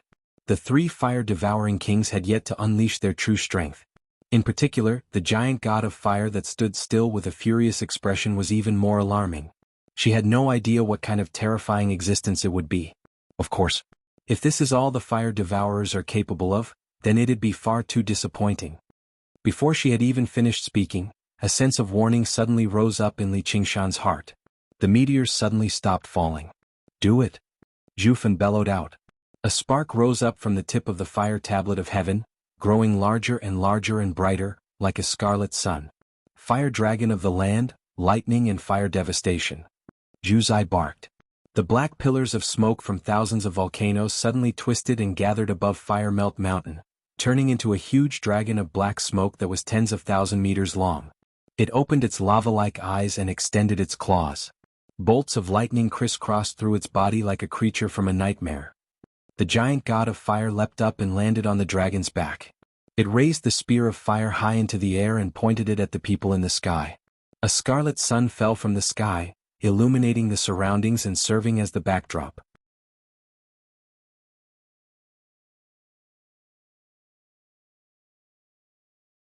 Chapter 9:16. It's coming. Li Qingshan's eyes narrowed. He had personally experienced the power of the spear of fire in the past, and the giant god of fire right now was more than twice as powerful as before. Just how powerful would the spear be? And the timing of their attack was extremely ingenious. The surging flood was about to breach the protective formation on the outermost layer. The 3 merfolk kings were all focused on destroying the formation, so they were unable to spare any time to attack the giant god of fire. It was impossible for them to spare any time either, or they might just leave if the formation stabilized and lasted a little longer. In other words, the only ones who could fend off the giant god of fire right now were Li Qingshan, Gong Yuan, Yi Duanhai, the divine nun of the South Sea, and Ji Changfeng. Ji Changfeng was already utterly exhausted from fending off the meteors. The divine nun of the South Sea guarded the back of the battle formation from afar with little Anne.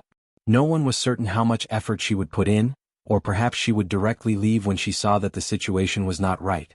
The issue was they were not just dealing with the giant god of fire. The fire dragon of the land wrapped in lightning and spewing fire definitely was not easy to deal with. The scarlet sun pressed down slowly. It seemed slow, but it was actually fast, falling towards the merfolk battle formation like it could destroy everything. However, no one could stop the attack, so they were immediately wiped out. 8 supreme experts had worked together and arrived with a great storm, yet when they truly clashed with the fire devourers, they actually faced great danger. Probably no one had imagined this. In the heart of the giant god of fire, Zhu Yan stared at Li Qingshan beside Gong Yuan with bone-deep hatred. His hatred for him was even deeper than his hatred for Gong Yuan. If it were not for his interference, they would have killed Gong Yuan twice already. Why would they have ended up like this? She was clearly just a piece of trash who had not even undergone the 3rd heavenly tribulation. The giant god of fire threw it as hard as it could. The spear of fire tore through the sky and shot towards the horizon. Li Qingshan gripped Gong Yuan's hand firmly. Gong Yuan had already taken out the heart of the abyss and powered the power of Ruin's End, ready to fend off the enemy together. But in the next moment, their sense of danger suddenly eased up. A streak of scarlet light flew over their heads. Surprisingly, the target of the flaming spear wasn't them, but Ji Changfeng, who was waving the Filian flag with all his might in an attempt to stop the descending scarlet sun. It is better to break one finger than to injure 10 fingers. Zhu Yan understood that principle very well. Back then, even the divine sun ray had failed to kill Li Qingshan. The might of this spear of flames was slightly weaker, so he had even less confidence in killing Li Qingshan. As a result, he targeted the weakest Ji Changfeng. Ji Changfeng was startled. An unprecedented sense of danger filled his heart. It was even deeper and more intense than on Giant Ship Island. Wherever the spear pointed, he seemed to have turned from a lofty great cultivator into a prey in the forest. Even if he controlled the wind, he still couldn't escape. Seabreak Division. An extremely brilliant sword light suddenly illuminated the heavens and the earth, suppressing the lightning and fire, seeming to split the heavens into two. At the same time, it cut off the trajectory of the flaming spear. Yi Duanhai had finally taken action. His cloak drifted in the wind as he gripped the sea-splitting sword in his hand. It was around a meter long and completely concealed. Just by looking at the sword, it was impossible to imagine that it could produce such a streak of light. Great sword cultivators were truly terrifying. Li Qingshan secretly rejoiced.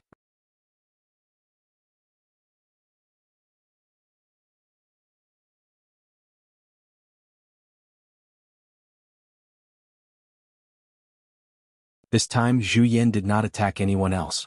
He poured all of his hatred and fury into the spear. Li Qingshan wanted to draw his blade, but Gong Yuan's voice rang out in his head. Work together. Now is not the time for you to play the hero. Yes, your majesty. All water to ruin's end, black water as deep as the abyss. Gong Yuan raised the heart of the abyss high up, and surging black water surged out.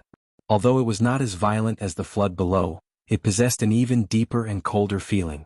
It silently swallowed the fire dragon of the land's lightning and fire, pressing towards it. The spear of fire paused, and it was also covered in a layer of water. The giant god of fire let out a furious roar. The spear went against the flow, stabbing towards Li Qingshan as if it could still pierce through everything. Gong Yuan was about to cast another technique when Li Qingshan suddenly pulled her towards him. He said, "Hold on to me tightly." Gripping the blade with both hands, he leapt up and drew Tiger's Fang from its sheath. Blood-red light surged into the air as he slashed towards the tip of the spear. Gong Yuan shot him a glare, but all she could do was hug him tightly from behind. She chanted, "All water to ruin's end." Droplets of water turned to ice. The difference between a blade and a spear of fire was like the difference between a toothpick and a spear. However, the moment the blade and the spear collided, the light that was unleashed caused the world to change color. A massive sound drowned out the rumbling of thunder. Everyone's gazes were drawn over, watching as he attempted to challenge a god with his insignificant body. A great power emanated from the spear of fire, causing Zhu Yan's eyes to widen. How can he be so strong? He had never seen Li Qingshan fight against the giant god of fire in the Azura field. Although they had clashed once on the ocean, Li Qingshan had just taken a blow from the divine ray of the sun and his flesh had been stripped away, leaving behind only tiger bones. He had not been able to unleash much of the strength of the ox demon. Now, not only was he full of vigor, he had even combined the power of the ox demon and tiger demon. When Brother Ox had first taught him these two transformations, he had not taught him the 9 transformations of the demonic and divine, but the strength of 9 oxen and 2 tigers. Although the strength of the tiger demon could not compare to that of the ox demon, it was still extremely powerful. Individually, it was stronger than the average demon king. Now that Li Qingshan had 5 layers of the ox demon and 5 layers of the tiger demon, his strength was terrifying. So what if he was a god? Under everyone's incredulous gazes, the spear of fire's attack was thwarted and stopped. With a roar, Li Qingshan swung his blade with all his might, and the spear was actually deflected. Even Gong Yuan, who was closest to Li Qingshan, did not expect him to be able to do this. However, she felt that it was only right. Her body and mind were closely connected, and she could clearly feel the tremendous power rolling and flowing, turning into an unstoppable flood. She naturally would not let go of this opportunity. The surging black water had already condensed into rhombus-shaped black ice. This was the most destructive form of the power of ruin's end, exceeding the limits of coldness. It was even more difficult than condensing 10,000-year-old ice. Like a black rain of ice, it shot towards the chest of the giant god of fire, where Zhu Yan was. The fire dragon of the 8 regions suddenly raised its head, opened its mouth, and swallowed the black rain of ice before biting towards Gongyuan and Li Qingshan. Like a black mountain collapsing, Li Qingshan flew backwards with Gongyuan, until there was nowhere left to retreat. Behind them was the merfolk battle formation, so there was even less room for them to dodge. If they dodged, who knew how many merfolk would die, and the battle formation would definitely be broken. Gongyuan smiled coldly while Li Qingshan stood still. The massive dragon head reached them and suddenly collapsed, turning into rolling black smoke again. It swallowed Li Qingshan and Gongyuan as well as the entire merfolk battle formation, but did not cause any damage. The black ice was not that easy to swallow. If water could counter fire, then the water of Ruin's End was the greatest counter to fire. Bitch. Zhuzai's face paled. She was the one controlling the fire dragon of the 8 regions. With the dragon head destroyed, she suffered a backlash as well. She could not help but curse and then said, "Let's see how long you can stay smug for." All of this happened in a split second, but the scarlet sun had already fallen.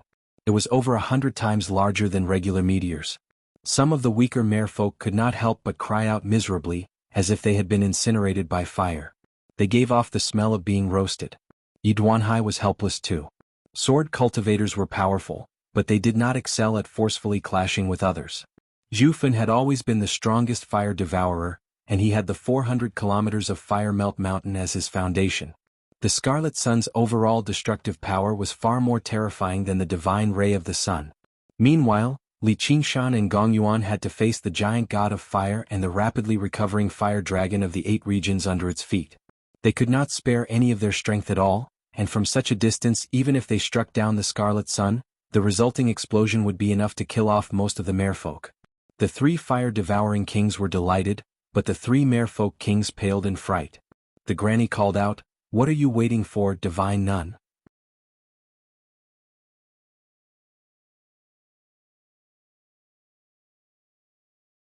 Chapter 9:17.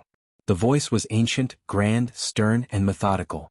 It did not allow for the slightest doubt, but it also carried a hint of zen, enough to make people feel reverence. Little An backed far away. His expression changed slightly. He saw the divine nun of the South Sea bring her palms together, and an old kasaya had appeared on her at a certain time. It ruffled even though there was no wind, and her figure suddenly became larger and larger. She was no longer the impoverished nun from before. Instead, she represented some sort of existence, radiating with supreme dignity. Her words carried the law, but there were no changes at all. However, the Scarlet Sun's descent suddenly came to a halt, peeling away layer by layer. The heat it gave off rapidly weakened as well. When it reached 300 meters above the battle formation, it was only 10 times the size of a regular meteor. It was still aggressive, but it was no longer as terrifying as it could crush and destroy everything. A streak of light pierced through the air, and the Scarlet Sun exploded loudly. Waves of fire and heat swept out in all directions, killing over 100 merfolk warriors, but it was not enough to destroy the entire battle formation. Amit Ba, the divine nun of the South Sea, chanted softly. "Bald ass." Zhu Fan cursed aloud. "Impressive, divine nun." Li Qingshan could not help but praise her. It was no wonder that Granny would ask the divine nun of the South Sea for reinforcements at such a crucial time. No great cultivator could be underestimated, and a great cultivator who possessed great power yet was willing to wander the world alone, living in poverty, was even more so not to be underestimated. The divine nun of the South Sea was neither angered by the scolding nor delighted by the praise. She turned to little Anne. "The 4 parts of Vinaya is the foundation of our school of Vinaya. The school of Vinaya is also known as the school of 4 parts of Vinaya. You know this as well. The school of Vinaya has 4 major subjects, namely the precepts, the body of precepts, the conduct of precepts, and the appearance of precepts. The precepts is the first subject as well as the foundation. As long as you practice this scripture diligently and practice the precepts to the limit, you can put an end to conflict and become impervious to all techniques." This disciple understands. Little An put his palms together and bowed. Although disciple was not a master-disciple title, but just a humble title she used when she received guidance from a senior master, the divine nun of the South Sea still enjoyed it very much. She did not continue with her attacks. Instead, she retreated a little further with little Anne. The strength of the fire devourers had completely exceeded her expectations. She was not afraid, but she was afraid that little Anne would be injured. Little and had wanted to use the chant of Devanaga to support the battle, but at this distance the chant of Devanaga would not be of much use, so he could only watch the show in peace. He thought to himself, it's about time. Zhu Fan became even more furious, but the divine nun of the South Sea stood too far away. It was very difficult for her to bypass Li Qingshan and the others to attack. King Fan, there's no need to be anxious. You just need to hold your ground and see how many times that old nun can block. Zhu Zai communicated with her soul sense. At the same time she powered the fire tablet of earth and the protective formation. The black smoke from thousands of volcanoes merged with the fire dragon of the land. The collapsed dragon head rapidly recovered. Zhu Fan's summoning of the Scarlet Sun took up a tremendous amount of his strength. If he fought elsewhere, his battle prowess would definitely be greatly affected, but this was Fire Melt Mountain. The roaring sea of fire rapidly replenished his strength, allowing him to summon the Scarlet Sun a second and a third time. However, the first Scarlet Sun had only descended, and the divine nun of the South Sea had failed to completely nullify it even when she used her full strength. She retreated in a hurry to recover, clearly unable to last a long battle. And his Scarlet Sun still played quite an important role. Not every merfolk warrior could face death with equanimity. The Scarlet Sun might still be several hundred meters away from them in the end, but if they allowed it to fall, it would only take a blink of an eye. Even if they were truly unafraid of death, they would still be frightened when they saw the blade land on their heads. Coupled with the intense pain of being burned by fire, the entire battle formation of the merfolk was thrown into disorder. The flood that attacked Fire Melt Mountain scattered as well. As a result, the protective formation that was on the verge of collapse could last a little longer. As their strength was depleted, the merfolk would suffer casualties, and their attacks would only become weaker and weaker, not stronger and stronger. The giant god of fire regrouped and charged towards the battle formation. They did not need to win. All they needed to do was wear them out, and the scales of victory would shift towards them. The storm roared as it rolled over Fire Melt Mountain, but it could not extinguish the sea of fire that spanned 400 kilometers. You'll definitely lose this battle. Zhu Fan's voice turned into the roar of the giant god of fire. The spear of fire whistled down. The fire dragon of the land lunged over with its fangs and claws. It opened its mouth and lightning and fire wove together into a sphere, tearing through the air. Really? Li Qingshan swung his blade to block the spear. That's exactly what I wanted to say. Why don't you look behind you? Yi Duanhai merged with his sword and circled around to the back of the giant god of fire. Right when he was about to strike, Zhu Fan turned into a scarlet streak of light and flew over. Yi Duanhai turned around and swung his sword. The sea-splitting sword and the fire tablet of heaven clashed loudly, sending sparks flying. Their positions changed over 100 times in the blink of an eye. Their afterimages lingered in the air as if they were clashing at the same time. It was difficult to determine a victor for the time being. At the same time, Gong Yuan blocked the ball of fire and lightning, but the shockwaves of the battle could not avoid reaching the merfolk battle formation. Several dozen more merfolk warriors immediately died, with countless more injured. The flood's attacks became even more disorderly. This is what you wanted me to see, Li Qingshan. The giant god of fire's spear turned into multiple blurs, firmly gaining the upper hand. The two fire dragons on its body flew out, lunging straight towards the merfolk battle formation. Ji Changfeng, who had just recovered slightly, hurriedly readied the Filian flag to block them. However, the two fire dragons refused to face him head-on. Instead, they split up and constantly charged into the battle formation, massacring the merfolk. I'd like to see how you protect these ants. I'm not talking about the back but the back even further back. The demonic armor on Li Qingshan disintegrated in the shockwaves of the battle, revealing his enchanting, handsome face with a wanton smile. Directly north of Fire Melt Mountain, a strange green cloud appeared in the thick layer of clouds, rapidly moving against the wind. A huge, vicious ghost stood in the green cloud. It happened to be the poison-assimilating Ghost King that the myriad poison ancestor had transformed into. He clenched his fists and slammed them against the protective formation violently. The formation shook and hissed as it was corroded.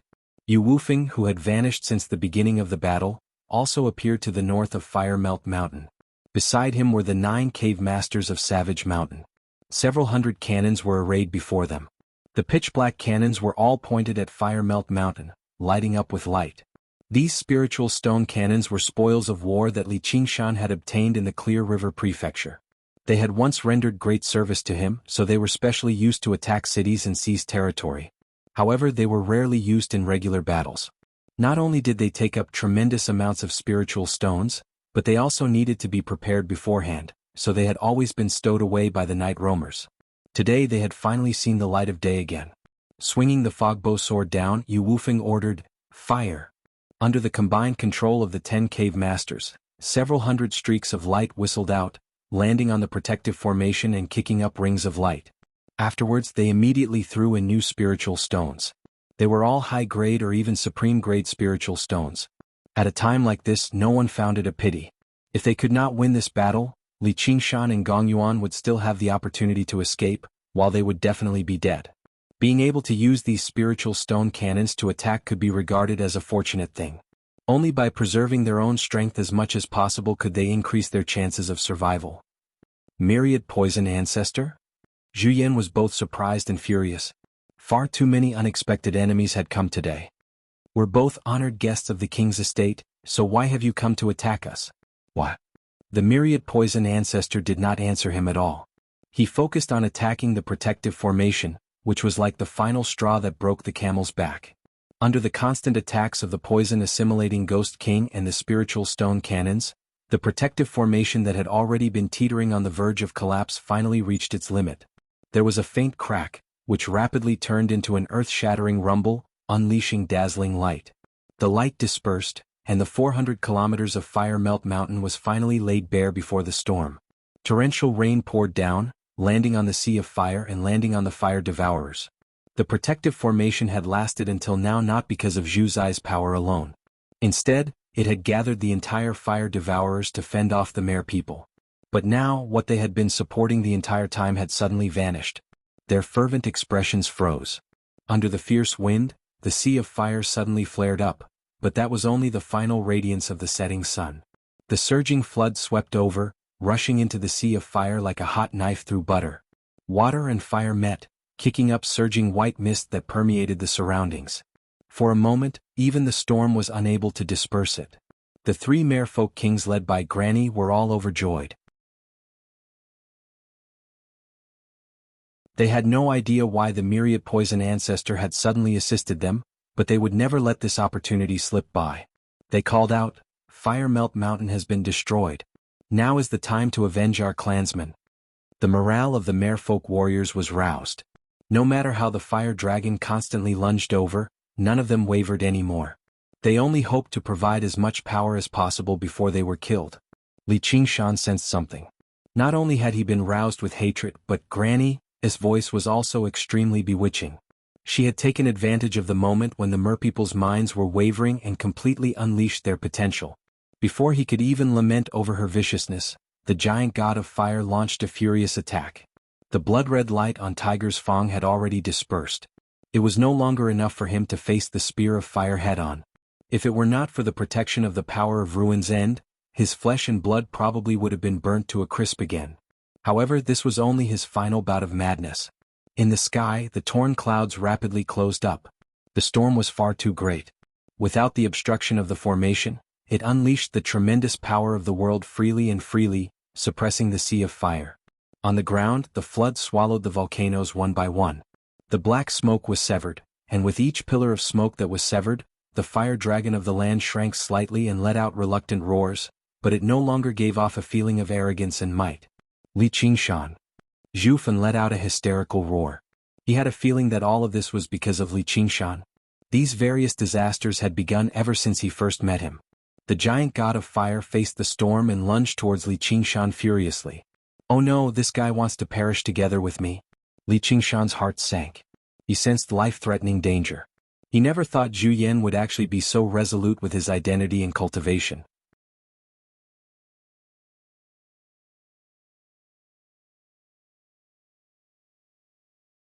Chapter 9:18.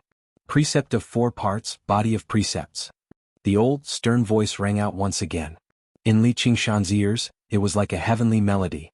The giant god of fire that lunged over crazily suddenly had its blazing hair cut off inch by inch, as if an invisible pair of scissors was shaving its head and accepting its precepts. A monk's robe appeared on its body, and a string of prayer beads appeared in its hand, Li Qingshan had never seen or heard of such a strange sight before. The giant god of fire had actually turned into a monk in a single moment, but what was the point of that? The flames on the giant god of fire did not weaken at all, but it did not blow itself up resolutely. The twisted madness on its face suddenly subsided drastically, replaced by a hint of struggle and confusion. Zhu Yan felt the killing intent in his heart vanish, and an extremely strange feeling of benevolence arose within him instead. He regretted all the evil deeds he'd done in his life. At this moment he couldn't even bring himself to kill a bird, let alone so many living beings. Using this opportunity, Li Qingshan and Gong Yuan backed far away. The three merfolk kings pulled away from the giant god of fire as well, ordering the merfolk to disperse at the same time. Afterwards they all unleashed their various techniques. 3,000 streaks of light, a tornado of wind, a black storm of ice and surging water all whistled over. The giant god of fire's advance came to a halt, and it was pushed back step by step. Flames sprayed from its body as it let out roars filled with regret. It waged war in its heart. The blazing, violent nature of divinity and the benevolent nature of Buddhism constantly struggled. Having lost the support of the 400 kilometers of sea of fire, its body rapidly shrank. Even its face became blurry. Unity of the swords. Yi Duanhai formed a seal with his hand, and the 3,000 streaks of light combined into a glorious sword, sweeping past the giant god of fire's right leg. The giant god of fire dropped to its knees. Its fury and resentment finally broke through the invisible shackles on its soul. Its monk's robes shattered, its hair reignited and the prayer beads scattered. Zhu Yan knew it was the divine nun of the South Sea again. He bellowed out, "Old damned nun! Mighty be the nun!" Li Qingshan praised. Although it was not a direct attack, the effects were far too impressive. In a large-scale battle like this, it was basically even more powerful than a greatsword cultivator. The divine nun of the South Sea shuddered and her face paled. She had suffered some backlash. She took out a pill and ingested it, also ignoring the hatred and admiration. He put his palms together and chanted, Amitabha, again before introducing to little Anne who was beside him. If the precepts are the foundation of the school of Vinaya, then the precepts are the main body. In the process of accepting and adhering to the precepts, you will receive your own Dharma body. You will guard against evil, pursue good and refrain from evil. Not only can it protect oneself from evil thoughts, but it can also help all living beings to realize their mistakes and convert to Buddhism. It's just a pity that this fire-devouring king is far too violent and resentful. Even I can't save him. It's a pity, a pity. Otherwise, I'd ask Her Majesty to spare his life. After all, will there ever be an end to revenge? If the precepts are to be impervious to all Dharma, then the precepts are to prevent evil thoughts from arising, and even to the point of forcefully converting people to Buddhism. Everyone felt a chill in their hearts when they heard this. These Buddhists were poisonous. If you really can do that, what's wrong with me sparing his life? Gong Yuan said and glanced at Li Qingshan. The person beside her could be regarded as half a Buddhist too, so it was no wonder he was so vicious.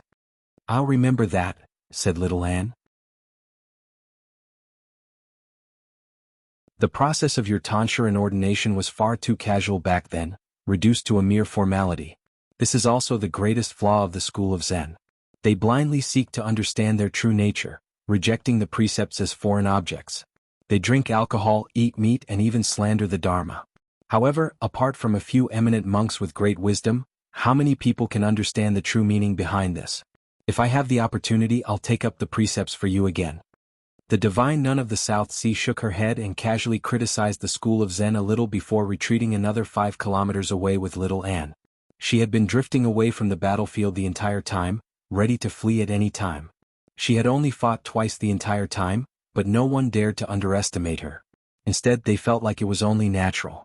Both times she had fought had decisive effects, allowing the world to witness the power of the school of Vinaya. The storm traveled north. In the fierce wind and rain, the giant god of fire charged into the merfolk battle formation and unleashed a massacre. With a swing of its spear, several hundred merfolk were reduced to ashes. It was finally able to slaughter to its heart's content. At a time like this, no one dared to approach the giant god of fire, afraid of dying together with it. They could only attack from afar. If it were not for the fact that Granny had ordered the merfolk warriors to disperse when they retreated, they basically would have been wiped out, slaughtered to the last. Even 10,000 cannot stop a single person if they put their lives on the line. This was also applicable in the cultivation world. However, putting their lives on the line could not last for long. A while later, the giant god of fire shrank by almost 300 meters. The attacks from Li Qingshan and the others were all powerful enough to split mountains and sever rivers. Without the support of Zhu Fun and Zhu Zai, without the support of the 400 kilometers of Fire Melt Mountain, how long could a mere Zhu Yan last? And the storm only made matters worse.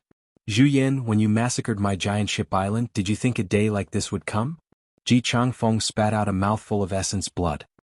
He went as far as to expend his cultivation, swinging the Philian flag until it rustled loudly. The fierce winds whistled and swirled, stripping away and tearing apart the flames.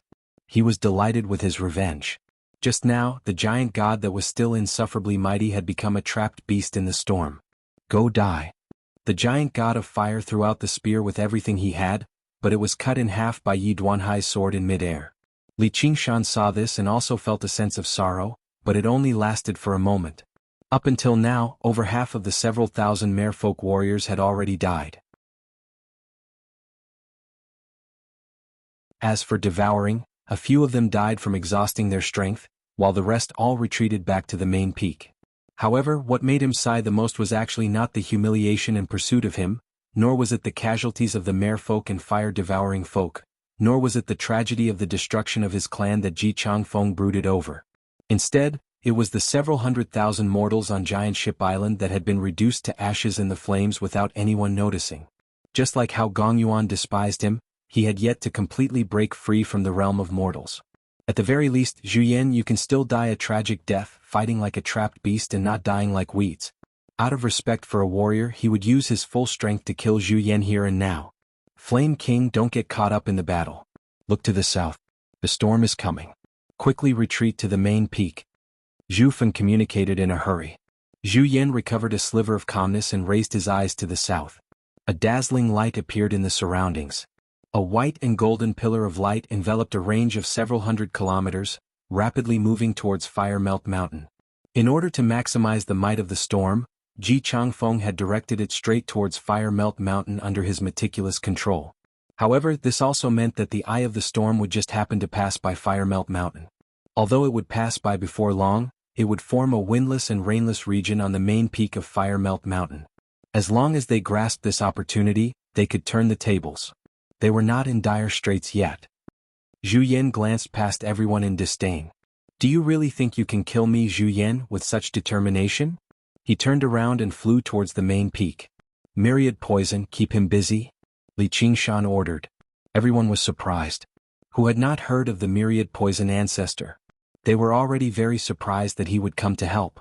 With how careful he was and how much he valued his life, why would he risk his life to stop Zhu Yan? However, to everyone's disbelief, the myriad poison ancestor actually leapt up and turned into a poison-assimilating ghost king, blocking Zhu Yan's path. Li Qingshan said, "If you want to perish with me, I'll give you the opportunity to perish with me. Come, show me your determination." Gong Yuan stared at him in surprise. He turned around and asked, "Are we really going to make him return to the main peak? Once we break through the formation, how much strength will we have left, and how much strength will they have left?" Gong Yuan frowned slightly. From the start of the battle until now, none of the experts on their side had died, but the situation was not optimistic. Ji Changfeng was already powerless to continue fighting, and a great sword cultivator like Yi Duanhai was probably the least skilled in prolonged battles. In order to control the flood and attack the protective formation, the three merfolk kings had used up all their strength at the same time. Even casting a technique just now was rather difficult. Even Shi and Li Qingshan had exhausted themselves when they worked together to fend off the giant god of fire and fire dragon of the land. They had only managed to last until now through the wonders of dual cultivation and the endless power of ruins end from the heart of the abyss. The battle formation of the merfolk had already fallen, and the defenses of the main peak definitely could not be breached so easily. If Zhu Yan and the others were allowed to recover easily and launch another counterattack together, the situation would become extremely dangerous. Just now, she actually thought the outcome was already set. She was far too naive. What do you think we should do? We've already come this far. If we don't take any risks, then we'll be underestimating our opponents far too much. Li Qingshan smiled and wrapped his arm around Gong Yuan's waist tightly, flying towards Zhu Yan. "All right, I'll believe you." Gong Yuan shook her head helplessly. The corner of her lips curled into a smile. Ignoring her mental exhaustion, she powered the heart of the abyss as hard as she could. The power of Ruin's End expanded once more, turning into a black spirit turtle in the air and slamming towards the giant god of fire's back viciously. Zhu Fan rushed over in a hurry to provide support. With a flash of his sword, he intercepted him. Faced with Zhu Fan's furious expression, Yi Duanhai said indifferently, "What, you want to blow yourself up too?"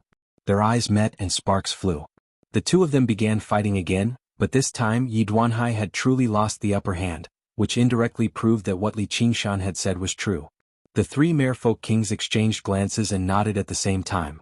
With just the three of them, they controlled the flood and slammed it against the main peak violently. Boom! Like the world was collapsing, the water surged and splashed everywhere. The main peak of Fire Melt Mountain shook violently. The surrounding 400 kilometers of Fire Melt Mountain had already been completely swallowed by the flood. Only the main peak towered into the clouds, like a lone island in the ocean. Zhu Zai's expression changed. Originally, she wanted to control the formations to attack again and assist Zhu Fan and Zhu Yan, but now she was in a hurry to obey the formations, afraid of losing focus. To the north of Fire Melt Mountain, the last spiritual stone cannon was reduced to a pile of scrap metal in the spiritual energy explosion. Yu Wufeng swung the fogbow sword and ordered, "Attack! I'll cut down anyone who tries to flee on the spot." The cave masters all shivered when they heard that. "We serve the king of savages," the gentleman of heavenly blubber called out. He sucked in a deep breath and turned his body into a huge ball of flesh. Suddenly he sprayed out with a streak of blood-red light, charging at the main peak of Fire Melt Mountain. The 10 cave masters all struck out with their full strength, attacking the main peak.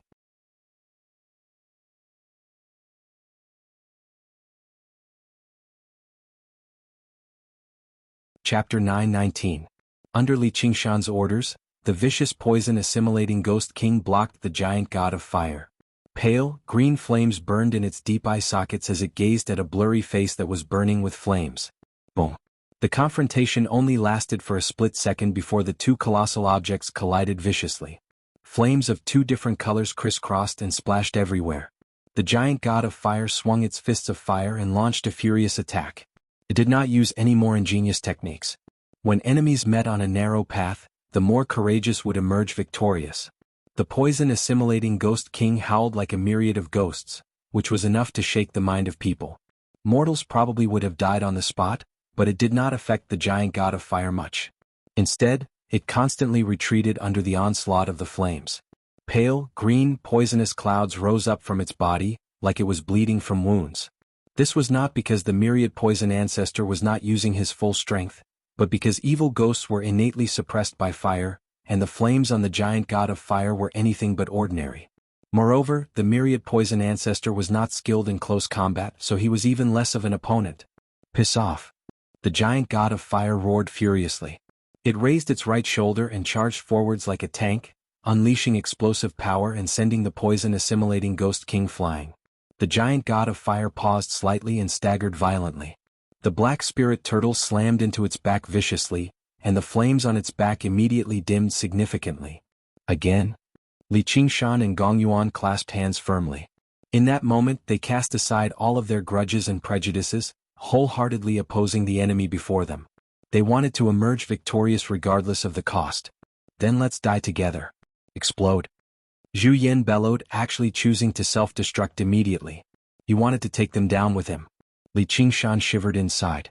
He wanted to dodge, but it was already too late. The flames on the giant god of fire suddenly blazed, illuminating the surroundings. For a moment, everyone's eyes were filled with roaring flames. In the end, the 300-meter-tall giant god of fire blurred before twisting and vanishing. Terrifying flames swept out in all directions like a tsunami, swallowing both the black spirit turtle and the poison-assimilating Ghost King. Under the impact of the flames, the black spirit turtle rapidly twisted and deformed like a sugar figurine being roasted at high temperatures. Even the cold power of Ruin's End seemed to be tainted with a layer of heat. Gong Yuan felt that the last bit of her mental strength had been used up, and she was almost unable to control the heart of the abyss. The power of the Ruin's End kept retreating, and the raging flames kept corroding it. A strong premonition of death assaulted her heart. "I didn't expect to die here and with someone like you. However, without Zhu Yan, the divine fire tablets won't be able to unleash much of their power." Fire Melt Mountain will definitely fall. She smiled, feeling somewhat unwilling and relieved at the same time. As the Merfolk Queen, she had done her duty. Just like her younger sister, she had been reduced to ashes in the raging flames. Li Qingshan was still staring at the center of the explosion. He casually pulled Gong Yuan behind him and said without turning his head, "Who said we would die?" He was not bold enough to charge up with Gong Yuan because of a moment of recklessness.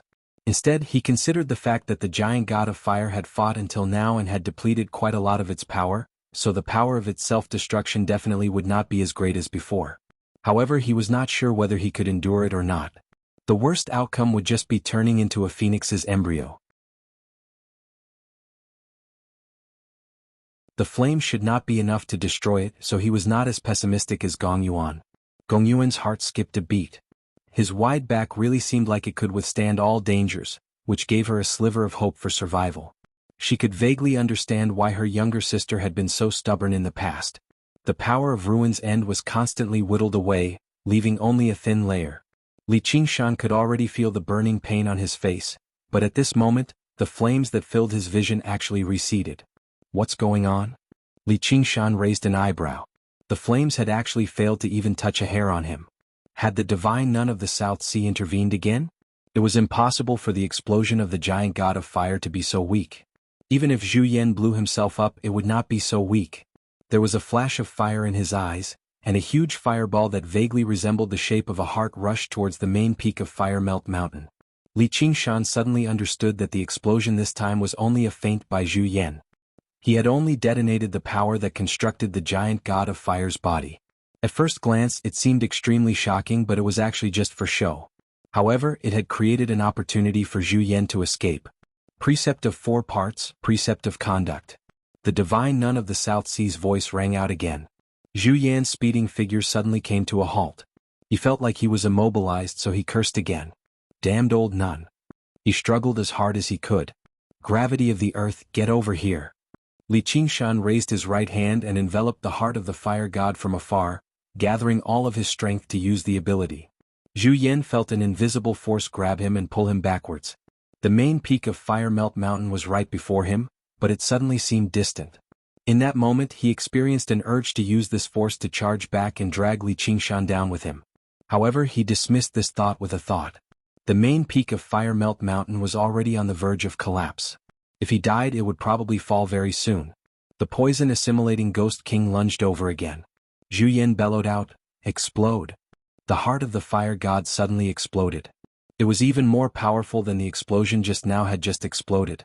The divine nun of the South Sea's face changed, and a sliver of blood oozed out from the corner of her lips. She was no longer in the mood to explain the essence of the school of Vinaya to little Anne, meditating in a hurry. Zhu Yan broke free from his restraints and used the power of the explosion to charge into the formation. Zhu Fan was overjoyed by this. He immediately broke free from Yi Duanhai and turned into a streak of fire, flying back to Fire Melt Mountain. There was a flash of light and he took human form. Yi Duanhai panted slightly. A large part of his cloak had been singed. Clashing against the strongest of the 3 kings, Zhu Fan, was a bitter battle for him. He was powerless to stop him right now. The 3 kings of the fire devourers worked together and wielded the divine fire tablets, immediately stabilizing the tottering formation. At the same time, they tossed the 3 wutong fruits with a hint of gold into their mouths and absorbed the extremely pure fire spiritual qi that gushed out from the main peak of Fire Melt Mountain, rapidly recovering their strength. The 3 merfolk kings continued to power the flood with all their might, but their faces were already sheet white. The flood became weaker and weaker, while the main peak instead became more and more stable. Under this situation, taking down the main peak of Fire Melt Mountain where the royal court of fire devourers resided seemed to become more and more impossible, while the glorious eye of the storm drew closer and closer. Ji Changfeng had already overdrawn his strength a long time ago, entering a state of weakness. Although he still managed to swing the Philian flag, not only was he unable to trigger the storm, but he was even swallowed by it. The myriad poison ancestor withdrew the poison assimilating Ghost King's clone. Just now, the 2 explosions were not enough to kill him, but they did leave him rather injured. The divine nun of the South Sea retreated another few kilometers. Although she still had some strength left, it was clearly not for throwing her life on the line. Instead, it was for escaping when it mattered, such as right now. She grabbed little Anne's hand.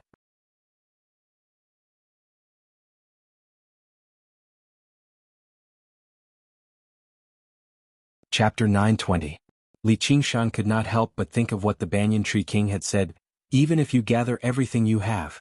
Even if you have the strength, the possibility of taking down Fire Melt Mountain is basically non-existent, unless you completely infuriate the Fire Devourers and make them give up on this natural geographical advantage and fight you elsewhere. However, he did not pay too much attention back then. With so many powerful cultivators gathered, coupled with his and Gong Yuan's combined efforts, how could they not take down a single Fire Melt Mountain? Only now did he realize that the Banyan Tree King was right. He had still underestimated the power of the divine fire tablets after all. This was a divine artifact that had been passed down since ancient times. Once it was combined with a geographical advantage like Fire Melt Mountain, the power it erupted with was enough to make people feel despair. The three fire devourers said nothing, doing their best to recover as much strength as they could. However, the flames of delight flickered in their hearts, as well as the blazing flames of revenge. They silently waited for an opportunity. Once they completely erupted, they would definitely incinerate all enemies. At this moment, glorious light suddenly descended. Above them was the circular azure sky, but it was drizzling. A rainbow passed through the sky, so resplendent that it was impossible to look at it directly, but it cast a shadow over everyone's hearts. Fire Melt Mountain continued to stand, like an inextinguishable ball of fire on the vast ocean. At the center of the flames, a wutong tree extended, brimming with life.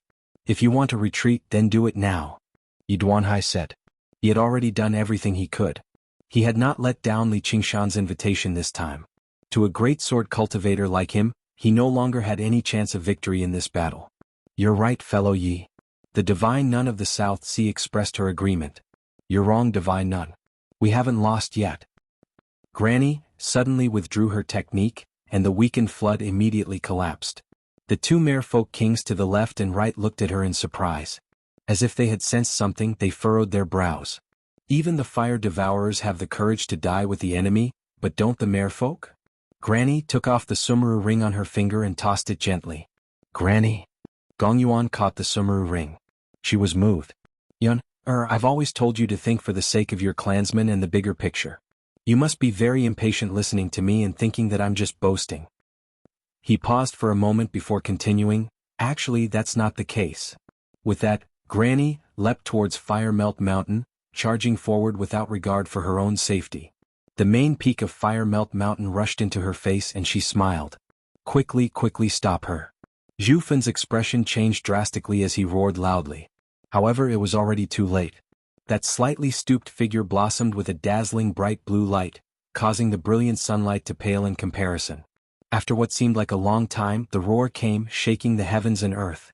The terrifying force collided with the main peak of Fire Melt Mountain, like countless impacts from a flood.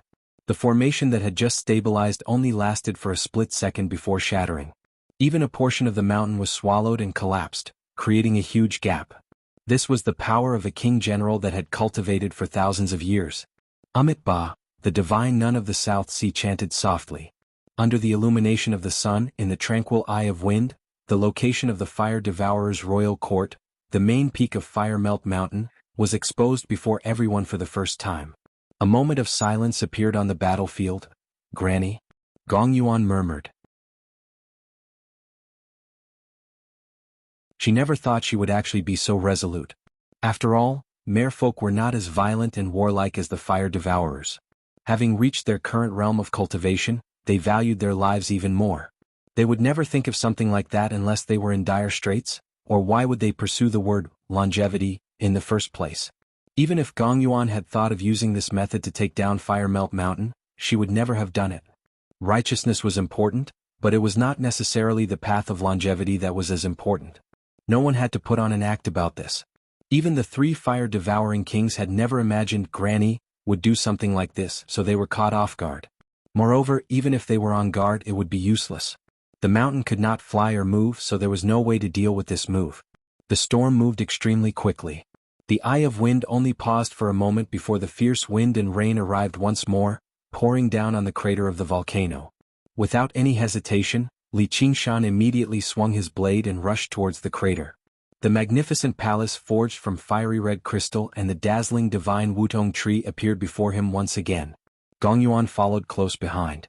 Ji Changfeng Yi Duanhai, the myriad poison ancestor, and even the divine nun of the South Sea all appeared above the crater, forming an encirclement.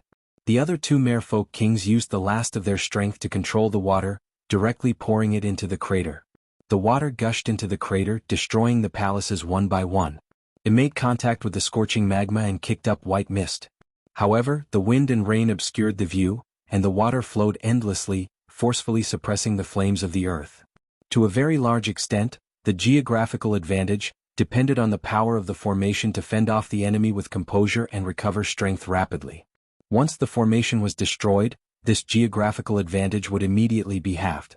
Coupled with the suppression of the storm and the pouring of the water, it was basically non-existent.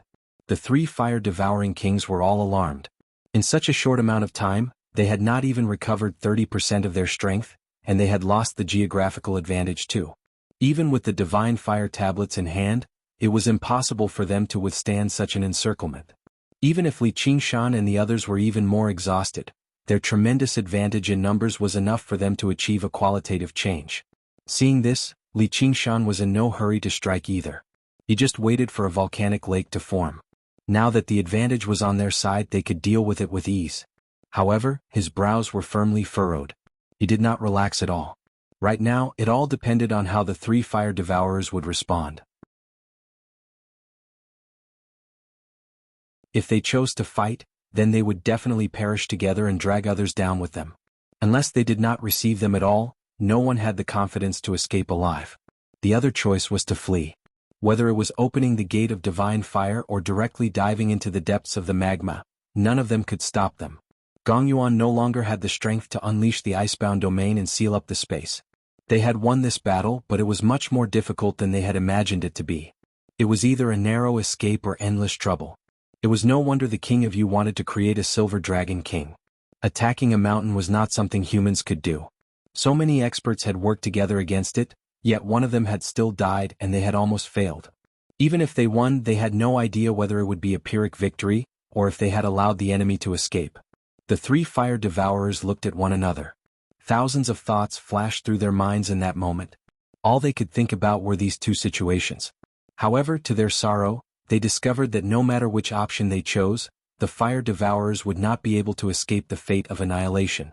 Even if they fled, only the three of them could escape. The rain poured down and the water constantly rose, flooding the pavilions and lofty palaces. Only the divine Wutong tree remained, holding up a red halo of light, blocking the rain and water. Thick, dark clouds seemed to weigh down on the mountain peak. The wind howled and lightning crackled. Everything before them seemed like the end of the world. "My king, you should go. Avenge us." The great shaman priest threw himself under the divine Wutong tree. There were no tears in his eyes, only flames. The three fire devourers raised their heads and looked over. Pairs of fiery red eyes stared at them. There was no blame or resentment. All of the remaining fire devourers stood in the rain. Even in this final moment, they refused to invade this holy land. "Go." Zhu Fan smiled and Zhu Zai smiled too. Zhu Yan said, "Don't worry, we'll avenge you right now." "My king." The great shaman priest cried out. The fire devourers were all solemn, but none of them tried to persuade them otherwise. There are only fire devourers who die in battle. There are no fire devourers who flee. The three fire devourers said at the same time. The tips of the divine fire tablets in their hands faced each other, rising up together slowly. They did not move quickly, but they possessed an unparalleled pressure. It was even greater than when the giant god of fire charged out of the sea of fire on the fire dragon of the land. They sang a sorrowful song, dying with the enemy. Ji Changfeng and Yi Duanhai immediately prepared to retreat. It was not because their hatred was not deep enough, nor was it because they lacked courage. All cultivators treasured their lives, let alone the fact that they had reached their current level of cultivation. There were just far too many difficulties. They could die in battle against their enemies, but they did not want to be dragged down with them. They would die a meaningless death. The divine nun of the South Sea directly retreated 5 kilometers, returning to Little Anne's side and grabbing her hand. Li Qingshan let out a deep sigh. "We've been tricked if that's the case." Although the three fire devourers were determined to die with the enemy, they were not brainless enough to charge up and self-destruct. Instead, they just had to use this method to force them bit by bit, which hit a great scheme. Once their encirclement collapsed, they might even be in danger of being taken out individually. They clearly knew their scheme, but everyone, including Li Qingshan, had to retreat. They dared not retreat. If they did not retreat, then it would be exactly what the three fire devourers wanted.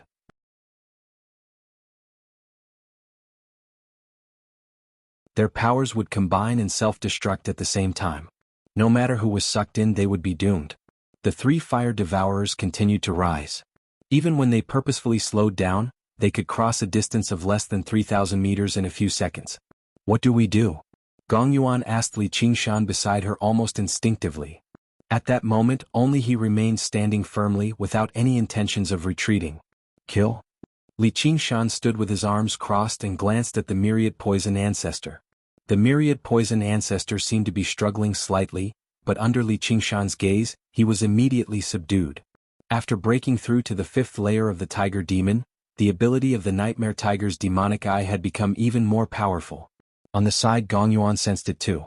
She felt like his gaze was cold and murderous, filled with supreme dignity, which actually made her feel a hint of fear that she had not experienced in a very long time. She could not help but take a step back, rejecting him instinctively. Compared to the current Li Qingshan, even the Li Qingshan who usually took advantage of the situation to forcefully kiss her seemed much cuter. That was truly looking down on everything, heartless and merciless. The world was vast, but only a single person existed, and even they themselves were treated as mortal enemies, so they slaughtered everything and fought against the heavens and earth. There was a flash of green light, and the myriad poison ancestor flew down. The three fire devourers were overjoyed at first. The heavily injured myriad poison ancestor was not their opponent at all. Without any support, he might not even be able to withstand a single strike. Right when they were about to use the divine fire tablets to kill him, great fear suddenly rose up. In the blink of an eye, the myriad poison ancestor arrived before them. His expression was indescribable, whether it was indifference or determination. Before they could even attack or dodge, miserable green light had already filled their eyes.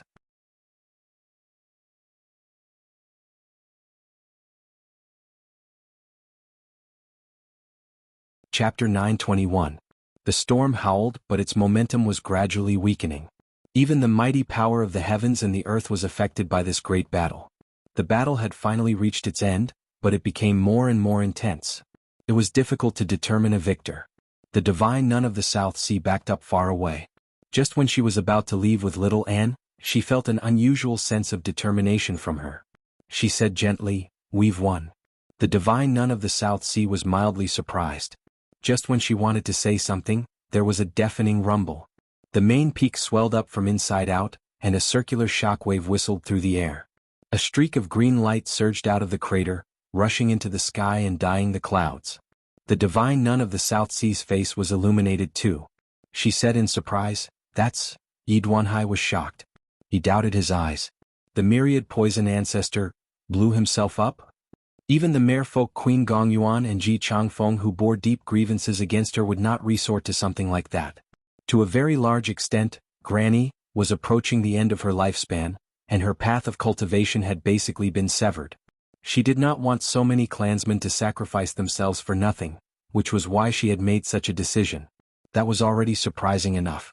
What was the myriad poison ancestor after? Everyone could not help but look at Li Qingshan's back. The myriad poison ancestor seemed to have come to reinforce them because of him. Was this also his order? Even the king of Southern Yu and the Banyan Tree King could not make a great demonic cultivator who cherished his life so much willingly die. It was exactly because of this that the three fire devourers were completely unprepared. Gong Yuan, who was only inches away from him, immediately felt like she could not see through this man who had once cultivated together with her mentally. She could not help but frown slightly. Just what did he do? Li Qingshan stood with his arms crossed, staring at the crater without moving at all. The corner of his lips curled into a smile, filled with cold mockery. "If you want to blow yourself up, then I'll play with you. Do you really think I'm that easy to scare?"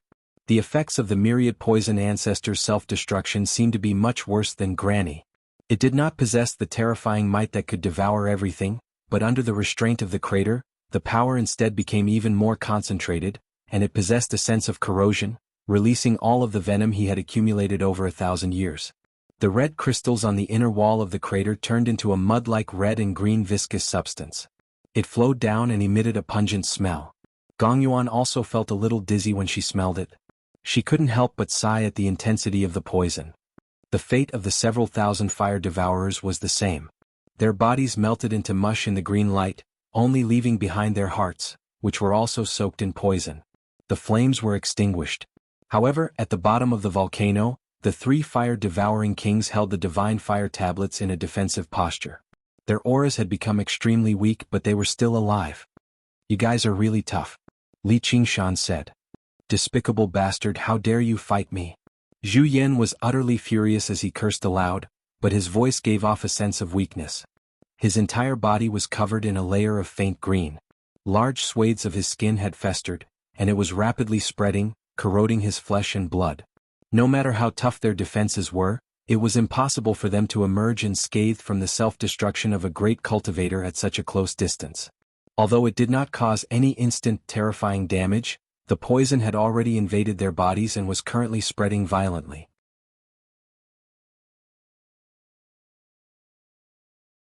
If they did not stop it, it would definitely be fatal. From a certain perspective, it was slightly better than what Li Qingshan had anticipated. Everything else was simple now. So what if I dare? So what if I don't? Although I also prefer to use my own strength to defeat my opponents in an open battle, I hate losing even more. Li Qingshan said calmly. He was not an unscrupulous person, but when he needed to do so, he would not care too much. Anyway, once I kill the three of you, Fire Melt Mountain will be completely destroyed. I'll show you that I, Li Qingshan, am not lying. I'll kill you. I'll kill you. Zhu Yan roared out madly, but it only made the poison spread even faster. He wanted to rush over, but he was firmly held back by Zhu Fun and Zhu Zai, who called out, "King Yan, don't fall for it."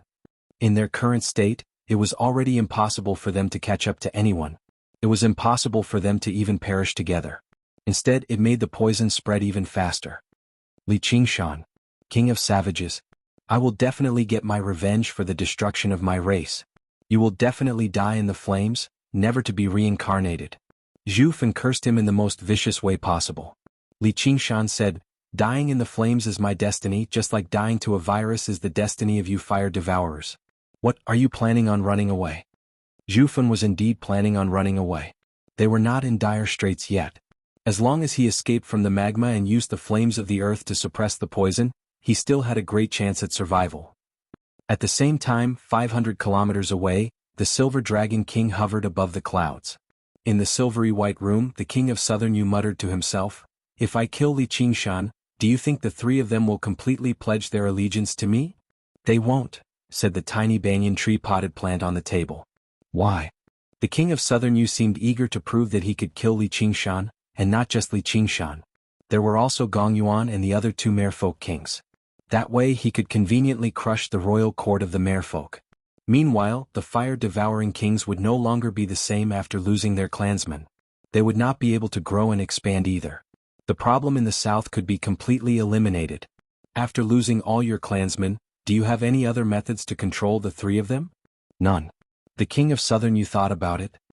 He had only given the divine fire tablets to the fire devourers after careful consideration. The fire devourers were stubborn dogs, but they were not rabid dogs. He did not have absolute confidence that they would not turn on him, or it would definitely be much easier for him to take down Fire Melt Mountain than Li Qingshan and the others. As a matter of fact, he did not even need the Silver Dragon King. The fire devourers were equivalent to hostages. Now that they had all been killed, although the problem of Fire Melt Mountain had been completely eliminated, the three fire devourers no longer had anything to worry about. "And have you thought about the consequences if you can't kill Li Qingshan?" the Banyan Tree King added. "Alright then. Then I'll listen to you again. Actually, I'm very curious just what a kid like him will be like once he completely matures." The King of Southern Yu completely dismissed the thought of killing Li Qingshan. If it were just Li Qingshan, then so be it, but with the Banyan Tree King, who was renowned for his meticulous calculations as a guarantor, the difficulty of killing him immediately increased by 10 times. If he forced it, there would be disadvantages regardless of whether he succeeded or failed. And once he failed, it was very likely for him to provoke a terrifying enemy. "Let's wait and see," the Banyan Tree King said calmly. "Oh right, is the divine Wudong tree still alive?" "Of course. Don't you want the divine Wudong tree? I'll give it to you." Zhu Yan calmed down a little, but he was reluctant to give up. He swung the divine fire tablet at the divine Wutong tree. You fucking bastard. Li Qingshan's expression changed too. He had gone through so much just for this divine Wutong tree. When he ordered the myriad poison ancestor to blow himself up, what he worried about the most was destroying the tree. Fortunately, the divine Wutong tree was extremely sturdy. The barrier of light it produced had only dimmed slightly, but who knew what would happen to it now that it had been attacked with such malice? King Yin, you mustn't. Zhu Fan tried to stop him in a hurry, but it was already too late. Clang. There was the sound of metal colliding, and the divine Wutong tree shook violently. Thousands of leaves swayed together, and a deep gash appeared on the tree. Sap that was as red as blood flowed out. In that moment, a certain deep consciousness awakened from its slumber. Suddenly, a tall, thin man in luxurious clothes with long hair that draped over his shoulders appeared under the Wutong tree. His face was simple and unadorned, and he possessed an elegant bearing. He glanced at the wound on his arm and did not show any anger. He asked Zhu Yan, "Why did you have to do this?" Zhu Yan was alarmed. Before he could even speak, he felt a sharp pain in his chest. He lowered his head, only to see the man's slender white arm pierce through his chest, digging out a scorching scarlet heart. An intense feeling of emptiness filled his heart. Why must you do this?" The elegant man sighed. He did not give off any murderousness at all. Many roots grew from his hand, wrapping around the fiery red heart. Zhu Yan's aura rapidly weakened, no longer much stronger than regular fire devourers. Without the suppression of power, the poison immediately erupted and he fell backwards. When he hit the ground, he had already been reduced to a pile of mud. Li Qingshan suddenly discovered he had gotten something wrong. The divine Wutong tree did not belong to the fire devourers. It was also a demon king, and its cultivation was startlingly powerful. All things possessed intelligence. They could absorb the spiritual qi of the world and turn into demons. This was something that everyone understood. As a demon spirit from the same generation as the phoenix, the divine Wutong tree could not be compared to regular demon kings after several tens of thousand years of cultivation, even though trees cultivated relatively slowly. Not to mention that it was a divine tree. It was equivalent to an exotic or spiritual beast, possessing power that exceeded regular demon kings. The fire devourers regarded this tiny garden as a holy land, and even fire-devouring kings could not ascend to the phoenix's nest on the tree. Was there a reason for that? However, the divine Wutong tree was aloof in nature, unlike the banyan tree king who liked to communicate with others. A single slumber could last several centuries or even millennia, so it was unavoidable for people to misunderstand that it did not possess a sense of self. In the past, when the phoenix flew away and the fire devourers occupied Fire Melt Mountain, the divine Wutong tree had once made a pact with them. As long as they did not destroy its body, affect its cultivation, or ascend to the phoenix's nest, they would not interfere with one another.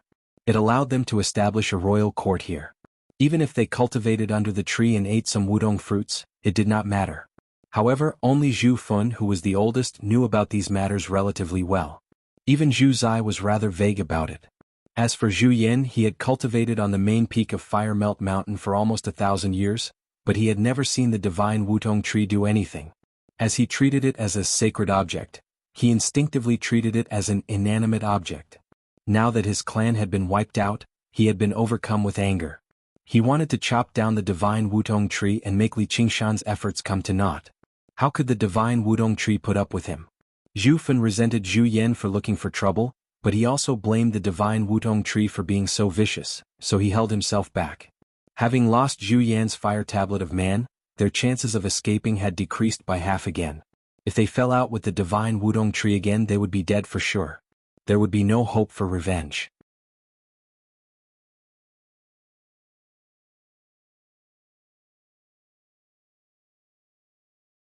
Chapter 922. The two of them immediately turned into two streaks of scarlet light and charged into the volcanic lake, diving into the depths of the underground fire. The elegant man transformed from the divine Wutong tree did not stop the two of them. He even turned a blind eye to their furious and hateful gazes. Instead, his gaze landed on Li Qingshan, and he vaguely felt a trace of familiarity. He couldn't help but feel curious and took a few more glances. Without any hesitation, Li Qingshan flapped his wings and chased after them. The elegant man exclaimed in surprise. Those wings were no longer just familiarity, they couldn't be any more familiar. Wait, Li Qingshan brushed past him. He couldn't be bothered to form a relationship with the divine Wutong tree, at all. Now that he had such a good opportunity, he had to kill Zhu Fun and Zhu Zai here to prevent any future troubles. He passed through the boiling lake water and plunged into the scorching magma. A fiery world filled his eyes, and his gaze focused, locking onto Zhu Fun and Zhu Zai's auras. King Fen, he's caught up. Should we? Zhu Zai's expression was vicious as she made a kill gesture. We've already been deeply poisoned. Don't get entangled with him, dive deeper. Zhu Fen said as he dove deeper into the magma. Zhu Zai could only give up on this plan. Li Qingshan similarly didn't want to fight them directly, or else it was very likely that they would perish together. When a hunter chased after an injured prey, the key was to chase, to prevent the prey from resting or recovering. Their wounds would continuously bleed until they were completely exhausted. Right now he was playing the role of a hunter. He absolutely wouldn't give the two of them the chance to catch their breath to purge and suppress the poison in their bodies. He would definitely chase them to their deaths. In this violent sea of magma, one of them chased and the other fled as they dove deeper and deeper. Even in the ocean abyss, they had to endure tremendous water pressure, let alone the heavy magma. With every 3 meters they sank, the pressure would multiply. Gradually, large areas of burns also began to appear on Li Qingshan's body. Even though he had a portion of the phoenix bloodline, it was difficult for him to stop the corrosion of the fire poison. The flames burned his body, and the pain was indescribable. However, there was no hesitation in his eyes, because he believed that Zhu Fun and the others were similarly suffering. King Fen, he's still behind us. He wants us dead. Zhu Zai's lips turned green as she said through gritted teeth. She had the same injuries as Li Qingshan. Even though she was a natural fire spirit, there was a limit to her endurance. Moreover, up until now she didn't have the chance to expel the poison at all. She could only use the environment of the lava to suppress it. Let's see how long he can keep up, Zhu Fen said angrily. Li Qingshan chased after him relentlessly. Even if his skin was burnt and his flesh was roasted, even if his eyes were hollow and his consciousness was blurred, he refused to give up. After an unknown period of time, the world seemed to have disappeared, leaving only the fugitives and the pursuers struggling in the endless sea of magma. Their speed had already decreased to the level of mortals, almost as if they were moving forward. This was not just because of the heavy pressure of the lava, but also because of the influence of the underground magnetic field. No spells could be used, and even their innate divine abilities were starting to lose their effect. They could only rely on their physique and willpower to hold on. That invisible power seemed to want to disintegrate and shatter the soul. King Fen, I can't hold on any longer. You should go. Zhu Zai stopped. She felt like her body was already on the brink of shattering. She could be crushed by the magma at any time, disintegrated by the magnetic field, and devoured by the poison. Don't admit defeat. We have to survive. We have to get revenge. Zhu Fen's situation was only slightly better. Even his communication became intermittent and extremely feeble. That kid really is extraordinary. When you get revenge, you have to be careful. As long as there's one person, the fire devourers aren't destroyed. Zhu Zai handed the fire tablet of earth to Zhu Fen after much difficulty. Go. Oh, stop him. Zhu Fen was utterly furious. He gripped the fire tablet of earth firmly and left resolutely without even looking back. If he could not purge the poison soon, the fire devourers would truly be destroyed. Li Qingshan stopped too, confronting Zhu Zai from afar. A while later he suddenly turned around and rose up as hard as he could. Zhu Zai continued to stand there without budging at all. She was like a statue frozen in the sea of magma. In the distance an earth bubble burst. When the shockwaves reached here, it was only a weak ripple. Her body shattered silently, leaving behind only her heart. The flames and the magnetic field purged the poison away, turning bright red like fire again, melting into the sea of fire. Fire Melt Mountain suddenly calmed down after the battle. After the storm passed through, it was an unbelievably clear azure sky. Gong Yuan and the others gathered on the main peak again. Their hearts were filled with mixed feelings, leaving them speechless for a moment. Although they all knew the brutality of war, only those who had personally experienced it would truly understand. Their cultivations were all existences that stood at the apex of the 9 provinces, but when they were caught up in a battle like this, they basically could not even preserve their lives. Right now they felt like they had just survived a disaster. Compared to this, the clash between the South Sea Sword Pavilion and the Myriad Poison Cult can really be regarded as a small skirmish. Yi Duanhai sighed slightly inside. He could not help but reconsider whether to board the King of Southern Yu's war chariot or not. Once the two provinces went to war, the scale of the war would definitely be even greater. Master. Yu Wufeng rushed over and bowed towards Yi Duanhai. His clothes were scorched and tattered, and the fogbow sword in his hand had melted and twisted. As long as you're fine. Yi Duanhai revealed a rare smile. It's all thanks to the sea-splitting sword Qi Yu planted in me, master. It's a pity that the fogbow sword has been destroyed, Yu Wufeng said in pity. Even now he still felt lingering fear when he thought about it. When they attacked the main peak of Fire Melt Mountain from the north, they suffered a counterattack from the formation, and it was also the only time. It was rather hasty and casual, like sweeping away annoying moths. However, it was exactly that single counterattack that killed 6 of the 10 cave masters.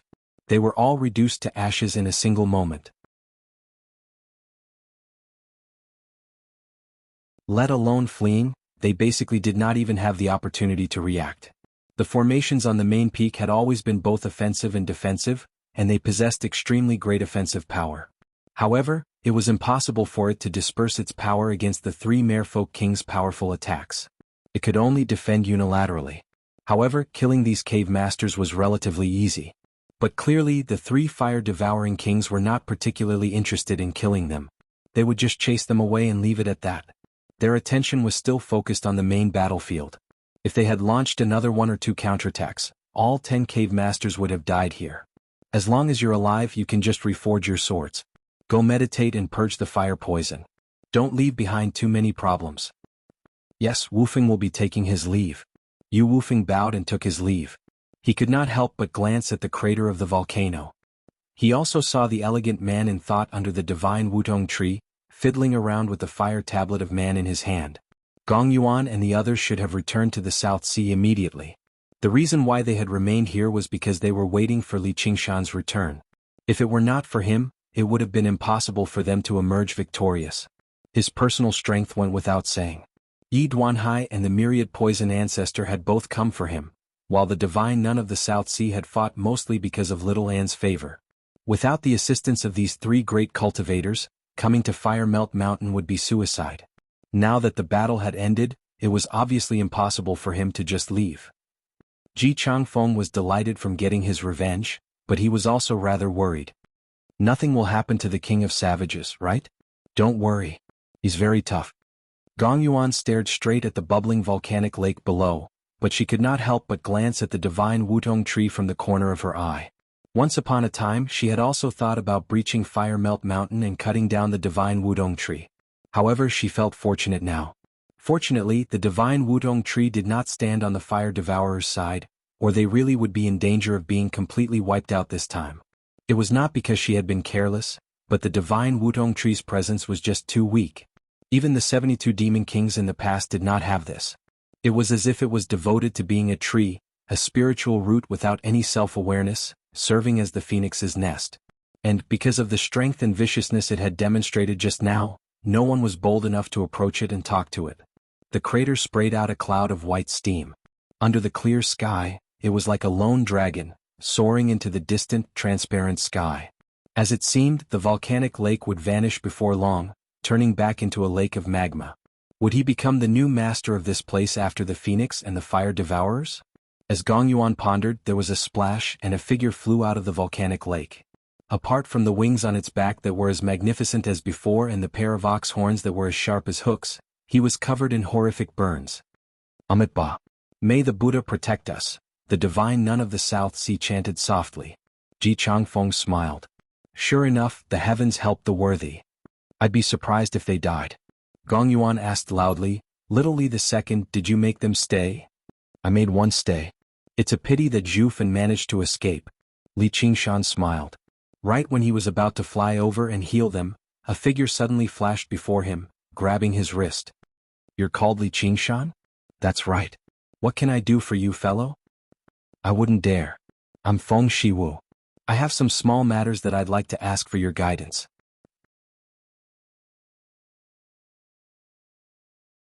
Feng Shiwu let go of Li Qingshan's hand and tidied his clothes, bowing towards Li Qingshan. His bearing was noble and elegant, such that no one could find anything wrong with it. However, he gave off a cold, distant feeling. His expression was arrogant, making him seem rather condescending. Li Qingshan could sense that this attitude was not directed at him. Instead, it originated from the aloofness in his bones. Then, what is it, fellow? Do you have the bloodline of the phoenix? I do have a few. Very good. Feng Shiwu smiled. You've defeated the fire devourers. Do you want to take over Fire Melt Mountain and cultivate? That's right. I have an important mission for you. Ha! Li Qingshan was surprised. We seem to have only just met. I never expected this divine Wutong tree to be so familiar with him. However, he had originally been thinking about how he could establish a relationship with the divine Wutong tree. It would be best if he could obtain the phoenix's legacy, but he never thought it would go so smoothly. Though you're far too tacky. You probably don't have the right. Feng Shiwu frowned slightly and studied Li Qingshan with a critical gaze. I still haven't agreed to it. So be it. The bloodline of the phoenix is far too difficult to find. Now that it's like this, I can only make do.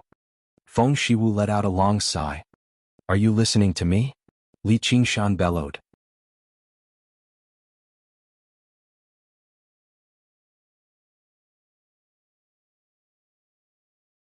Chapter 923. Li Qingshan exhaled and flew back to the volcano. After some treatment, he had basically made a full recovery on the surface, but his depleted vital energies could not be recovered in a short amount of time. He needed some time to recover. Seeing how Gong Yuan and the others were all in thought, he could not help but smile. Why is the atmosphere so heavy? We've won this battle. Fellow Ji has been avenged, Pavilion Master Yi has fulfilled his promise, and the Divine Nun has demonstrated the arts of Vinaya. As for your Majesty, there's no need to even mention it. The South Sea will no longer be at war, so why don't we laugh heartily and celebrate? Otherwise, if other people see it, they'll think we've lost. You're right, fellow. Ji Changfeng sucked in a deep breath and laughed aloud. With his revenge, he felt like another shackle had been removed from him. His mind became even more free and he could go anywhere he wanted in the world. That's right. Yi Duanhai was still a man of few words, but he did smile for once. The battle had been dangerous, but it was not a bad thing for him. The path of sword cultivators was also a path of slaughter. If he did not fight powerful enemies and experience danger, how could he sharpen his sword? As a result, he made up his mind. He could not avoid the conflicts of the world. All he could do was throw himself into it and slaughter his way out. You're the most heartless one, only caring about the happiness before you. Gong Yuan scolded gently. Her voice was no longer as cold as usual. Instead, it was as gentle as water. The two merfolk kings on the side looked at one another. They were slightly surprised and seemed to understand something. Normally, it would be perfectly normal for dual cultivation partners who were so compatible to become partners, but was that really possible between them? If I can't enjoy the happiness before me, when can I? You're just too thoughtful and think too much. Li Qingshan yawned and stretched, gazing at the vast sky. The world was vast. Perhaps. Gong Yuan played with her hair and did not comment. Ba. These fire devourers are fond of burning and killing. They're violent by nature, so they deserve retribution. Though, king of savages, there's something I don't know if I should say. After witnessing Li Qingshan's abilities, the divine nun of the South Sea no longer treated him as a junior. She treated him with the same level of respect. However, many of the things he had demonstrated in this battle made her secretly frown. She felt like this was not something a Buddhist should do. Not really. I'm just joking. What do you want to teach me? Just say it, but I don't understand Buddhist scriptures, Li Qingshan said matter-of-factly. The divine nun of the South Sea was taken aback. She shook her head with a bitter smile.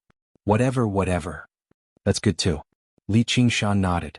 After exchanging a few more words and deciding on a date to celebrate in the Crystal Palace, the group bid farewell and went back to recuperate. Before parting, Gong Yuan glanced back and said to Li Qingshan, "Don't forget what you said." "What is it?" Li Qingshan shrugged innocently. Gong Yuan shot a glance at him and left. Li Qingshan rubbed his chin. This queen was not without her adorable aspects, but it was impossible for him to remain in the South Sea. As a result, he might as well just go back on his word and avoid any further trouble. Suddenly he felt a gaze on him. Turning around, he saw that Little Anne had already bid farewell to the divine nun of the South Sea. Her clear eyes were currently looking at him silently. "You sure had it easy this time. You just watched from the sidelines." Li Qingshan rubbed her head with a smile. It wasn't easy at all. I was very worried about you. I know. Li Qingshan's heart warmed up. He pulled her into his arms. It's been hard on you too, my king. The gentleman of heavenly blubber, the Marquis of Serene Sea and Ghost Shadow, the three remaining cave masters of Savage Mountain, came over to pay their respects. All of them seemed to be in extremely horrible shape, clearly quite injured. In particular, the gentleman of heavenly blubber had gone from a mountain of flesh to a pile of bones again. It's been hard on you in this battle. I'm a man of my word, Little Anne. Li Qingshan cut right to the chase. Little Anne took out the blood oath scroll and erased the last 3 blood shadow children. The bloody words gradually faded away too, returning to a blank state. Thank you, my king. The 3 of them eased up inside. Originally they were still worried that Li Qingshan would go back on his word, but they finally stopped worrying now. There's no need to thank me. You were captured by me in the first place and forced to fight for your lives. Now that you've been released, it's not exactly a debt of gratitude. It makes sense for you to resent me, said Li Qingshan. We would never dare. The 3 of them said in a hurry. After witnessing this battle, their reverence towards Li Qingshan had reached the limit. Even the most arrogant Marquis of Serene Sea was careful. It doesn't matter whether you dare or not. You can go. Li Qingshan waved his hand. Originally, he wanted to warn them not to speak carelessly and divulge his secret, but upon further thought, he found it unnecessary. I've always been the cave master of Savage Mountain. I have nowhere else to go, so I'm willing to continue serving my king and strengthen the foundation of our Savage Mountain so that my king can truly become the Lord of the South, said the gentleman of heavenly blubber. Now that the myriad poison ancestor was dead, the South Seasword Pavilion would no longer interfere so easily. Was there still anyone in the South who was the king of Savage's opponent? If he issued an order in the name of Savage Mountain, which cultivator would be bold enough to disobey? He had gone from second cave master to first cave master, and he was even the only first cave master. That was basically authority in his grasp. Me too. The Marquis of Serene Sea said in a hurry. He cursed inside, damn fatty, he's just too good at sucking up to others. He's shameless. As the nominal governor of the South Sea Commandery, he had never been able to truly control the South Sea Commandery, let alone the even larger South. Now that he had the opportunity, how could he let it go? It would be easy for him to return to the Marquis estate now, but he would probably be restrained by Savage Mountain everywhere in the future, so he was better off remaining a cave master. As long as he surpassed that damn fatty, his status would immediately change. The gentleman of heavenly blubber and the Marquis of Serene Sea's gazes met for a split second. Sparks flew. My king, I don't want to return to the Shadow Palace either, said Ghost Shadow. He did not have much desire for power, but he really did not want to return to that nightmarish place and be raised as a stud horse. That's not up to you. A distant voice suddenly rang out. Li Qingshan suddenly looked back, only to see that the Shadow Queen had appeared before he knew it. She currently sat on a towering rock with a veil covering her face, only revealing a pair of eyes. She glanced at Li Qingshan. Even though she was right in front of him, she seemed hazy and fleeting. The clear sky had become gloomy too. Li Qingshan's eyes focused on the item in her hand and became slightly surprised. They were the fire tablets of heaven and earth that Zhu Fun had taken away. He could not help but ask, Zhu Fun? He's already dead, Yi Weiyang gave a simple reply. Li Qingshan did not ask any more questions. The strongest fire-devouring king was like a lion, but he had been poisoned and his mind was in a mess. He had caught the attention of the king of assassins of the Mist Province, so an outcome like this was nothing out of the ordinary. Her appearance here obviously was not a coincidence. It was probably part of the Banyan Tree King's arrangements, creating a perfect conclusion to this great game of chess. Pay up. Yi Weiyang extended her hand. Sai, what's the deal? Every time I do something it's very expensive. Can I pay with my body?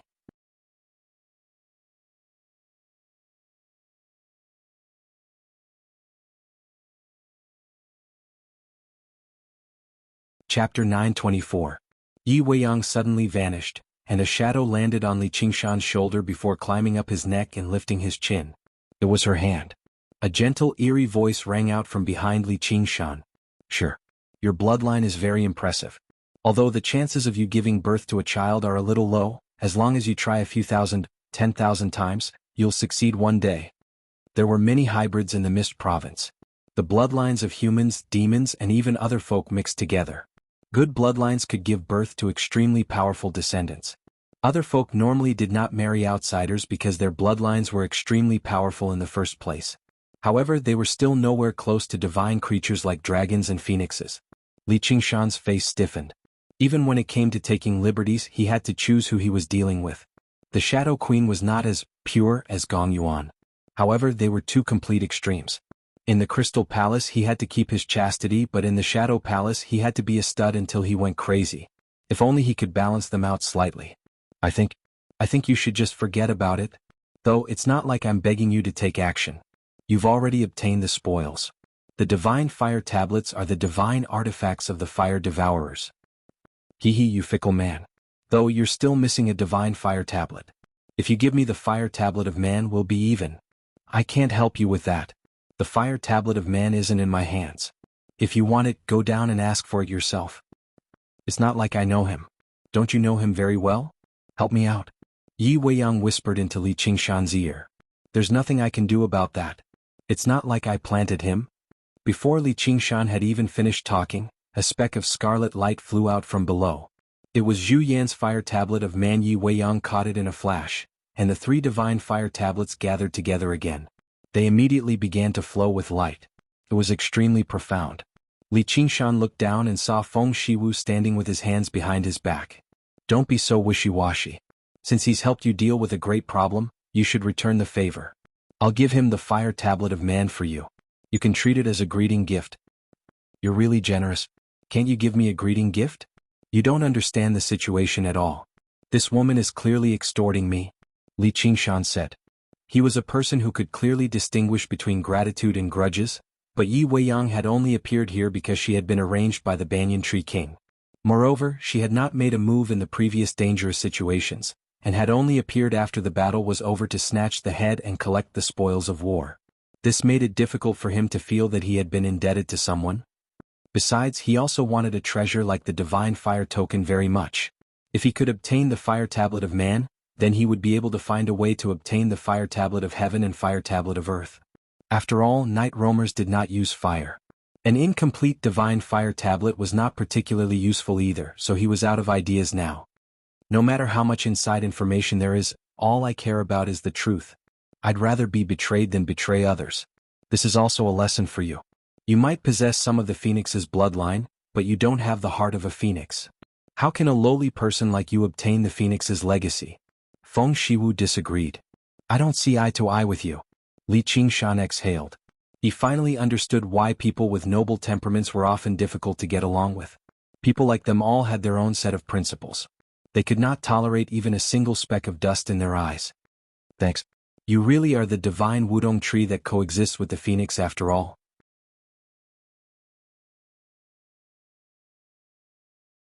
Your realm of cultivation really is different from some demons. Yi Weiyang returned to the rock with a flash. Yes. You better leave now that you've taken advantage of me.